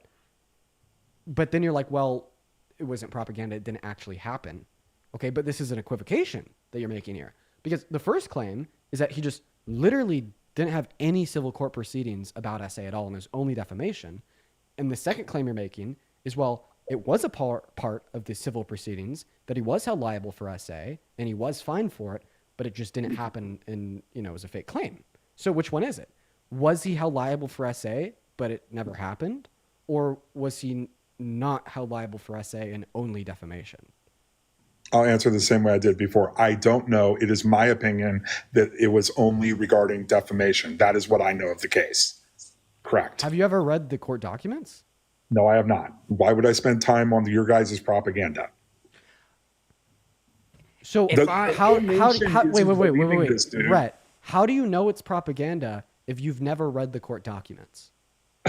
That's like me saying that all the food in your fridge is spoiled, even though I don't even know where you live. When they do the Russian tactics of changing laws in order to bring the case because it's all political, that means it's all political. So from that point forward, any rational human being would say, yeah, this is all political and I'm not going to pay any attention to any of this because it's the left once again creating propaganda, just like Hillary did in 2016, that you two will not talk about. Okay, so no laws were changed specifically for E. Jean Carroll with the intention of allowing political propaganda to be brought against Trump. That is absolutely untrue. I want to respond to that claim second, because I want to ask you here. If you're saying that the verdict of the court was false, all that you're saying is that the jury ruled he was guilty without enough evidence, right?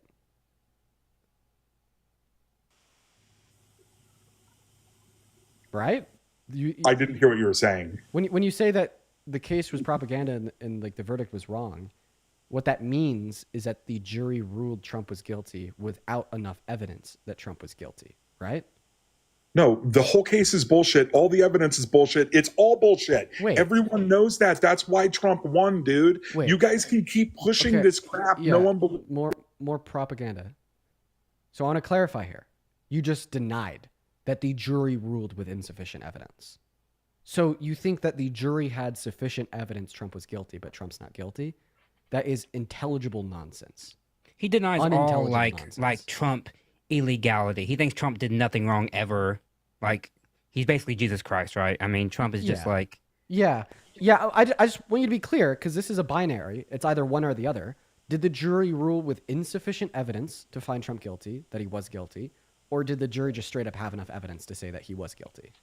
Which one was it? The law was changed in 2019. You're not answering my question. I will happily allow you. I will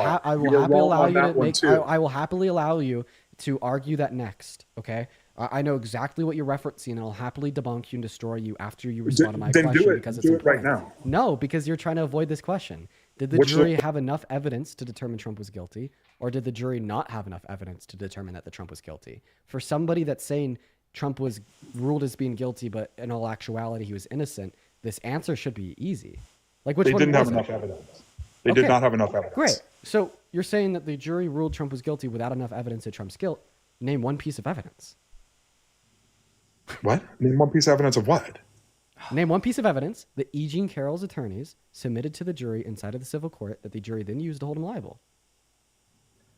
One of them was a dress that she said she was in that wasn't even produced until after that happened. See, this is why you need to read the court documents. Because if Did you that read happen?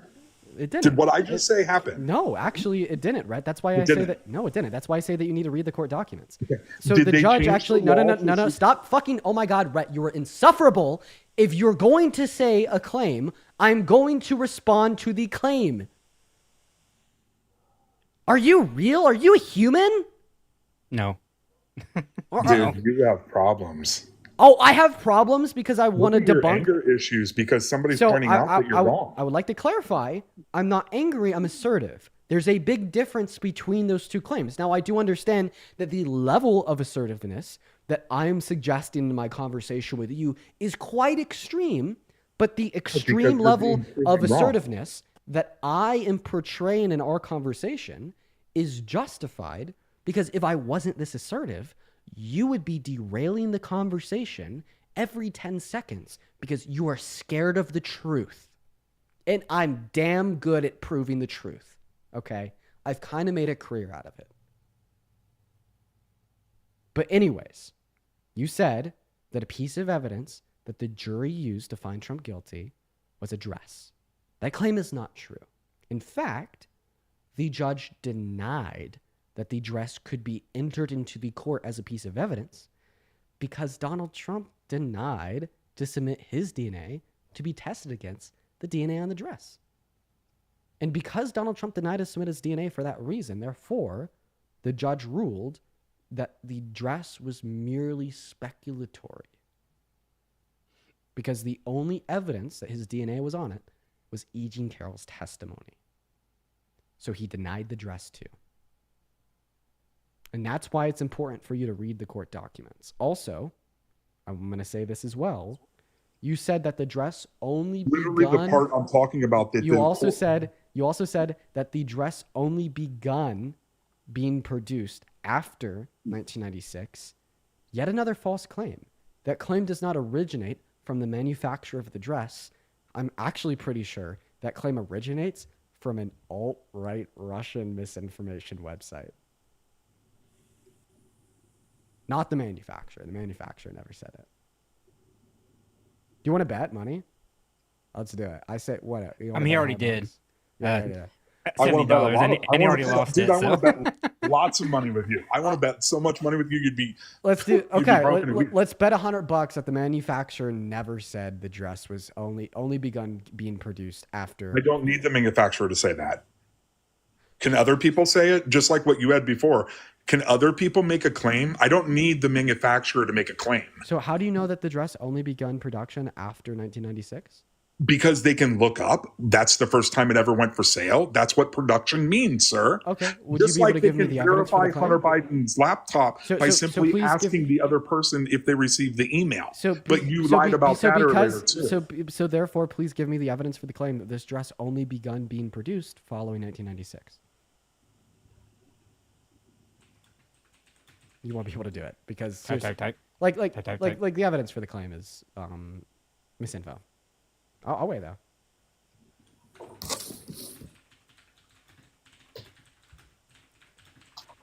You are live on YouTube, right? Yeah. Oh, hey YouTube, how's it going? Yippee. All right, hey, while he's looking for the evidence that doesn't exist, I'm going to go and thank a couple donors real quick. Sid, thank you so much for the $50 over on YouTube Super Chat. That is so incredibly kind of you, Sid. Thank you so much for the love. Let's get 500 W-Sids down below in all of those live chats. Sid says, hey, dude, so excited for Texas. OMG. Sid, I'm so excited for Texas, too. I cannot wait to meet you. We're going to have a fun day down there. Thank you so much for the love, Sid. Also, Wayne, once again, thank you so much for the 70 ZAR. And then Argina with a $20 over on YouTube Super Chat. 200 in Argina W's. And Argina says, I don't understand the point of him going on and on about the Hunter Biden laptop thing, then just right out ignores everything that the right does to threaten democracy. Well, it's because this guy is like a partisan hack. And for those curious, by the way, Rhett actually worked on Trump's campaign. So he's going to defend Trump till the bitter end. It actually would have been pretty valuable for me to bring that up before now. The last He's time, a true believer. Yeah. The last time he came up, I got him to concede that Trump Gaza was ethnic cleansing. And then he argued that ethnic cleansing was good. So, by the way, he actually just got a ban. Well, I mean, I will say though, now that I know that he's from like the Trump campaign, it does make more sense why he's the propagandist here because because you know, like a true real propagandist. I mean, you know, they do like, you know, work on campaigns and follow their guide to the bitter end and all that kind of stuff. So Yeah, no, he's like literally definitionally speaking a propagandist. By the way, hey, what's going on, Lisa? Do you support Trump?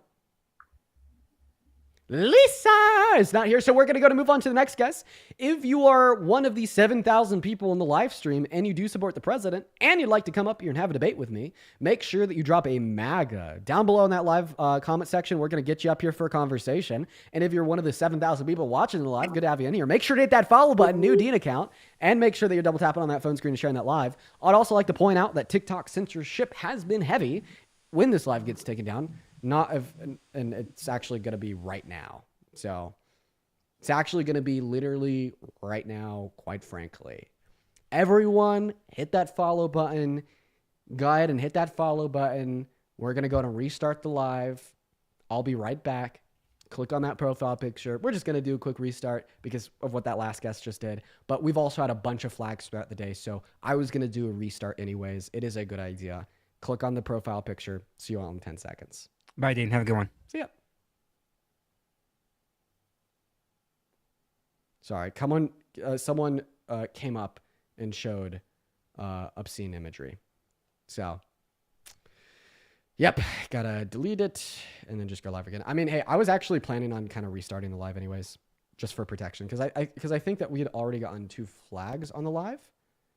So, like, a restart was in order just for, like, general care of the live as well. It's actually, like, really smart for us to probably do this. Like honestly, like, if anything, like, we should be restarting our live after we get 2, like, restrictions like that nonetheless. So it's actually a good thing for us to be doing this right now. Welcome back in, everybody. Welcome back in, everybody. So we did just restart the live because somebody came up and showed obscene imagery. But, like, regardless of that, it is probably just a good, healthy thing to be doing for the integrity of the live streams, to be restarting every once in a while. Kind of the way that TikTok works is when you occur like a certain amount of flags on the live stream, they ban you. And I think that we had already gotten like 3 flags over the course of the last 2.5, 3 hours. So us just doing a super duper, super quick restart was actually a really good idea. It was a good idea nonetheless. So anyways, if you are one of the first 1.3 thousand people tuning back into the live stream, you guys, make sure that we are double tapping away on that phone screen and trying out that live. We're going to go to get the debates underway, but I would appreciate it if everybody could please show some love to Titan for the $10 over on YouTube Super Chat. I do really appreciate you so much for the love, and hopefully Matt comes back. Matt, if you're watching, feel free to pop back up. I actually really enjoy having you on the panel. So everyone, shout out to Titan for the $10. Shout out to Hannah for the $10 and Yoshi for the 14 Canadian dollars. And then a big, I want to see 500 WNs down below in that live chat for the $50 donation over on PayPal. Thank you so much for the love, Ann. That is so incredibly kind of you. Seriously, thank you so much, Ann. Ann says freedom. Let's go, Ann. Thank you so much. As well as Elle with the $10 over on PayPal. Thank you so much. And then Marjorie with the $10 as well. And then Wendy with the $10 over on Venmo. Oscar with the $11.11. And Julia with the $20 on Venmo. And Irie with the 50. Oh my God. 500 W's for IRI down below in that live chat. 200 W's for Julia. And then 200 W's for Whitty and Oscar. You guys are so incredibly kind. And then also Priscilla, thank you so much for the $20 over on Venmo. You guys are so incredibly kind, you guys. For the first 2,000 people tuning back into the live stream, it is so awesome to have you all tuning in back here with me today. Make sure that you're double tapping away on that phone screen, and we're going to get that next guest up in here right now. What's going on? Do you support Trump? What's up, Chris? Yes, I do. Okay, yeah, you were riding pretty hard for that last guest, dude. I saw you down below. You were like, W him the whole time, man. Do you like believe all that shit? Like, seriously? Well, I just believe he did really good in his first administration, the first time he ran for president. True. Before I dispute that claim, how do you feel he's doing now? Well, I'm gonna be honest. I feel like things could be better. Precisely. Let's talk about that first claim. You said that he did great during his first administration. What was the best policy he passed, out of curiosity?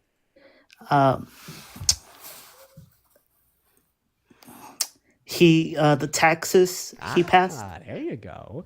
That was essentially the only thing he passed. It was the hallmark of his presidency. I thought that his tax cuts in 2017 were terrible. You want to know why? Okay. Because they spent $1 trillion on tax cuts for the top 1%, and it only led to a 0.04% increase in our GDP per year, which is equivalent to about $6 billion in additional government revenue per year. It was an investment of $1 trillion for tax cuts for the ultra wealthy for a $6 billion per year return. Okay. But when Joe Biden was in office, I was like, okay, I'm going to give him the benefit of the doubt that he's going to make good on his promises. And the price of everything went up.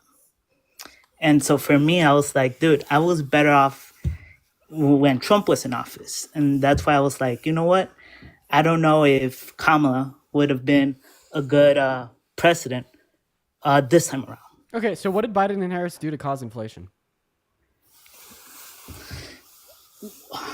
The gas prices were up. I know. What did they do to cause that?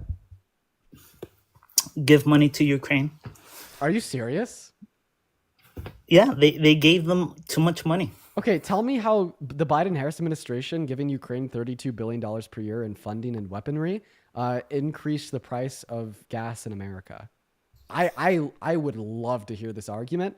But by the way, in all reality, what you're doing is you're just taking propaganda talking points and then you're just acting as if they have anything to do with one another. It's comedic, but it's not true. Okay. Well, I'm not a politician, so I can't answer that. Okay. Well, I think that's a fair response, man. You can't explain how the Biden-Harris administration increased the price of gas under their term because they didn't. The reason why we had expensive gas under the Biden-Harris administration was because we sanctioned Russia for ethnically cleansing Ukraine, but Russia made a lot of oil. So when we stopped importing their oil, the global supply of oil into America went down. What happens when supply goes down with demand going up or remaining the same? Prices go up. That's all. I mean, and unless you disagree with sanctioning Russia, which was the Biden-Harris administration and Congress's fault, you can't say they did anything wrong. Okay. Yeah. What's next? Okay. Well, no. That's it. That's what I wanted to know. So. All right. Well, is there anything else you'd like to have a conversation about, or no? I appreciate your time. All right. Have a good one, man. I hope you have a good rest of the day. We're gonna move on to the next guest. Quite frankly, moving on. Here we go. Next Never Day is loading into the box. Everyone just go ahead and give us one moment. Connor, thank you so much for the $20 donation over on Venmo. That is so incredibly kind of you, Connor. Connor says, still my goat. Connor, I love you. You're the man, Connor. Everybody, 200W, Connor's down below in that live chat because Connor's the fucking man. Everyone's saying this guy again. I have no clue. Who are you? You didn't concede that sigilism had critiques by Descartes, for instance, and that it isn't circular reasoning. We were talking about abortion, and you got frustrated, so you kicked me. Chat, who the fuck is this guy? You were arguing about sigilism with me the other day, and you got frustrated because I was blowing you out, so you kicked me. You were the one that denied like formal logic. That it's circular reasoning and that it's had critiques since its inception by Descartes, for instance. There was a lot of critique against sigilism. So it's pronounced syllogism. Okay. And you don't say critiques against syllogism. It'd be critiques against syllogisms. Oh, okay. So do you know what a syllogism is now? You just got blown out again. So you're probably gonna do a little poll with all your little DNC buddies. Also, did you say Descartes? What about him? It's simply Descartes. It's just Descartes. Descartes. It's French. Okay, this is America. Dude, you're a troll! You're a troll, right? No. He pronounces escargot as escargot. Wait, I just have a question because we have I don't know, we just restarted on TikTok, so we're still regaining viewership over here. But there's about 6,000 people watching live. Is there any other philosophy majors watching this live right now? Let me just know if you're here. If there's any other philosophy majors, not even real. If you major in philosophy, you either wind up becoming a professor, or you become some sort of influencer, such as yourself, or you work at McDonald's or Starbucks. Okay, listen. I will agree that when it comes to being a philosophy major, your options are limited. But like the main path of philosophy majors is law school, and those options are not limited. You could become a lawyer. Why didn't you become a lawyer then? Because I dropped out of college to focus on this. But anyways, I would like to clarify here. There is a bit of philosophy majors watching. I saw the yeses in the chat. Listen to what this guy has to say, and just tell me if it breaks your brain. So, what are your thoughts on formal argumentation and applying classical logic to argument through syllogisms, or the use of premise by premise, leading to a conclusion? Because it's circular reasoning, and it completely discards any sort of nuance. Life isn't black and white. I just want to clarify. You think the use of like premise by premise argumentation is circular reasoning? Because So, by the way, all of my other buddies that are majoring in philosophy or just have an interest in philosophy and like know what a syllogism is, know what it means to structure a logically sound and valid argument with the use of premises that are logically following from one another that would also necessarily entail a conclusion, a syllogism, and you calling that circular reasoning, like it just really pisses anybody off watching this live that knows what that is. Also, why are you moaning? Descartes criticized syllogisms, arguing that truth sometimes, quote, slips through the fetters of formal logic, and that reliance on syllogisms can hinder intuitive understanding. I'm not the only person that has ever critiqued syllogisms and your bullshit. People much smarter than you. So Descartes. So you're talking about Descartes, and you're saying that he said truth can slip through formal logic. Okay, so I actually deny that truth can be illogical. What? I deny that truth can be illogical. Okay. Because if you're saying that it slips through logic, you're saying that it's outside of logic, which means illogical, and I deny that.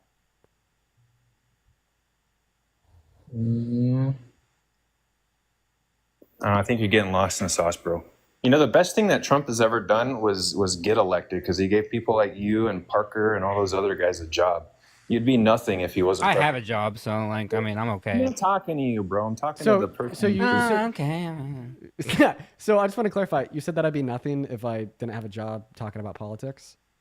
Just like MSNBC, CNN, all those other. I just have a question. Like, higher rating. What does that mean for you?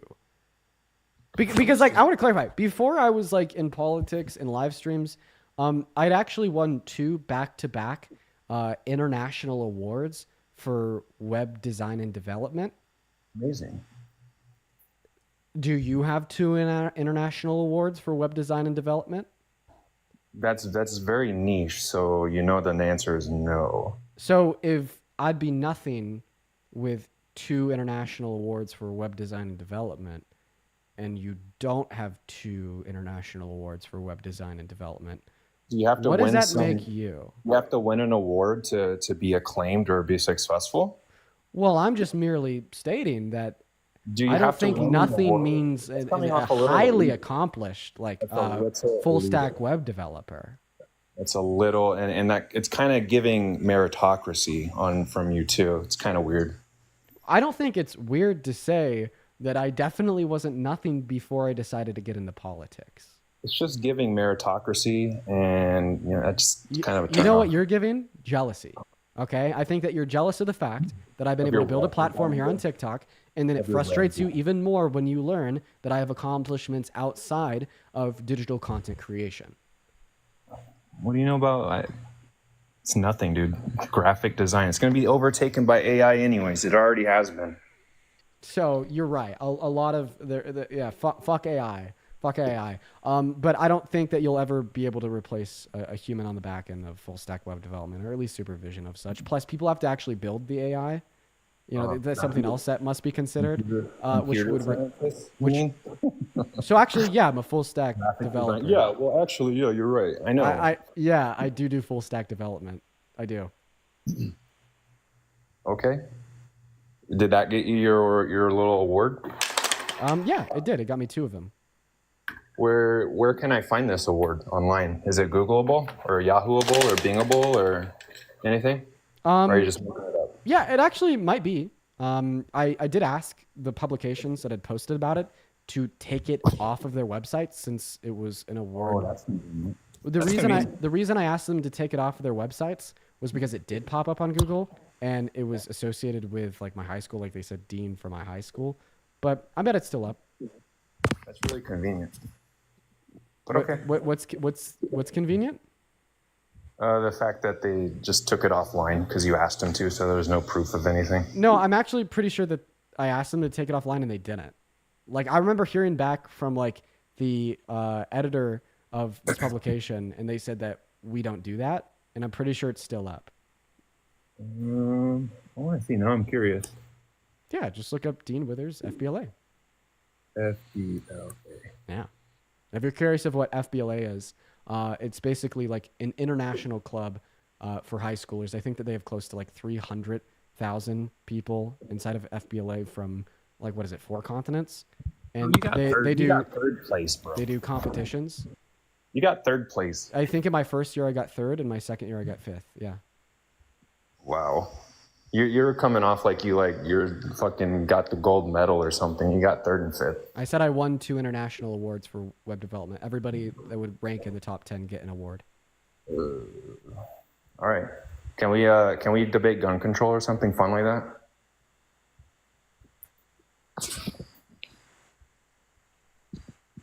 Real quick. I don't think so. I think I'm going to kick you. That's fine. Just like last time. All right, we're going to move on to the next guest. Everyone just go ahead and just give us a minute. Hey, by the way, I've actually been able to identify the account that came up here and showed lewd imagery. They're actually in the queue right now. Is at jackie.landfield. Should we check them out real quick? Do it. Would you mind pulling up a next guest while I look them up? Yeah, sure. Of course. Okay. I think that they didn't think that I'd be able to identify them if they were like, oh yeah, it's the same guy who's been like doing this a lot. Everyone just just how old are you?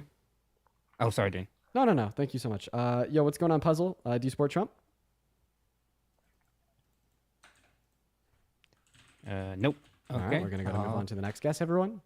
Next person. Let's see if there's anybody. Oh, this guy looks interesting. Oh wow, I'm looking at his Instagram. Apparently, he's been doing this for a while. Like his recent post on Instagram, one of the comments says this guy showed his cheeks on a TikTok live. That must be like what he does for a living or something. Bro, that is really weird. It is weird. Ah, fuck. Is this guy doing it too? Yeah. Nathaniel debates, everybody. Nathaniel debates. Yeah, I'm sorry that you guys had to see that. We got him off the live. The only like further action that can be taken is that from TikTok. So like, I mean, like, assuming that somehow gets alive get taken down. If there's like a TikTok rep that ends up watching this clip, I'd highly implore you guys to add in an ability for us to restrict camera usage from viewers. That's insane. Yeah. That's so insane.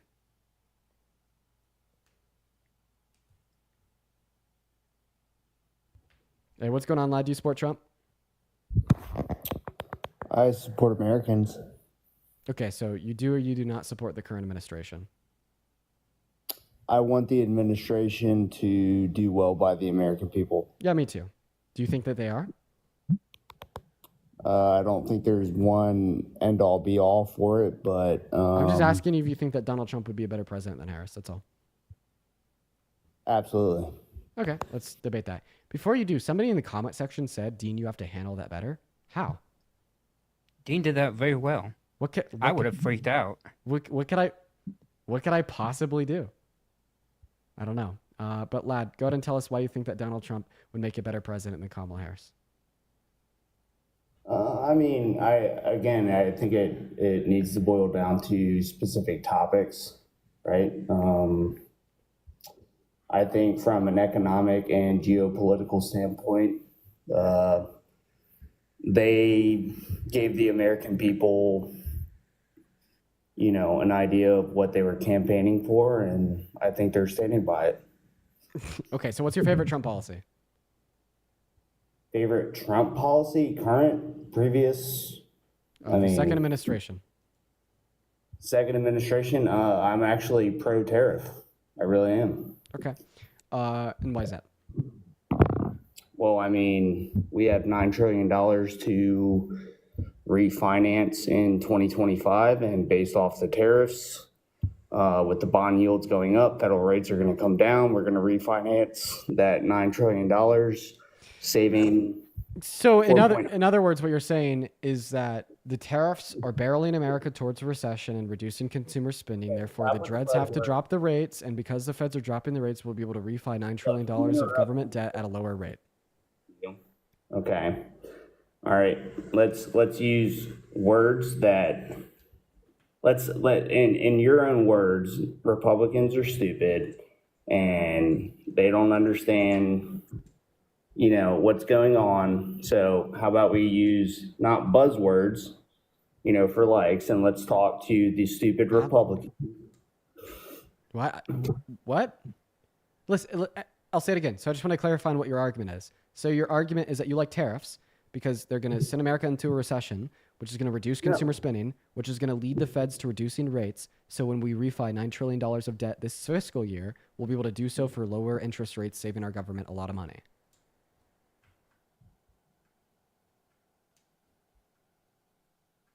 Right? You broke up my. Okay, so I just want to make sure I have your argument clear. Tariffs are going to reduce consumer spending, which is a recession, by the way, which is going to cause the Fed to reduce rates. And then after the Fed reduces rates, that will then allow Congress to refinance $9 trillion of debt at lower rates, saving our government a lot of money. That's your argument, right? Quote unquote crashes, people go to buying bonds, which because historically it's the safer investment, right?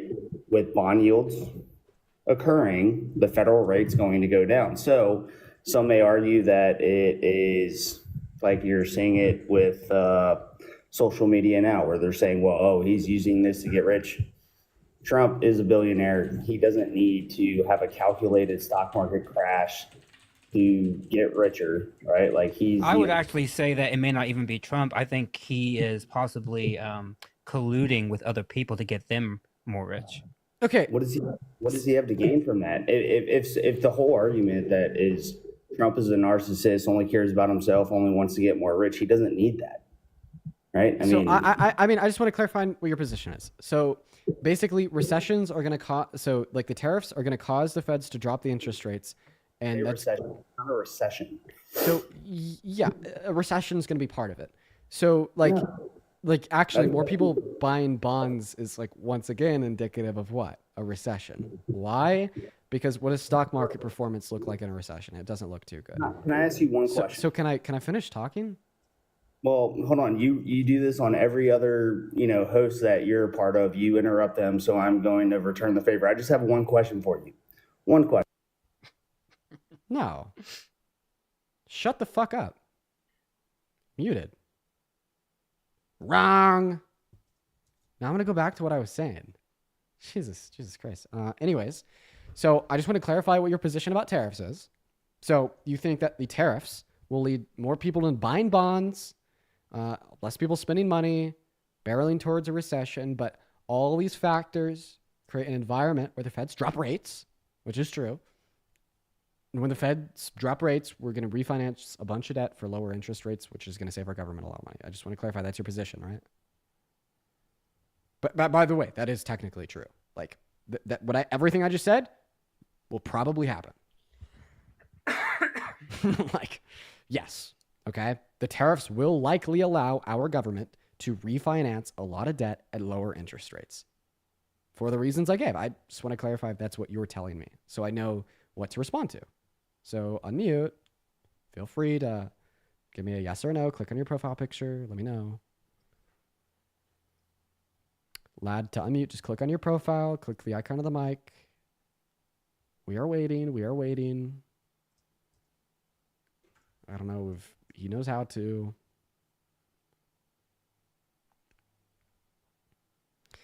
Okay, Lad doesn't know how to unmute. This is great. Okay. All right. Well, while he's figuring that out, I guess we'll go ahead and just get another guest up here in the meantime. We're actually going to have a quick 5-second guest up here real quick. Hey, Dayander, did you ever have any luck finding where I live? What's up, buddy? How you doing? Yes or no, please. Why are you so mad today? I'm not mad. I just want to answer to my question. Dean? Yes or Your no? pictures? All right, he didn't give me yes or no, so we're going to kick him. Anyways, that guy's been trying to figure out where I live for like the last year. He's been failing so hard. He's been trying to find my address for over a year, and he's just been absolutely unable. And it's so funny.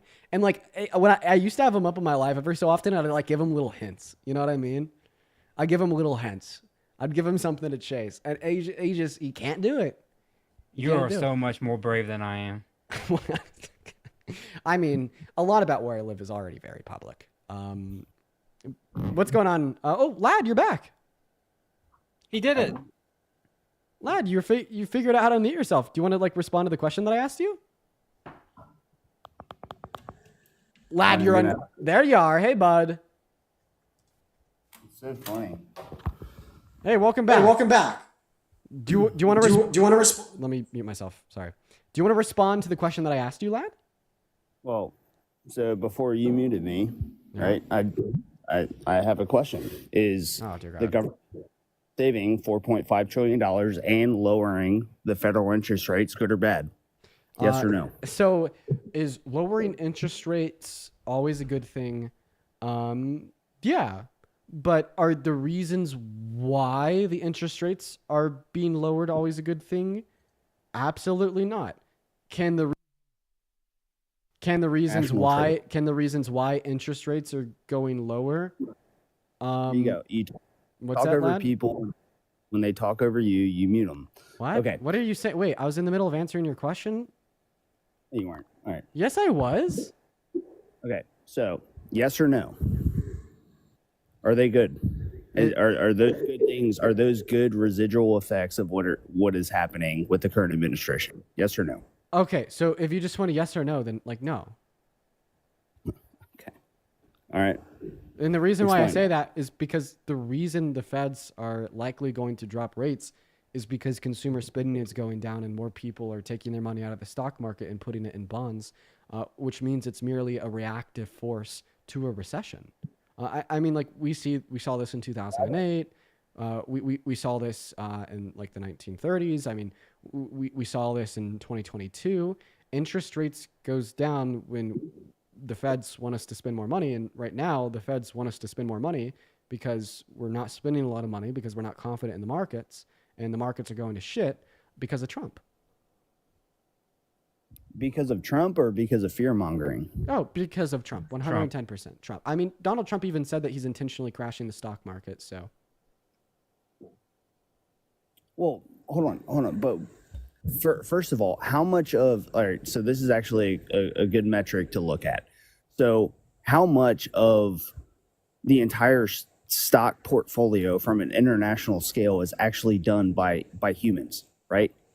Like over 80% of stock is all AIML. It's all auto like there's a Python scripting that's done that all these large corporations are using to funnel, people that are investing most of their money into the stock market. Like only 20% are actual consumers that are doing it like with their individual portfolios. So, and at the end of the day too, most of the people that are pissed off about, the fear mongering that's going on with the news I'd like to clarify media. that, like, okay.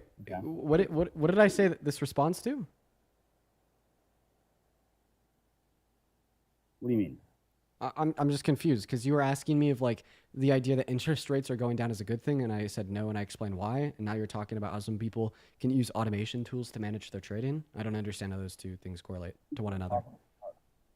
can afford homes, like, eggs and, all grocery commerce and all this, like they're upset about this. But I mean, this has federal rates going low is a significantly more impactful for Americans than the stock market continuing to increase. But also you feel to What? even Wait. advertise is look at the So S&P. you think that lower interest rates is better for the American people than a growing economy? So wouldn't you just say that existing in a constant state of a recession is better than existing in a constant state of acceleration insofar as GDP growth?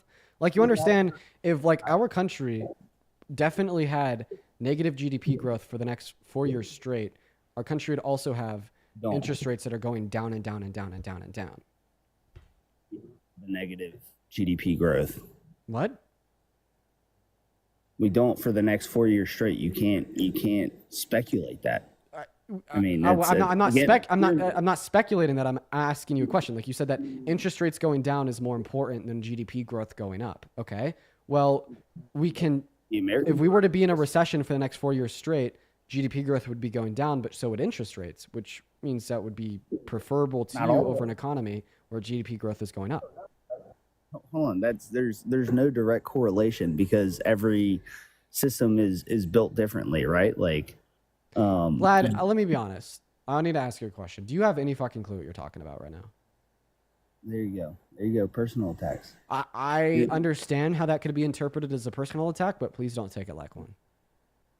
Well, dude, honestly, your opinion has little value to. I mean, my nuclear family is good, and that's what I care about. And I honestly, I'm sitting here scrolling at 1 a.m.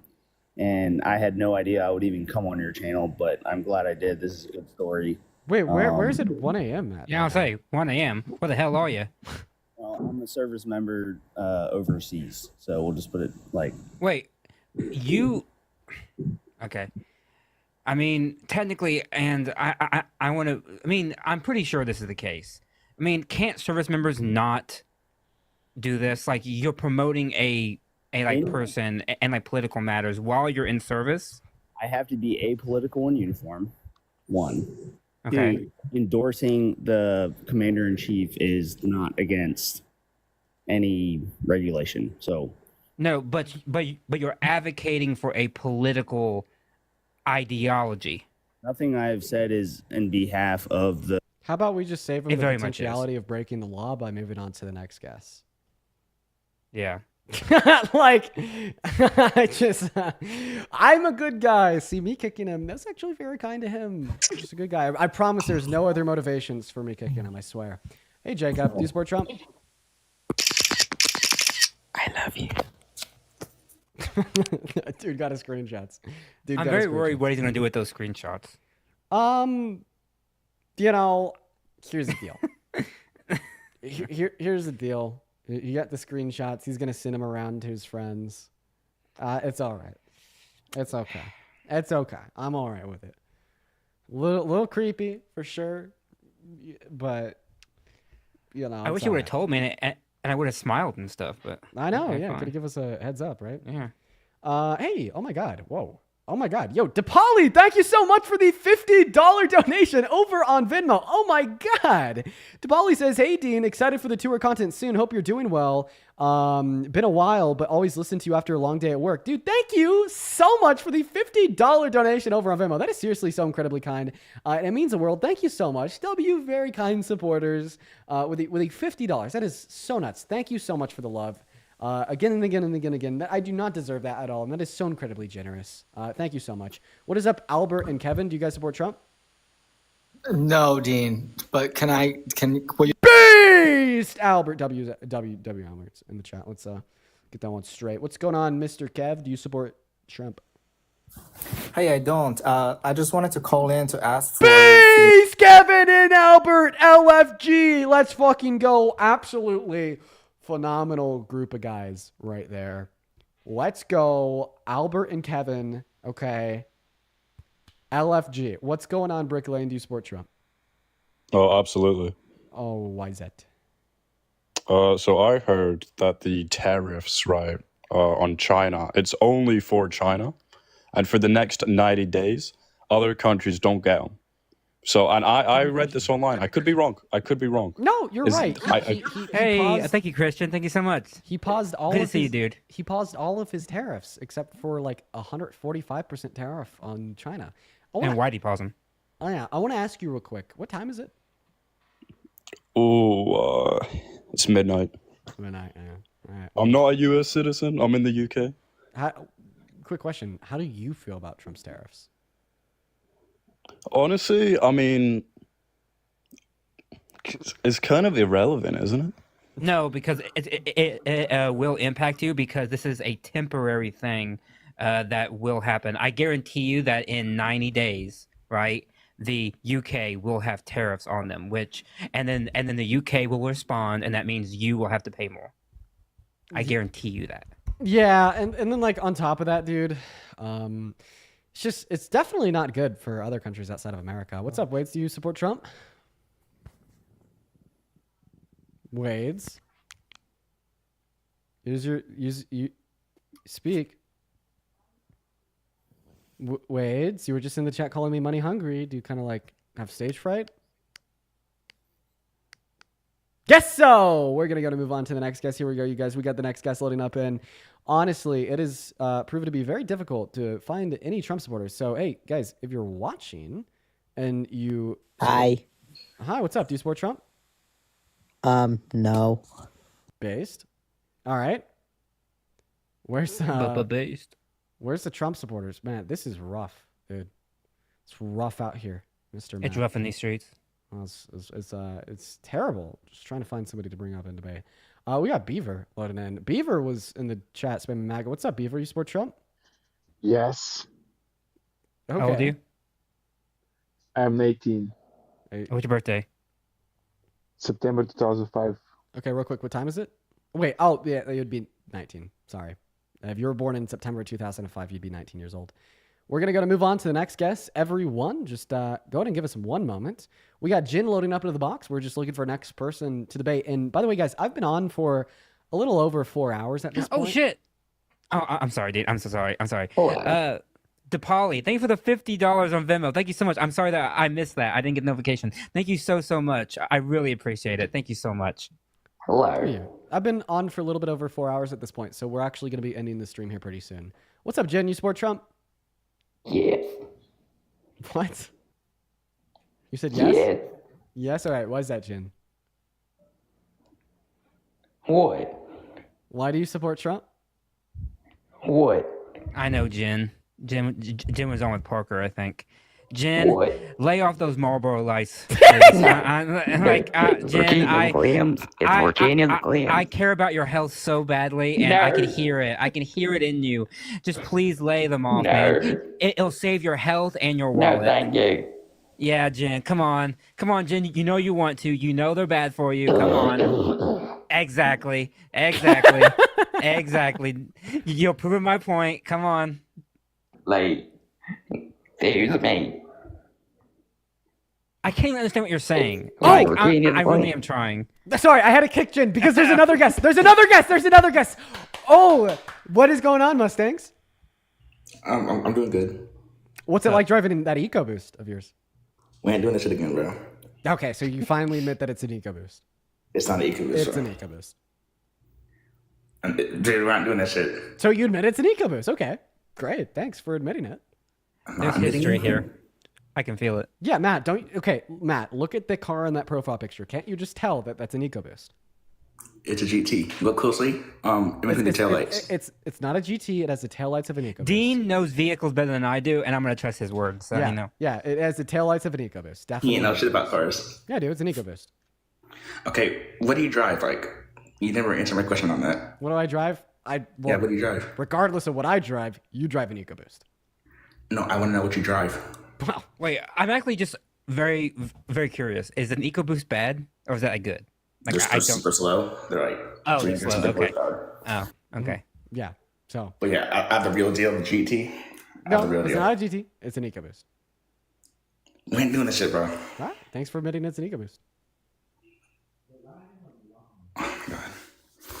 Can we just take a break left off on last time? Sorry. Remember we were talking about Sorry, it's just like a running meme, and I think it's great. All right. Can we talk about? We were talking about. Yeah. I just have to reference my friend Mike. Hey, Michael. Yo, Michael, you what's drive. my EcoBoost? Yeah, you drive an EcoBoost. So I just want to clarify, Michael, like because you are also an individual that owns an EcoBoost. Like this guy right here, he definitely also owns one too, right? Yeah, we both own EcoBoost Yeah. because we love the environment. Yeah, isn't that right, Mustangs? It's not a GT. You're an EcoBoost guy, just like Michael. EcoBoost for the win. Mine's different. Mustangs are scat packs. Michael, I love you. Handsome. I love you, Michael. Michael's been watching for years, and every so often he'll come up and he'll just ask me if I like Mustangs or Scatbacks. Okay, I'm sorry. We'll get off the meme. What do you want to talk about? Like anything about, I Okay. think we were talking about. I remember last time you came up, I actually kind of want to pick up where we left off because I do feel like we could have a little bit of a valuable discussion.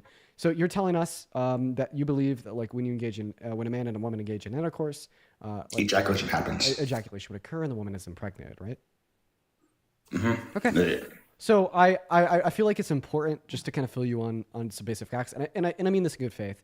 So not every time a man and a woman engage in intercourse does ejaculation occur, and not every time ejaculation occurs, pregnancy happens. But like, I think there's not enough proof that he really like raped her. Like, it's just like, I just don't. I'm not buying it. Before we move on to the broader conversation, I just want to kind of come to terms on some basic facts. And this is important to recognize not only for the context of our discussion, but it's also just like generally good info to know.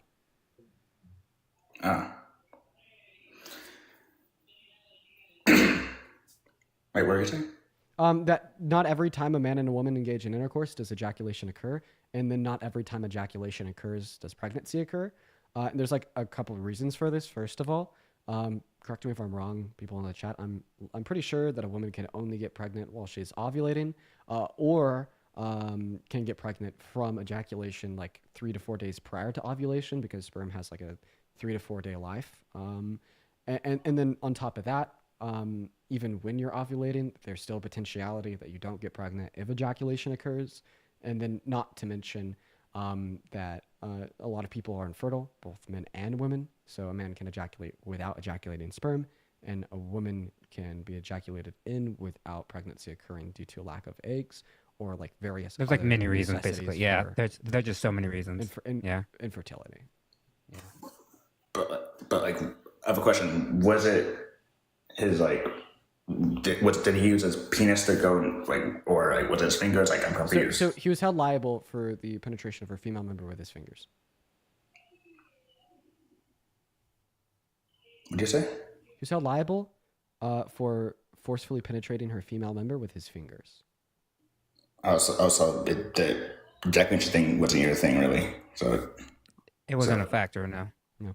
Michael, thank you so much for the $10 over on YouTube Super Chat saying that you love Mustangs, don't lie. I actually do prefer a 5.0 over a Scat Pack every single time, Michael. So there's finally the answer. Stop speaking gibberish. Okay. No, I don't know what that means. So, wait, so what do you dispute, though?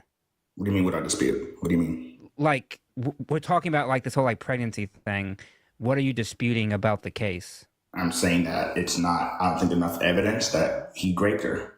And you need pregnancy to matter to you? Yeah. So if a grape occur, so you're saying grape can only occur if there's a pregnancy? No, but because I'm pretty sure grape is penetration, I think. But, like, No, grape. Yes, grape is penetration, but it can be with anything. You can use an object. You can use your fingers. You can use a male member. All right. And then also, like, I want it to be known that like women are raped and don't get pregnant all of the time. Okay, and it's very important to acknowledge that. Okay, because if you don't acknowledge that, well, then all of a sudden you rule out a shit ton of instances. Well, not that, Dean. He's ruling out half of all people because male grape, it's by definition they like can't get pregnant. Yeah, and then also all women that have gone through menopause and all young girls before their menstrual cycle begins. before they I was so puberty. confused by this argument because it just didn't make any sense. And then all infertile women at any point, or just a fertile woman be after starting puberty and before menopause, that just happens to not get pregnant. Is it like low testosterone maybe, or like I'm just kind of confused. Like, No, wait, I am dumbfounded actually how you're confused. Well, Matt, so last time he came up, he did inform us that he is like never engaged in intercourse before. And I think maybe like what comes along with that is a lack of knowledge around intercourse. Oh, okay. So like, I think it'd be like worth your time not only to invest some time into like research of sexual activity that's going to be for your own good, but like also so you stop perpetuating myths of grape culture. well, it's not a myth. Like, it's not. Sir, if you continue to uphold this shit, I'm going to call you a virgin and it's going to sting. Well, okay, and I want to say one. I didn't know that you have engaged, but frankly, and I say this with love, I guess. I don't know. I say this with love. Just because you haven't had sex doesn't mean that you can be ignorant on these facts. Like Google is free, so I'm just saying, like, you know, I would allow your ignorance for a certain amount of time, but like I have a certain amount of like bandwidth for this stuff. So like I will grant you some like leeway here, but like this is freely available knowledge. Yeah, listen, all that I'm saying, man, is it's good knowledge to have at any point. But like we also do have to acknowledge like the myths that you're perpetuating also like perpetuate like predator mindsets and grape culture as a whole, and that's pretty dangerous. Wait, so you're saying I have a predator mindset? Well, I mean, like the Blue Sea do absolutely perpetuate predator mindset, basically saying that if they weren't impregnated, they weren't graped. Well, I mean, all of a sudden, if a man grapes a little girl that hasn't started puberty yet, well, she's not actually a victim because she couldn't get pregnant.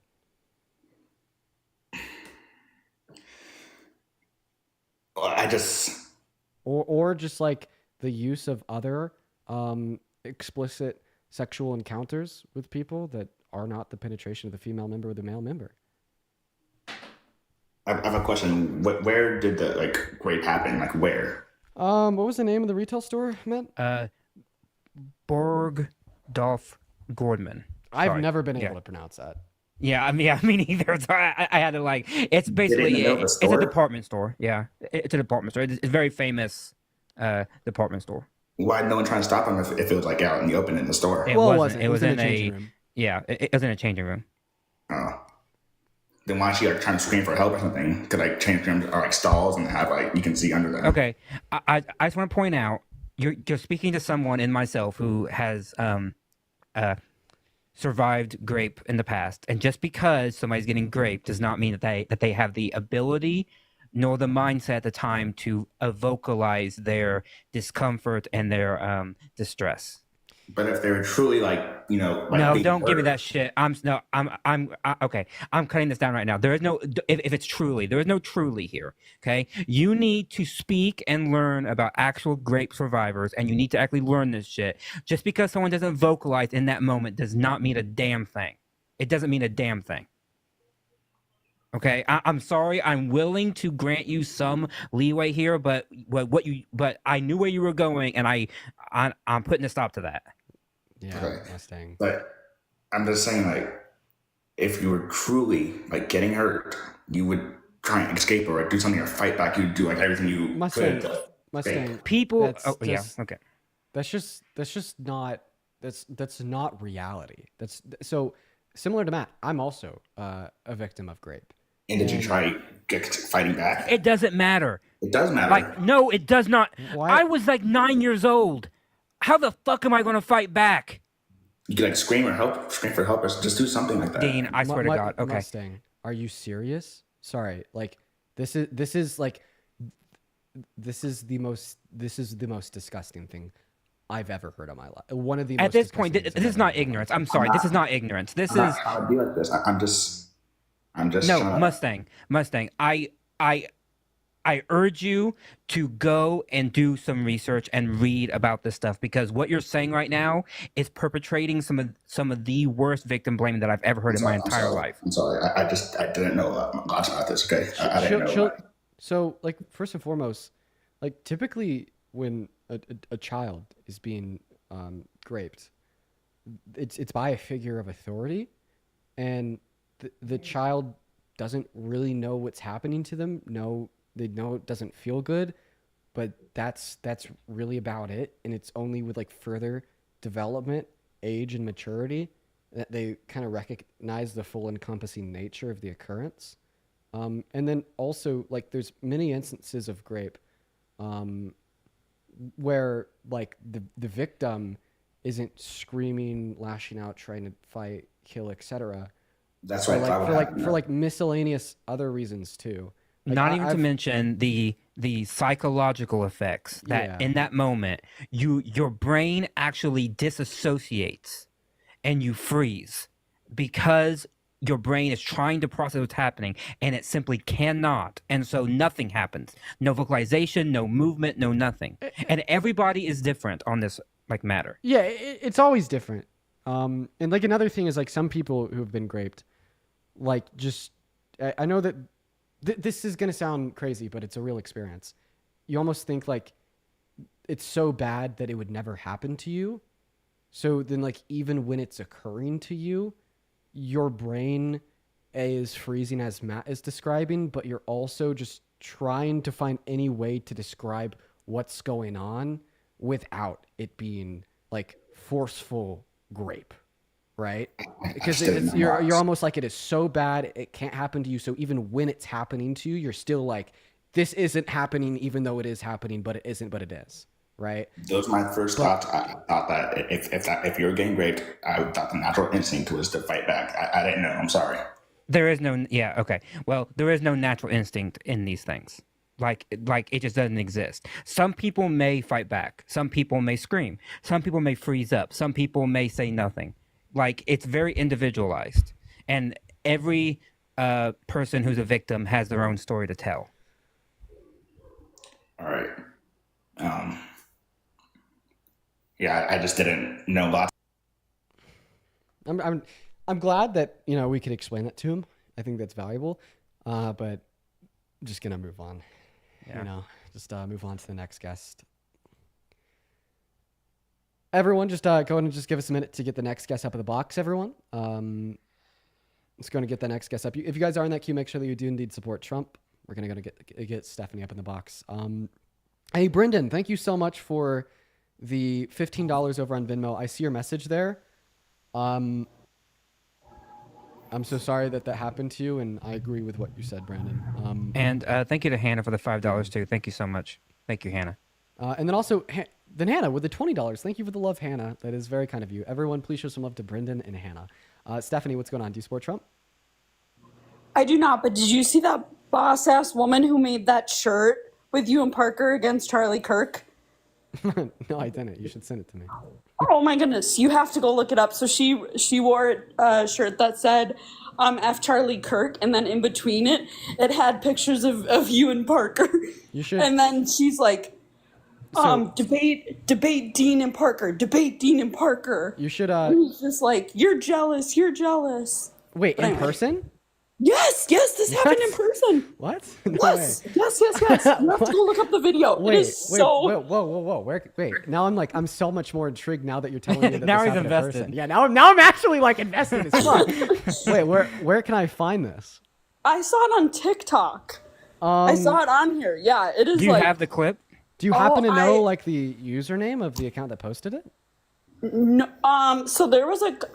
Stephanie, how about this? Can you go do some investigation? If it's like maybe looking at your liked videos. Yeah. Or Watch history. Something like that. Apparently people are saying Watch history. Yeah.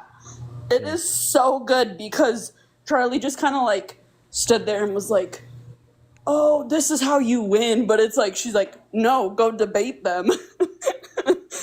Wait, actually, apparently there's this clip. It's right here. Yes.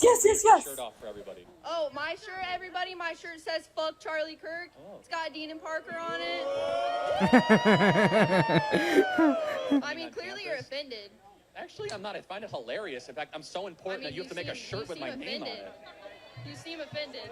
I actually think it's awesome that what I've done is I'm living rent-free. If you like it so much, you want to sign it? I am living rent-free in so many libs' minds that you have to make merch with my name on it. Okay. I should charge you a licensing fee for that. It's For like, what? For your name? that's my NIL. I mean, come on. Like, you got to pay up. Your name? Yes. You're gonna charge me for your name? Yeah, that's how NIL So works. I You think understand? for I'm paying you my and bill. Parker's tour, you should wear the same shirt. You should like contact the lady and have her like send you a picture and then wear a similar shirt because that would just be so funny for the tour. Well, hey, Stephanie, I do appreciate you so much for coming up and letting us know about this, and I hope you have a good Yep. rest of your day. You as well. Have a Bye, good one, Dean. Stephanie. I want to listen to the last like 10 seconds here. You want to sign it since you like it so much? No, I don't have to sign it. You already have my name on it, actually. Yeah, you're right. Well, debate Dean and Parker. This is how you know you're losing. You have to go around being like, F Charlie Kirk. Okay, look great. Good luck. Okay, buddy. Yeah, why don't you? Yo, we have to find who this is. I have to know who this is. Who is this? All right. We need to like come together and find who this is.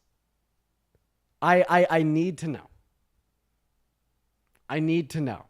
So my mission for everybody watching this live is once we end, help me find her. Repost it? Sure. I mean, I'm reposting Charlie Kirk's page. I'll repost it just so you guys could easily find it though. It's on my main account. It's not like he looks good in the clip or anything. So yeah, I just reposted it on the main account. You'll be able to find it pretty easily. It's Dean. We need to find her. So that's gonna be my parting ask. Wait, you guys are saying that you've already found her? Maylee? Well, let me check it out. Wait, you guys what? No way this isn't real, right? How did you guys found her? Yo, what? You guys found her in like under 20 seconds. How does that work? Wait, apparently she's here? No shot. Chat, we got to do some investigation. Apparently she's in the YouTube chat?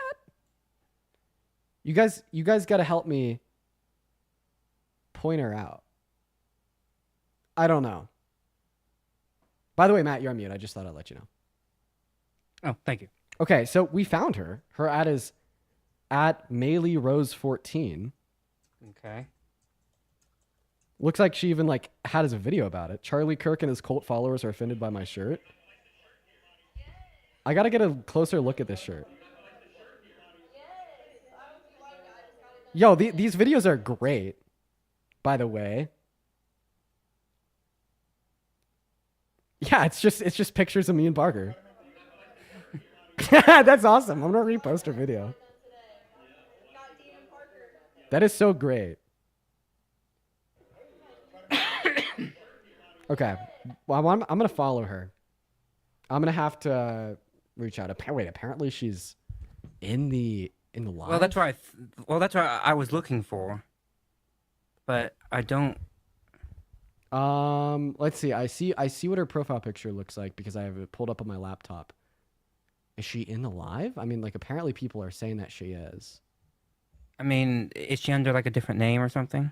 No, likely should just be on her main account. I mean, I don't see her in the guest request or anything. I don't either. She's in the live chat. Okay, I mean it's possible. Oh wait, she is in the live. Yeah. Okay. Send her an invitation. Let's see if she accepts. Yeah. Why not? Well, talk to wow. the dean. Wow. Oh, hello, Maylee. Hello. I was not expecting to find you so quickly. I was Yeah, watching. my that you were talking about me, so I joined up.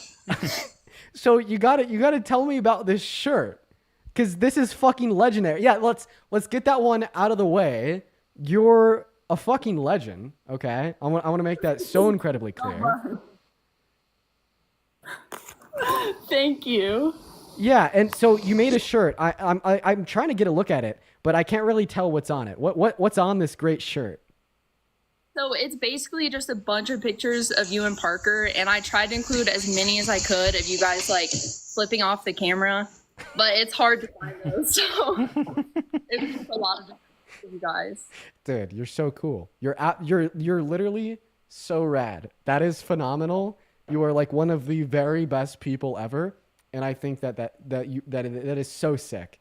Thank you for pressing Charlie Kirk. That's great. I don't know why he would post that on his account. I mean, his cult-like followers will really eat up whatever he puts out, and they'll eat that one up too. But just know that the only thing that's being ate up there is him by you.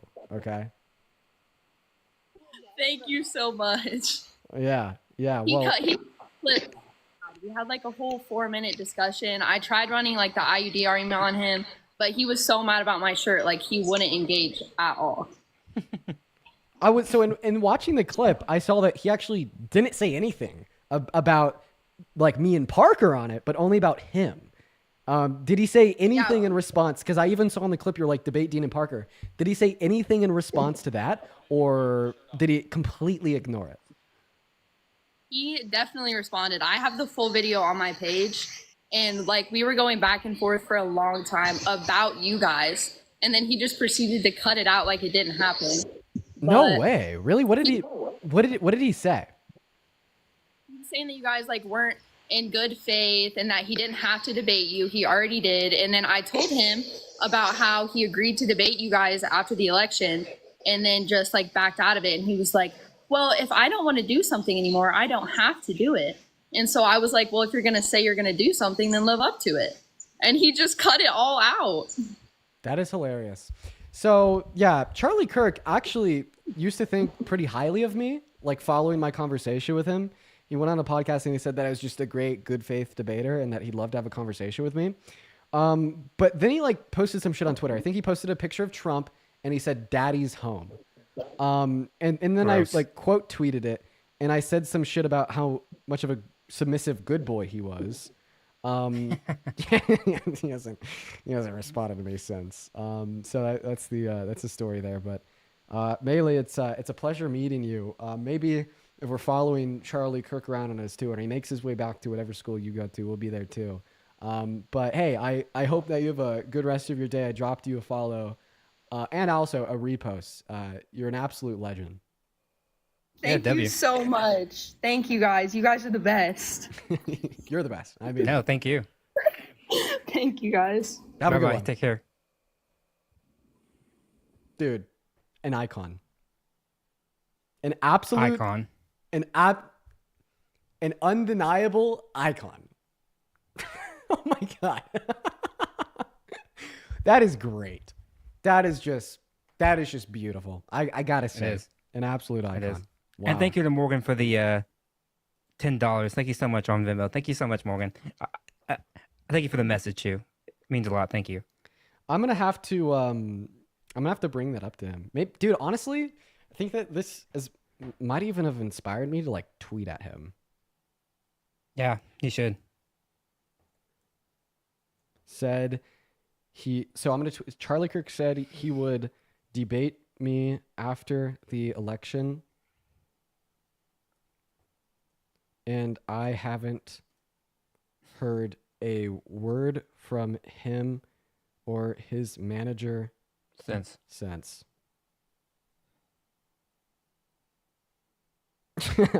Why are you running, Charlie? Charlie Kirk is a runner. He's a runner. Unironically, so embarrassing.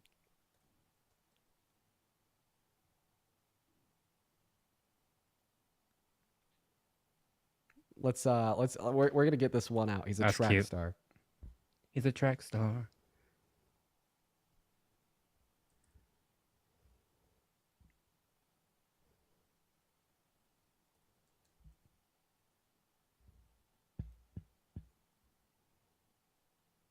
Let's see if this needs any revision. What are we looking at now? Charlie Kirk said he would debate me after the election, and I haven't heard a word from him or his manager since. Charlie Kirk is a runner. This is unironically so embarrassing for him. Yeah, I feel like it needs to be a little different. Say he unironically, well, not say he's running from me or something like that, and then so embarrassing, like Trump did. So embarrassing. So Or like embarrassing. something so embarrassing, quite frankly. Never been. Don't do the last part. Yeah, maybe I just don't do the last part and then just throw in some like runner emojis. How about that? Yeah, there you go. Like a track. Yeah, that's good.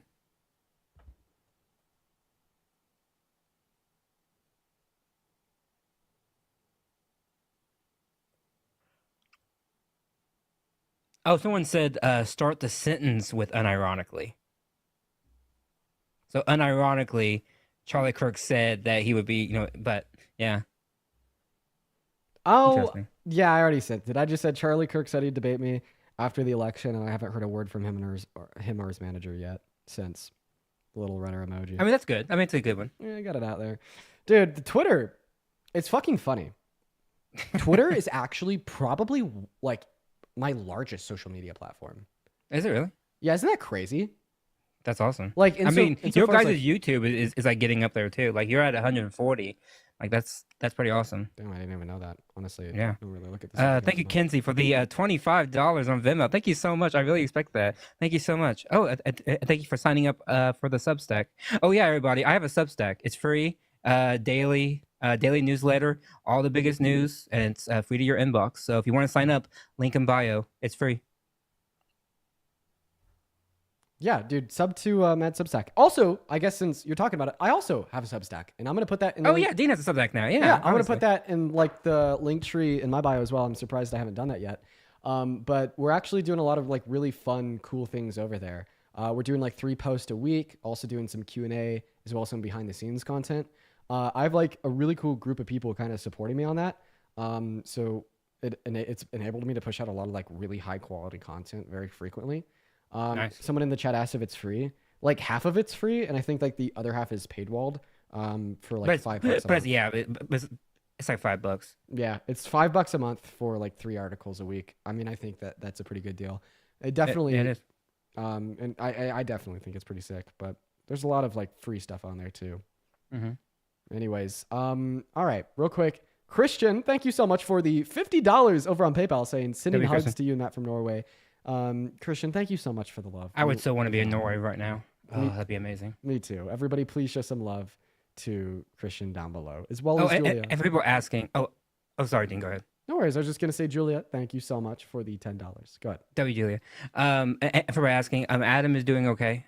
Thank you. But I mean, everybody, I want to say too, I don't know if everybody knew these. Like we raised $26,000. Like that is fucking phenomenal. And he is so grateful, and he's doing okay. Every day is hard and everything, but he's doing okay. So thanks everybody for checking in. Oh, I'm so good. I'm so glad that we were able to do that for Adam. I think it's great. I agree. I think it's great. Thank you. All right, Matt. I mean, I think I'm done with debates for the day. I've actually Sounds been good. on for over 4 hours, but the reason that I've Yeah, you have. stayed on is because I haven't been able to get like a 4-hour stream, especially on TikTok, out for like a week. Mm. Like today, I Damn. think is the yeah, first because everybody's day. been getting fucking bananaed so many times. I know, no bans today. No bans. W. Today's like the first day I've had in a week.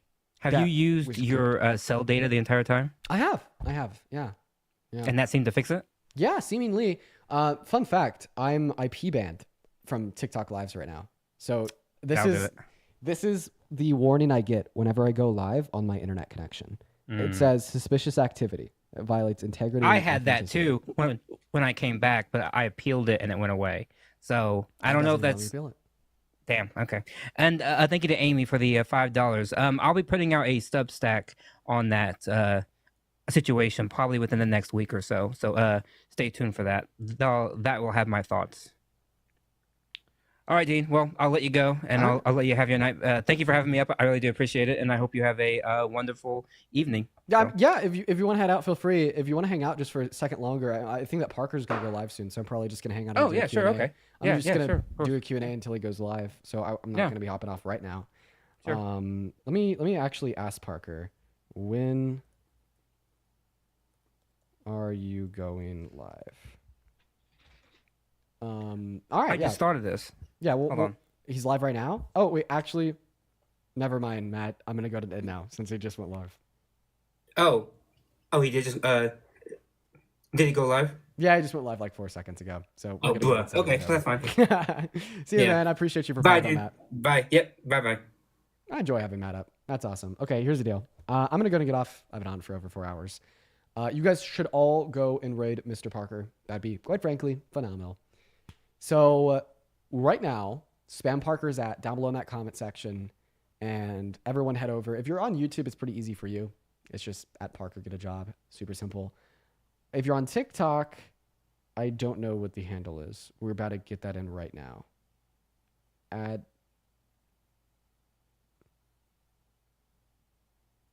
don't know what Parker's at us on TikTok, and nobody's commenting it either. So I guess just like go find Parker. I don't know what account he's on. Just go find him. I love you all. I hope that you all have a good rest of your evening. And I'll see you tomorrow. For everyone over on YouTube, you know I go ahead and in here last. Jessica, thank you for the 2. All you got to do is factory reset the router. Yeah, that's my goal for tonight, is to change my router's IP. But anyways, bye everyone. I love you all.